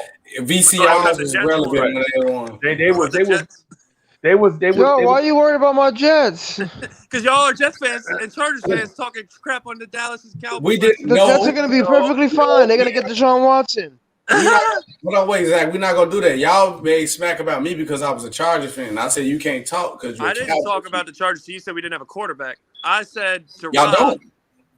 I said to Rob that we can agree on something because we're Cowboy fans. That's all I was going to leave it at. You said we don't have a quarterback when we have Dak Prescott, who's a solid quarterback. I don't care what you say. And I said you guys are the only Cowboys fans that have ever talked to that respect Dak. I feel like Dak is a good quarterback, but I feel like there's more than 2 Cowboys fans in the world that respect Dak Prescott. No, there's not. Whatever you say. I'm gonna tell you, the owner of the team don't respect Dak because he haven't paid him yet. That's not the fan base. There's at least more than 2 people in this world that like Dak. So who is the better owner, Jerry Jones or James Dolan? Jerry Jones. I would say James Dolan. I would say Really? James Dolan. I mean, Dallas is consistently the most valuable franchise in sports. I mean, they've won championships under Jerry Jones. They haven't won a thing under James Dolan. Well, the Yankees are worth more than the Cowboys, so. Really? Look it up. Yes, they are. We got to think about this though too. You guys have won one whatever since like a long time since VCRs was relevant, and you worried about talking about he will be better, but he don't want to pay a quarterback who you said is a good quarterback. So he don't even value the pieces he have. He think he's a GM. Come on, Dallas man. Cowboys are the number 1 most valuable franchise at $5.5 billion. The Yankees are number 2 at $5 billion. So nice. But we talking about football. Football is the best, like pull more ratings in than any other sport. They're still the most valuable franchise. And they still trash. And it's the Yankees. The Yankees should be the most valuable franchise. You capping. It should be the Yankees. Last time I checked, it was the Yankees. Oh yeah, actually, if you look at the history. No, the last one they did, the Yankees was the most valuable franchise. Yeah, well, go ahead. I'll prove you wrong. Hold on. Go ahead, look it up. 2020. Look it up. So I just looked it up. So the Dallas Cowboys are the most valuable. Yeah, so quit capping. You keep saying we're capping. Quit capping. And the Yankees are 2, and the Knicks are 3. I'll take that. Two of my teams in the top 3. I'll take it. That means you're a bandwagon rider. Yeah, I'm 4 blocks away. I'm 4 blocks away from Yankee Stadium on the Grand Concourse. You can walk 165th. Okay. 165th Grand Concourse. Yankee Stadium is 161st River Ave. Someone just said Eli Manning's the best quarterback ever. That's cap for sure because it's Tom Brady. We're not gonna debate that. Yeah, No, I that's was just laughing easy. at the chat. That's funny though. But that's the quarterback that beat Tom Brady. Him and Nick Foles. I mean, he got beat by bums, but every elite quarterback he played, he dusted them off. So Right. we ain't gonna do that. Right. So for the record, I am a Chicago Bears fan. Oh man, I'm from Chicago too. Just to point it out, I'm from Chicago, West Side. Oh wow, 85. Yeah, they trash. I'm not a Bears fan at all. Right. Right. You a Bears fan for real, Nick Freezy? Foles, Yep. Mitch Trubisky. You see the 85 Bears? I like they worship the 85 Bears here. Like they worship. I'm gonna tell you I'm something saying they crazy. were a squad, but that was They last year worship they the 85 Bears more than the Bulls in the 90s here. I'm gonna tell you that straight up. The Bears won some goals more important than Jordan 6 feet, Right. which is crazy to me. Well, it's to me. Well, I have some perspective about that. Okay. So my perspective about that is for that 14-year window, I think the Bulls of that era were just as good as any team that ever existed, right? But outside of the Jordan era, the Chicago Bulls are in my opinion, is a below average franchise, right? I'm not gonna debate that. Yeah, for sure. And so I don't say that to be mean, because they've had great NBA players. They had Jerry Sloan, who y'all know is the pick and roll master from the Utah Jazz. He played for the Bulls. They had Bob Love. They had George Gervin. Shout out, Pour out one in, you going in your bag with these things. I appreciate it. So they had a lot of great NBA players, right? But the Jordan era defines the Chicago Bulls franchise, because it's not really fair to the Chicago Bulls as an organization, because they had a lot of great players. They have one right now in Zach LaVine, and it's a shame that the narrative right now is, who are the Chicago Bulls going to trade? He's a great player. Yes. Yeah. He's not a great player. What? He lead the league in the most fourth quarter points this year. Hey, look, he's a good player, but you got to some way around. I would take him over Damian Lillard right now. Oh, man, What? Who? You he crazy. Wait, hold on. No. He didn't mean to say that. He didn't have his medicine today. Hold on. You would take who? Don't judge him on that. Don't judge him on that. Hey, Uncle Freeze. Hey, look. Who would you take? He didn't have his medicine today, man. Let that one go. Oh, boys, man, I wouldn't do that. It's because y'all don't have perspective. Yeah. Right. So the thing is I would take Zach LaVine at 26 with his career arc pointing straight skyward. Right. Easy bucket getter. One of the most athletic guys in the NBA at his position. With an ACL. Right. So his arrow is pointing skyward with the ACL injury, Rob. Right? Okay. But Damian Lillard at 30 has plateaued. Like Damian Lillard is not going to take more steps to get better at age 30. All right. Yes, he is. Yo, this argument is absurd. Hey, I can't Freezy, I can't even entertain this. We're not talking about it no more. That's why this is called Nick Up. Again, all I want to do is state my point. I legit stepped off the camera for 76 minutes, right? And didn't say a word. As soon as I come back in, everybody just jump on. It won't even let me finish my thing. I feel like I'm fair. Right? I feel like I'm fair. Do I not let everybody have their say? Right? Everybody have their say. They say all these absurd things all night. And I come in with some perspective and they won't even let me talk. But what I'm gonna do is I'm gonna jump back in, right? And I want to hear what they have to say about how ridiculous my take is. And then I'm gonna just clean up afterwards. Hey, look. Hey, y'all, we're not going to say nothing. We got to finish listening to Uncle Freezy. Let him go. I want to hear. Yeah. We all want to hear. Right. Go ahead. Hey, Rob. Don't I legit step off the camera so I can let people eat? Right, I do that, right? I'm Yeah, like, we respect that. Go ahead, knock out your point, champ. so my point to this is this: we make these lame arguments for Dame Lillard, like, oh, Dame Lillard doesn't have enough support. Dame Lillard, blah blah blah, all these things. But when I say it for Zach LaVine, the first thing y'all say is, Uncle Freezy, stop making all these excuses, right? Like for instance, the Bulls' backcourt is one that needs improvement, right? Satoransky is a decent player, but he ain't franchise altering. But he's solid. You need solid guys on your bench, and he's tall, and he can defend. Some guys he can legit be a pest for opposing guards at times, right? Could have sworn Kobe White started. Right. And so you draft Kobe White to be the point guard of the future. Turns out he's a combo guard, right? He's not a pure point guard, what the Bulls need in their lineup on a nightly basis, right? So what that does is that forces your off guard to play more on ball minutes, right? So not only does Zach LaVine offer you the combination of straight scoring from the two guard position, he also facilitates for that team as well. Now, with that said, the Bulls need more perimeter defenders, right? And they knew that coming in.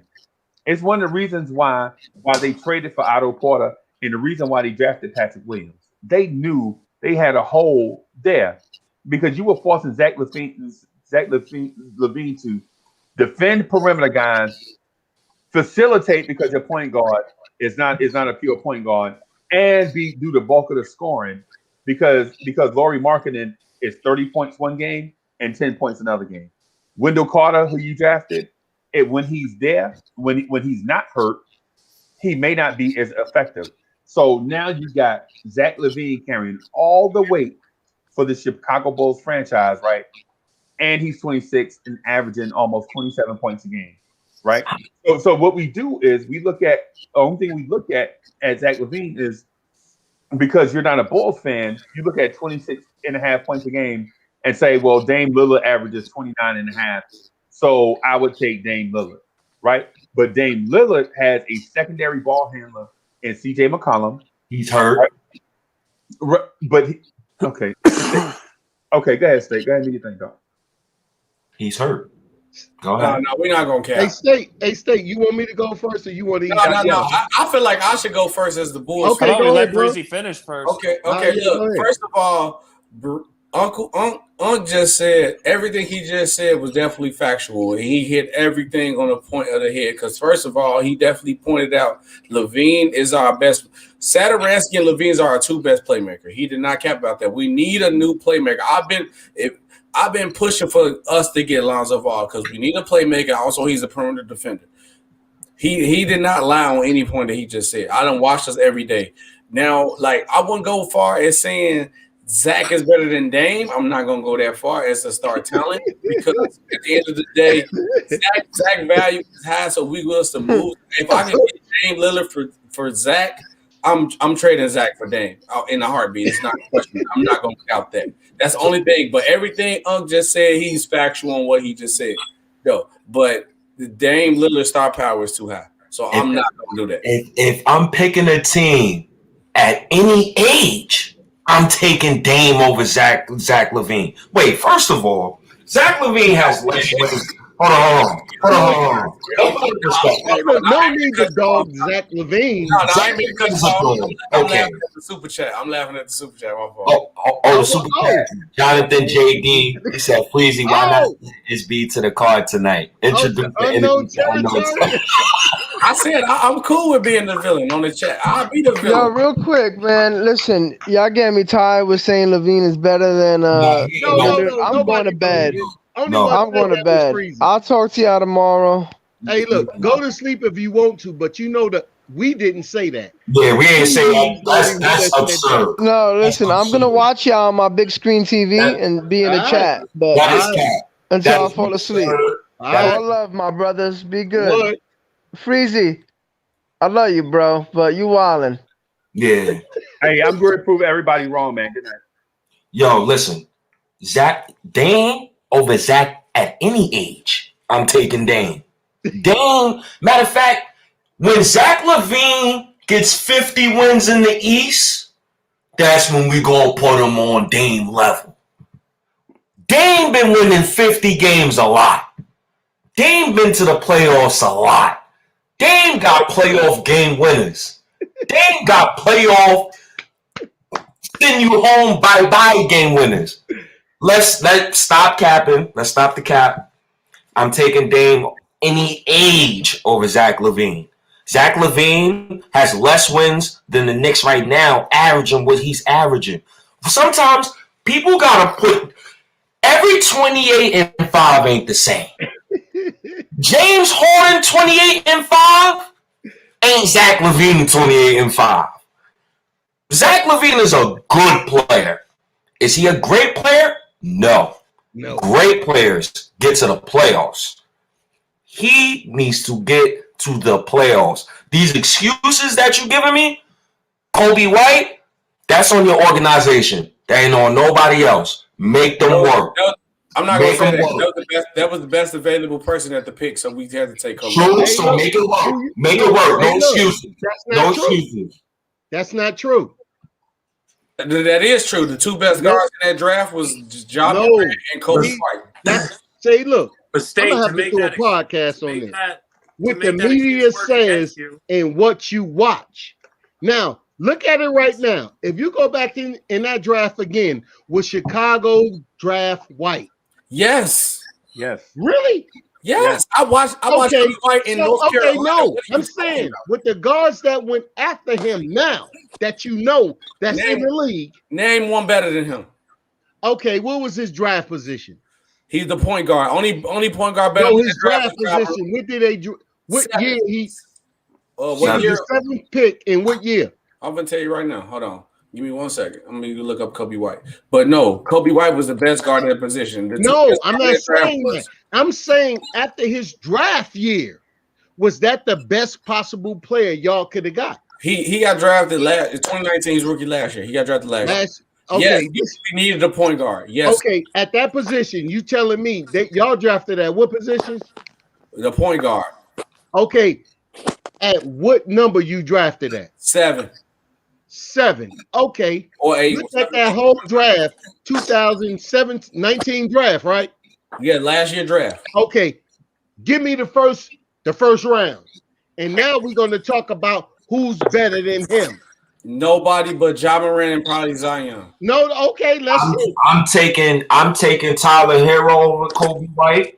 We needed hold on, wait. Y'all not taking the perspective that we didn't need a 2 guard. We got Zach. We needed a point guard. But you can't. You can't pick. Zach has. Let me get this, because right now I ain't getting no question. I wanted to talk to him. So now, look, you saying y'all needed a point guard, and y'all thought that Zach LaVine was a point guard. No, we didn't have Zach LaVine. No, we didn't think Zach LaVine a point guard. Zach LaVine is the best playmaker on the team. No. Kobe White, my bad. Kobe White, you thought that he was the best legitimate point guard at that point in time. Yes. Okay. And you knew. Okay. This is what I'm gonna tell you where your team failed you. Okay. Because I'm re-looking at the draft right now, and put the draft on there.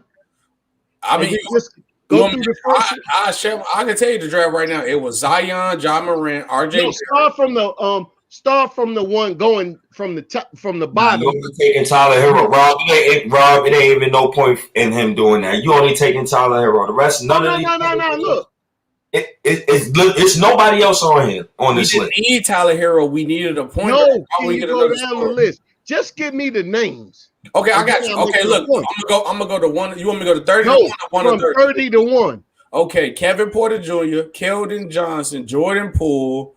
I don't know who the hell this name is. Position. Just give me the position. Give me the position that you needed. We needed a point guard. There's no other good point guard. He keeps telling you that, and you not understanding what he's saying. No, exactly. I know that he needed a point guard. There's no other good guard in this draft. Hey, SB, let me do this. Rob, go ahead. Around the bush and get to the point. My point is this here. When you look through that draft, it was better players. Right now, he's still underdeveloped. So my thing is what I be telling my Knicks fans. I just wanted you to hear it. Hey, look, he's not what he needs to be right now, but it's not to say that your team drafted for the wrong reason. I didn't say that. I like Kobe White. I didn't say that. Oh, okay. I thought everybody was killing No, him. no. That's not what we said. That's not what we said. That's not what I said. I said the Bulls needed a pass first point guard. Correct. And they Kobe White was not that. And that's what I was saying. Did they think that he was that when they No, drafted? he was just the best available point guard that was left. Right, Rob. That's what we're saying. And the reason why I even brought up Kobe White's name is because Kobe White not being ready for Zach LaVine to play more minutes with the ball in his hand. That's a fact. That was the reason why I brought up Kobe White. Our two best playmakers is Sam Aransky and Zach LaVine right now. That's what he had. Because Zach LaVine played point guard in Minnesota, and it didn't work out. It didn't work out at all. So when those is your two best playmakers, now I can see understandably why your record is the way it is. But y'all got a nice little young core over there. What's your take on Laurie Marketing and Wendell Carter Jr.? For me, real quick before you go, I think Wendell Carter Jr. is a huge disappointment. By the way, just like Kevin Knox. I thought this was Dame Lillard over Zach LaVine. But what we got to do is see. That's what I'm saying about how somebody bring up a point and we just steamroll it, because I legit just said I would take Zach LaVine over Dame Lillard, and 6 minutes into it, we're talking about Wendell Carter Jr. being a bust. Yeah, I was gonna say something about that too, but then he's asked me the question on that. But I can't take the reason why I said I can't take Zach, to answer your point, over Kobe White, because I haven't seen his stats. Like I used to on my sports show on the radio, I used to call Zach empty stats because his stats didn't prove to nothing. He was like the Andre Drummond of his point position. Like Andre Drummond is the only player I know can get 30 and 20 and it don't mean nothing. Zach can put up 40 points and it won't mean nothing. And this is the first year that I can see Zach's stats actually meaning something, because Zach is leading the league in fourth quarter points and fourth quarter shots. But people forgetting this, if you watch the game, his shot selection is terrible. Terrible. Dame actually led his team to victories. So that's why I will take Dame, because his stats are leading to victories and wins. I haven't seen Zach do that, so I'll take wins over stats any day. That's why I'm taking Dame over Zach. It's not close to me, in my opinion. But Zach is definitely good. I get the young age why you want to go young, but no, I'm taking Dame. Yeah, Zach is nice. I ain't gonna hold you. Zach is right. Right. And I wouldn't take Damian Lillard for Zach LaVine right now. Why would you do that though? Is it really the age factor that's what you're pushing, or what? Right. No, it's the fact that Damian Lillard has not proven that he can win anything. He made the playoffs multiple times though. Freeze. Has Zach LaVine proved that? No. So what? But Zach LaVine has more time. I think Dame. Wait, when do you think Dame is going to slow down though? Because he can shoot from 30. Dame might still be in his prime until he like 34, 35. Yeah, Zach relies a lot keep on playing in the league till he's 38, 39. No, Freeze. I'm not gonna let you do that, because I haven't seen Zach lead a team on his own to a winning record. I done seen Dame do that, because Zach is going through what Dame was going through his younger age. Dame was putting up numbers and it didn't mean nothing, because there was a point in time where it was a narrative pushing that Dame can only score, but he can't do nothing else on the court as a guard. Right now with Zach, he's going through that. But Zach's stats not leading to wins, even though like this is the first year I'll say Zach numbers are leading to wins this year. Right. Oh, okay, young Bulls fan, I got you. I feel you. So here's what I'm gonna introduce to you. Go ahead. Right, because every argument is not straight linear. Correct. Right. So who would you prefer as a coach, Terry Stotts or Jim Boylan? Oh my God. Jim Boylan was. No, you can't. You ask him a question and then you do the 52 fake out. You trying to give him an answer, but I already know. I'm taking Terry Stotts. I'm taking Right. Stotts over Jim Boylan. Right. And why would you prefer Terry Stotts over Jim Because I'm gonna just go off the Jim Boylan fact of because as a coach, even though he did come from the Spurs system, but how he ran our offense and how he ran our team, the team didn't believe him. He lost the locker room so fast. I ain't never seen a coach lose a team that fast. So I'm gonna take any other coach over him. I don't care who it is. Even David Fizdale. That's why Fizdale. Yeah. That's why Fizdale got out the door. He was lying about everything, but you had Rob. This ain't about Fizdale. This is about Jim Boylan. Jim Boylan, Right? he's terrible. Right. Hey, I was just talking about another bad coach. Right. I understand. Terry Stotts definitely a bad coach. Right. That's all. I just wanted to throw his name in there. When y'all talking about bad coaches, I want to make sure his Right. And I agree.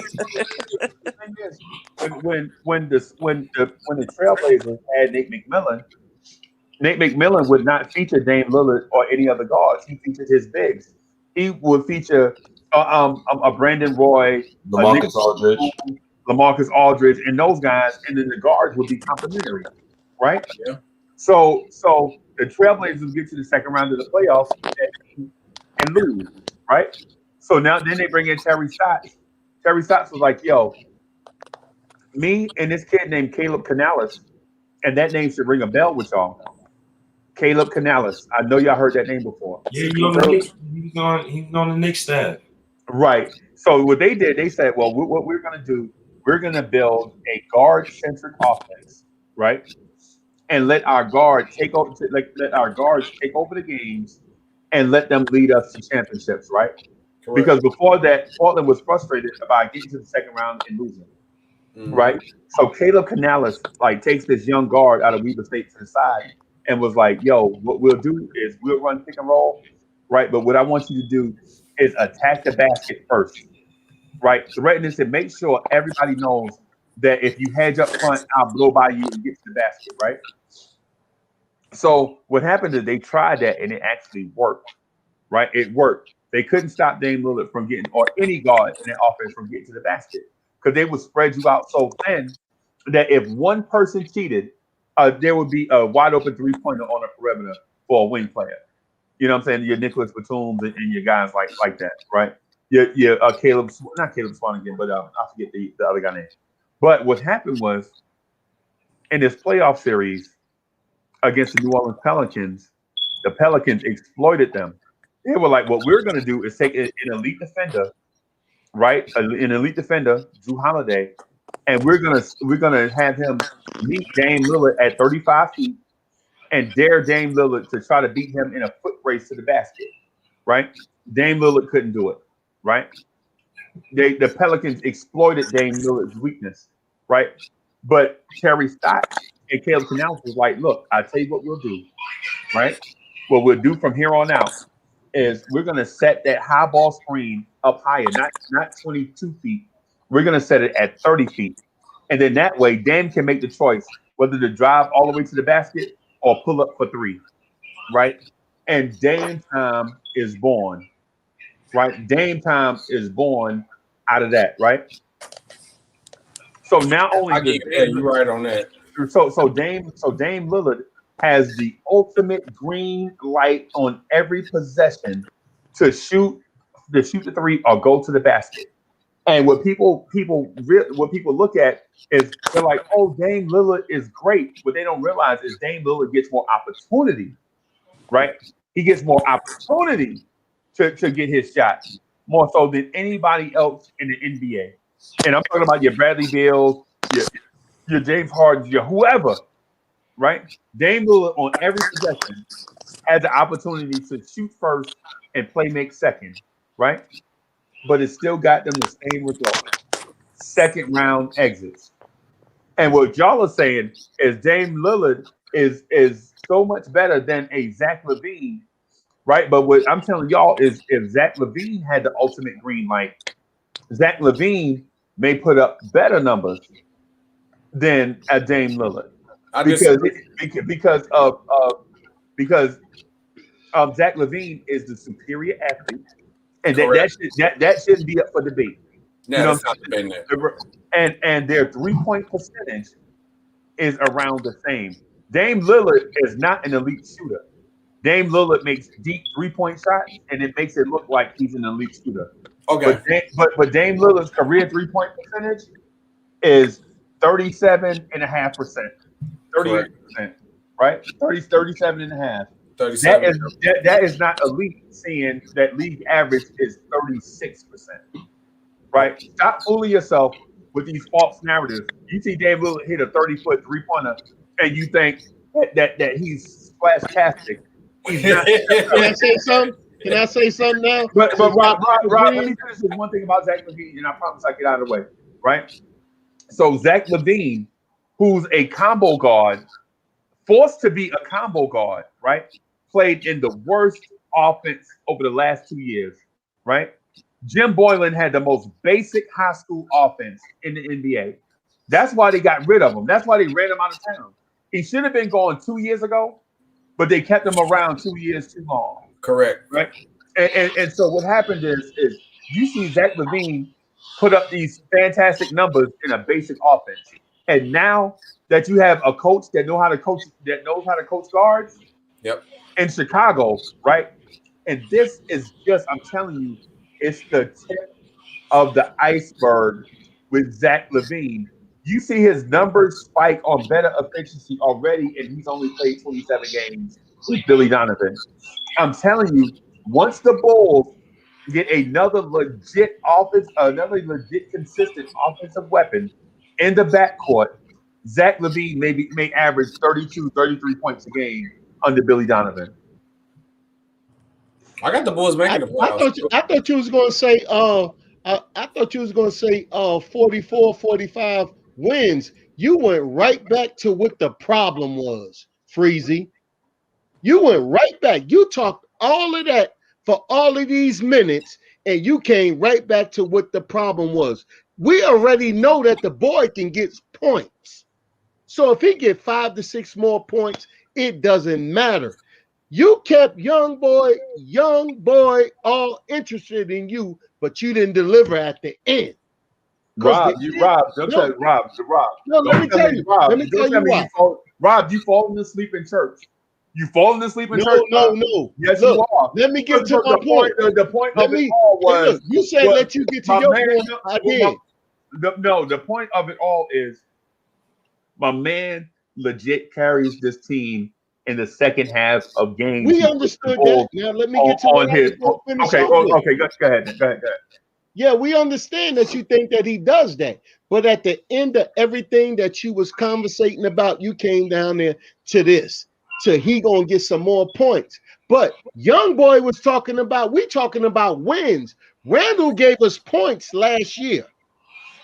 But if you don't have a different aspect of your game except for the coach, it would just so happen to be that when Tibbs came in and he vibed with Randle, and Randle was able to change some other things about his game. But LaVine can keep on doing the same thing right now that he's doing and expect wins.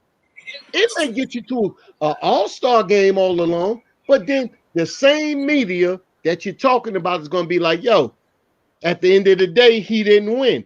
It's obvious he can score points, but it's something else that he has to see in his own game that he can bring to the team that will change the concept of the team to make it better.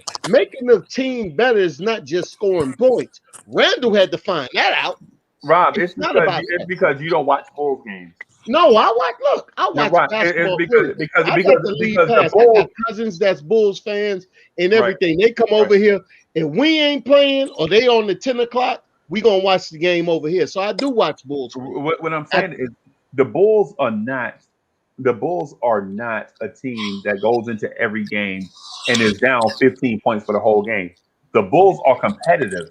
I know about the Bulls. But the Bulls, and the reason why I brought that up is because the Bulls are not another superstar away. The Bulls have their emerging superstar. What I'm telling you is, but the conversation was about Lillard versus LaVine and why you wouldn't trade him. Now you went into the intricacies of the game, but at the end of the day, the conversation is still the same.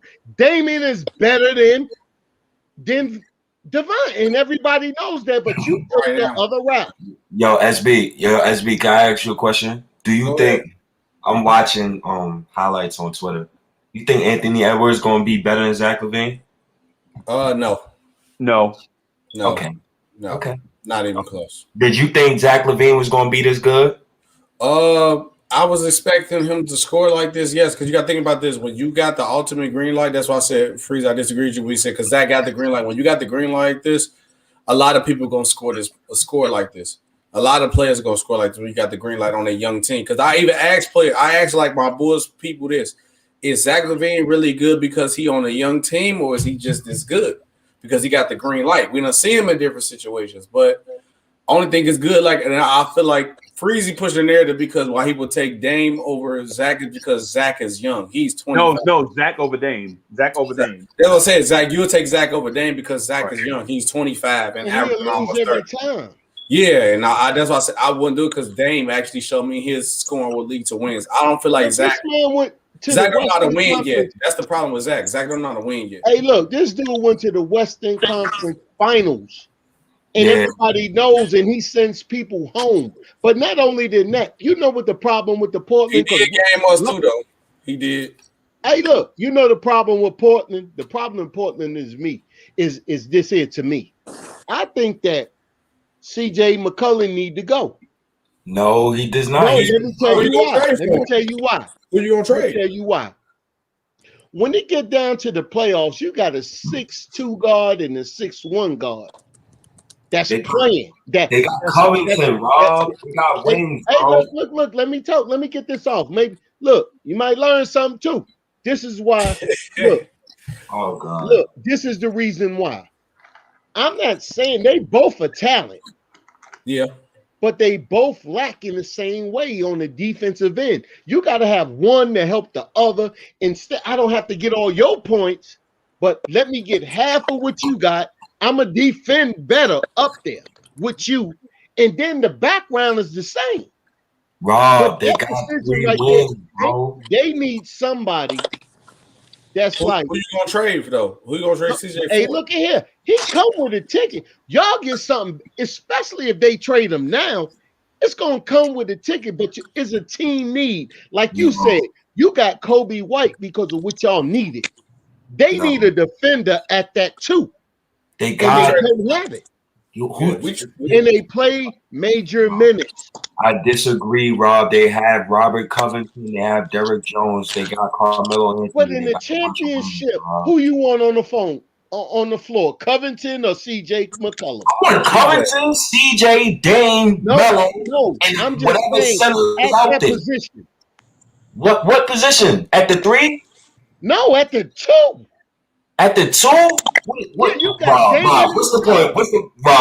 No, listen to what I'm saying. What's the point? This is why they can't jump over. They can get to the Western Conference Finals and they're gonna lose.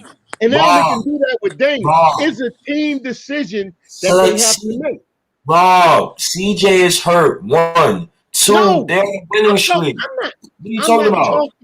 When I talk CJ to you, I'm not talking this year. I'm talking past years. Portland would always been a problem that got Dame knocked out.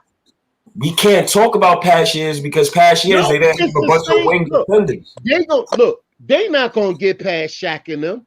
I mean, against LeBron and them. AD has an Achilles. AD is compromised. That's just wide open. Look, you missing the point. They ain't gonna beat the Clippers either, though. See, look, they're lacking. Look, they're lacking at one position. If they don't get it fixed, they're gonna always keep on losing. They got Carmelo Anthony, a 6'1" guard and a 6'2" guard defending other guards that's bigger than them coming in. In the fourth quarter, you're gonna lose 9 times out of 10. Uncle Free.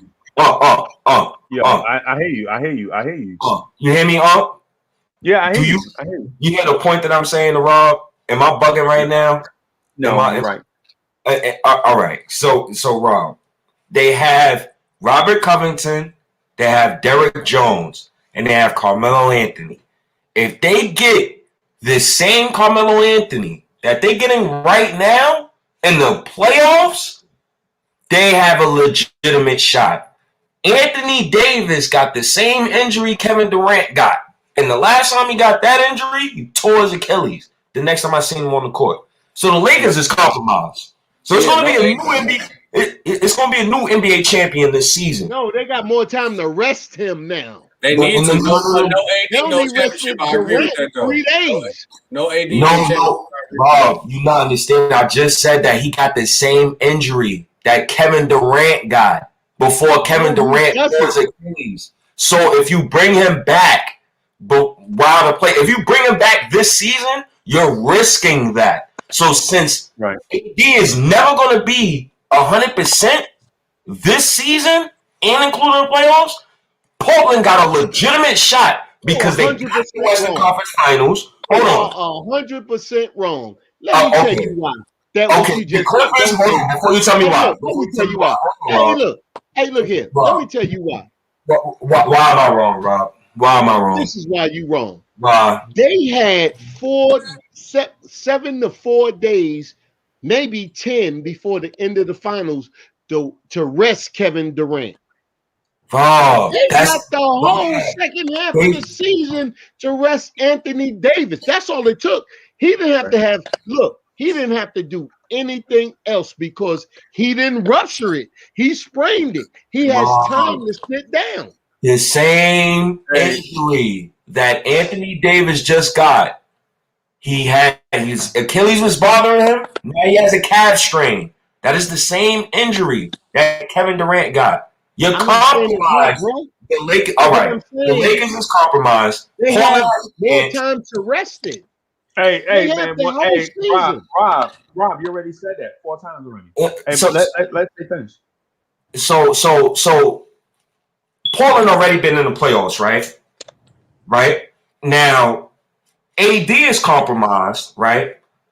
So who do you trust next in the Western Conference? I don't trust the Clippers. They just lost a 3-1 lead. How am I going to trust the Clippers? Then you going to talk about Denver.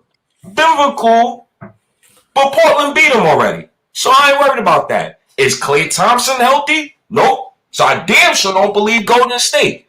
So now it comes down to you don't like the Jazz? Huh? Right.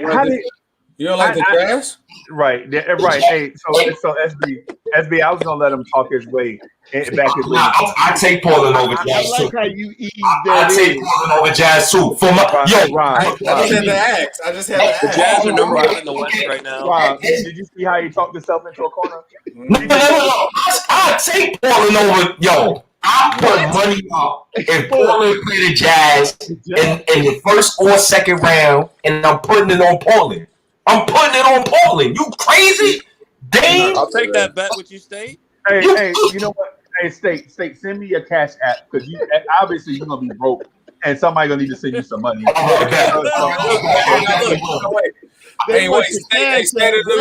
of New York. Right now, the Portland Trailblazers are the second worst defensive team in the league at this point in time. They give up the 25 most points at a 115. They don't have a LeBron James on their team. The last team that was 29th to make it that far in the NBA playoffs was they had a LeBron James on their team. I don't believe they're going to make it this far. They feel it off the rating, but how far Dame time going to get you when you got a team like Utah Jazz, one of the top defensive teams in the league, and you got the Lakers, who are one of the top defensive teams in the league, and you also have the Clippers, who they best place, the best position they can guard is the guard position. So you got Patrick Beverly, Paul George, and Kawhi Leonard. You can rotate on them guards. So they can rotate those 3 guys on Dame Lillard. Dame Lillard, yes, sir. Right, and so Portland wins a chip. Hold on. Here's the thing: if the season ended today, they played the Phoenix Suns in the first round, and they losing. With no CJ McCollum, they losing. With no CJ, they losing. With CJ, they winning. And Phoenix is a top 10 defense, right? Wait, hold on. Yes, sir. The Jazz gonna have to play one of those 2 teams. I don't think the Jazz could beat any one of those 2 teams. Whatever you were smoking, State was good. I hear you. The only team beating the Jazz in the playoffs I see is either the Lakers or the Clippers. The Jazz are how they playing right now. I'm gonna say that right now because Denver did beat them last year, but the people underrate Jeremiah Grant leaving them. That was a big loss for them. That was a big loss. It's not like they rolled over against That's an Denver. That was a adjustment great period. series. Yep. Yeah, it was a great series. It was. It was a Great great series. series. Mitchell and Murray going at each other. That was fun to watch. If anybody could have won that series. Yep. And Hey, the but see, one ended look. up going to the Western Hey, Conference see, Finals. look. State in sports, in Freezy. That's what I was saying. Mm-hmm. Look, they dynamics to that team is still the same. A change need to come. And I think that what you can get for CJ McCollum right now, because I would love him on the Knicks. I would love CJ on the Knicks. Would you go Randall for him? Randall? Hell no. Hell no. You ain't getting Randall. Look, Well, even State said hell no. You know that's a hell no. Hey, look, you're not getting. Hey, look, you're not getting Barrett. You're not getting Randall. You're not even getting Mitch. Who y'all gonna give up for him? Huh? Who y'all gonna give up for him? You think we gonna give up some money? Look, we gonna give up some money. We got 18 million. We gonna give up some money. And look, check this out. And look, and we gonna give you two. We give you 2 draft picks. Nah, Rob. You look, a 1 and a 2. And look, a 1 and a 2. Knox. Rob. And a 1 and a 2. We're not taking it. Knox and Frank. Look, they really need Frank. Hey, look. On the outside. Hey, look. Let me tell you something like this here. Listen to this right quick. We'll give you Knox. No. And Frank and 2 draft picks. Now check this out. Now listen to what I'm talking about. Oh my God. Y'all really do need Frank, because Frank gonna lock down that too. Yo, he doesn't even play. It's gonna change the dynamic of the team. You're not finna sell me a car with no engine. I'm gonna tell you this right now. Here. If you give up CJ, you have to give. If you want CJ, you have to give Randall. He dipping anyway. He only got 2 years. He gonna dip anyway, because if it don't work in another 2 years, which is not, because you're not gonna beat LeBron, you're not gonna beat the Clippers, and you're not gonna beat Utah the way that you personally or Denver. Or Denver. They got a shot to beat Denver. The way that you construct it right now, you're not gonna beat those teams. So FB, see, you see what I'm talking about? You need like defense. legit 40 minutes ago, Dame Lillard was the greatest guard in the NBA. Right? That's crazy. And 40 minutes later, as the conversation progresses, we're like, no, Denver can't win. They need no. He can get them to the West. No, the conversation earlier was that he was better than Zach LaVine, or was he? I'm talking about to take the chip. This team can 3 hours ago, it was he. Dame proved. Y'all talking crazy. Dame proved that this team can get to the Western Conference Final. As constantly destructed, they can't get no further. But Dame is still a superstar. Yep. No. But until he can get further, they need to change the dynamic on the team. It's not him. So SB, let me tell you, I got another thing that I just mentioned, right? So I legit said when Nate McMillan was the coach of the Portland Trailblazers, they fired him because he could not get past the second round of the playoffs, right? They bring in Terry Stotts, right? Terry Stotts does this, manipulates the offense and the defense so that Dame Lillard can shine, right? And they still can't get past the second round. They got past the second round of the playoffs one time. And got swept by Golden State, and it was embarrassing. It was Golden State knew they shouldn't be there. You know who was the better team?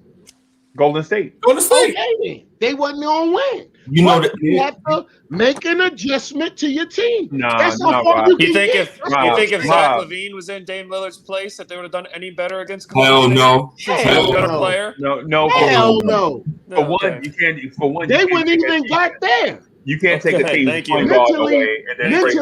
Zach LaVine is not there where Dame is at. There's only one trade I see for CJ McCollum, and it's CJ McCollum for Ben Simmons, or CJ McCollum for Tobias Harris, but I don't really see it. If we get CJ McCollum, Portland is going to definitely ask for Randall. I'm not interested in that. They not. Whoa. They salary capped. Look, they salary capped. They draft capped. we got something to do, and we got cash. Nobody want that cash. Everybody got cash. Stop saying cash. Everybody don't got cash. They got the luxury tax you can you spend to keep players. You spend $1 million, you owe $3 million. Who want to do that? You think an owner want to do that? And you think an owner want to trade CJ McCollum? There's a second player. SB. If I'm only getting to the Western Conference Finals. I want to say this to you specifically, SB. When you hear Knicks fans, right? Knicks fans got a thing this season specifically where they put Kevin Knox and Frank Ntilikina in trades for All-Stars. I want you, a guy from another team, to explain to these people who you could get for Kevin Knox and Frank Ntilikina. Hey, look, you probably already know that. Let me say this. Let me introduce we got D Rose for Derek Smith Jr. No. You know you can get somebody. Rob, that's not the point. The reason why I asked for that is because Knicks fans think they could get an all-star with those two. And I want a guy who's an outside guy who can give his perspective on that. This is a perfect example right here. I'm gonna give it to you. Can I trade you Otto Porter? No, I ain't gonna say Otto Porter. Can I trade you Felicio and Archdiakono for Julius Randle right now? Hell no. Exactly. That's how that's. But Richie is hard though. Richie hard. Richie, he tough. You know what I'm saying? I saw throwing some money. Hey, look, I saw a dude foul him so hard one time. I thought the dude was dead. He got up. He was like, "That ain't even hurt me." Yeah, I watched Archie get like in the G League when I was working with the Windy City Bulls and all that. Yeah, he tough like that for real though. Yeah, man. But look, I couldn't believe we got Derrick Rose for Dennis Smith Jr. Derrick Rose older though. Derrick Rose older. Expired contract. We cashed out on anymore. That's what I'm saying. The fan base cashed out on him. So CJ McCollum's level right now. That's a linear move. That's a minimal move. You just traded a young talent for another guy. But look, no, that's not young talent. Hey, Stank, the point was, look, they were saying waive him or cut him. We got D Rose for him. Whoop-de-doo, another vet.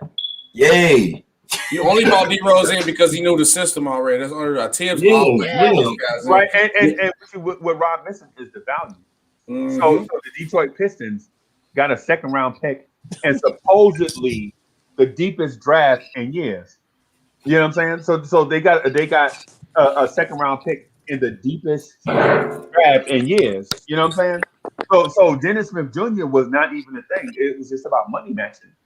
We could have just sent we could have just sent the second round pick to Detroit and for D Rose straight up, but they was like, nah, man, we ain't doing that. You gotta send us some type of matching type thing. You know what I'm saying?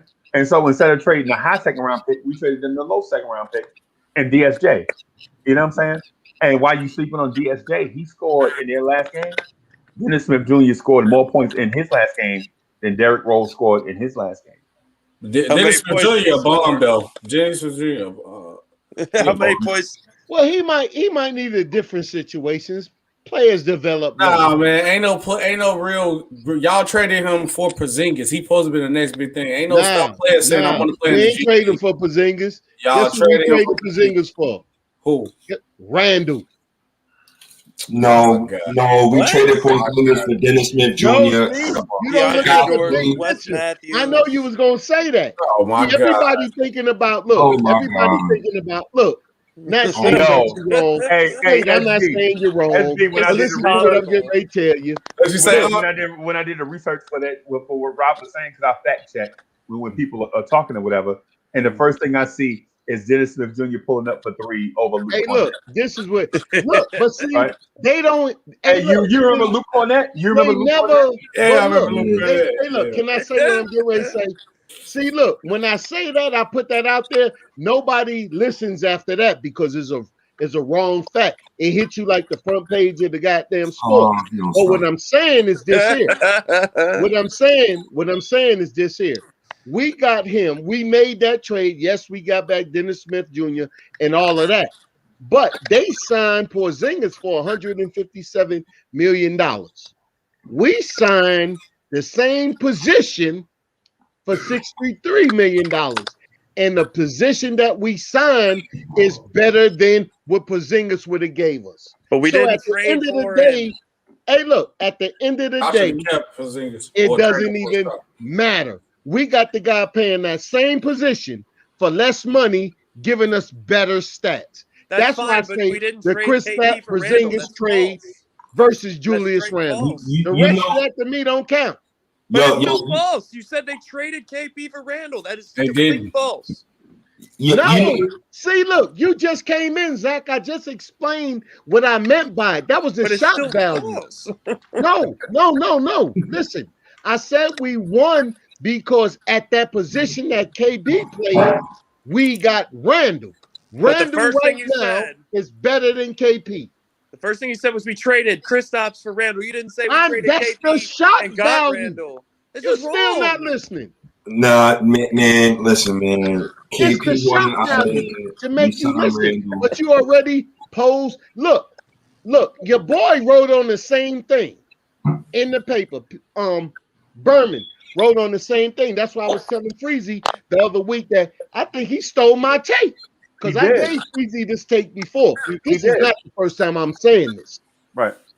I said this before that look, when you look at the whole picture of what happened with the trade, yes, Dennis Smith went off, bust, whatever we got, we still got 2 picks waiting. And we still got Julius Randle playing Kristaps' position. So now when you look at the two, who won the trade? Because we would have never had Julius. We would have had that hurt. But Rob, who won the trade wasn't the question. No, that's what I brought up. Yeah, When I I understand. started. I understand. And you're right. And Rob, Okay, you're right yeah. in the respect that That's all I was saying. that what we got at power forward is better than what we had at power forward Exactly. For less money. for less So money. we won the trade. No, not really. Whoever got the best player won the trade. To me, We got the best player. But you don't He know plays. that Look, because Kristaps get 157 million. We got Julius Randle at 60. So whatever went on in the trade doesn't even matter because we still got their 2 first-round picks. Rob, if we get Scotty Barnes with their pick and LeBron James Jr. with their other pick, then I feel like we won the trade. Okay, let me ask you a question, Freezy. This question is directly for you. If they trade our pick this year, Dallas's pick that we got, Dallas's pick the next 2 picks we got for from Dallas, and we get Cade Cunningham, is it worth it? I would trade for No. Freezy, go first. I don't know. I'll defer because I don't know. Yeah, that's. I'm gonna say You're no. giving up Dallas pick, our pick, and 2 second-round picks for 2023, and you get Cade Cunningham, and y'all saying, "Oh, your boy Suge, pick one." Nah, I'm not doing Jug. It's Wait, Yeah, your boy Suggs. I need a proven talent for that much. Let's put it in context. What picks of those are you trading? Are you trading the 7th pick? No, we 10th trading pick? wherever we land at, wherever Dallas land at, and then we giving them 2 second-round picks for next year. So where do you think we gonna land at, and where do you think Dallas is gonna land at? I think we'll be like this. Me personally, Dallas may go anyway because you got Porzingis on your team. He might get hurt in another 4 days. Not hoping that for him. But I'm thinking that Dallas pick is going to be lower than our pick. Okay. All if right. you asking me. So they might pick at 10. We might pick at 14, and then we throw 2 other picks. That's not enough. That's not enough.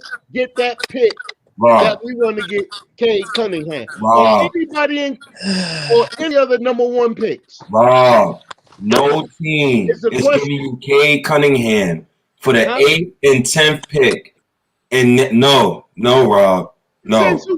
You're wrong because look. Rob, say for instance, Okay, say for instance, okay, that the Grizzlies get the number 1 pick.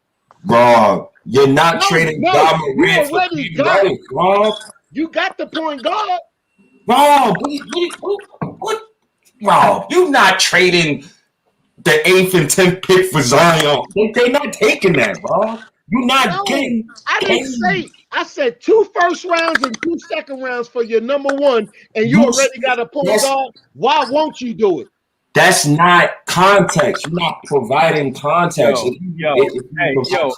Hey, everybody! I'm gonna have to wrap it up here because I gotta be back on in like 4 hours. Oh, morning drive out. Let me do one thing. Sports, can you answer that question? What would you do? So we gotta wrap up, man. Yeah, I'm 2 minutes. Hey, Sports, what would you do if you was the Grizzly and you had Ja Morant and the number 1 pick? Somebody came to you and they gave you 2 number 1s and they gave you 2 number 2s for the next year. They gave you a 10th and a 13th pick in the first round. Ja Morant? For their number 1 pick. Just say the Grizzlies got the number 1 pick. The number 1 pick is a point guard. What are you going to do? Would you trade the pick? No, I'm not, because I got a point guard with Ja. You already got Ja. So I'm not going to trade for a point guard if he's the best. No. What Rob is saying. I'm offering you what Rob is saying. Do you draft Cade Cunningham knowing you have Ja? Or do you trade back and get a bunch of draft picks and to get some pieces to go around Ja? I'll probably get the pieces to go around Ja, yeah. We can offer that. So we still got to check. I don't know why Rob was beating around the bush. But I don't know why he was beating around the bush. We have that. We can do that. We have it. Not saying it's going to happen, but we have that. That's an ace in the hole. If somebody gets a pick that got the point guard, you give them 2 first rounds, 2 second rounds. Zach. Salute. Hey, Freak. Hey, thanks for having me on. So look, when you do have the debates, I definitely love to be on one. Hey, I'll sub too, man. If anybody want to sub, I might put my channel on the private chat. If you want to sub, I'm definitely be live streaming too. I might not just do Knicks. How do I get in touch with you? I'm gonna drop my YouTube in the private chat, but definitely. Hey, what's the name of the YouTube? So SB Talk Sports. Yep. Okay, just find it on YouTube, Rob. SB Talk Sports. Okay, no doubt. SB Talk Sports. Hey, look, I hit you in a minute. We get back on the talk. I better. All right. Hey. So thanks everybody. SB, we're gonna do the debate tonight at 11:45. So we have the Lawrence Tears Debate Championship on the line between Sports Vibes TV and Hoodie Kev. Right. So that'll be live, and then we'll have an undercard. Unfortunately, we don't want to have you. If you want to join the league, we can't have you on tonight because we already have some things scheduled. But next week, and we'll get it because we only do like 3 or 4 debates in a night because they tend to get long. And so what we want to do is just do 3 or 4, and then next week, if you hadn't gotten scared or intimidated by what you saw tonight, then we'll bring you on. He laughing. Okay. All right. I love that smoke. I love that. The crazy part about it is,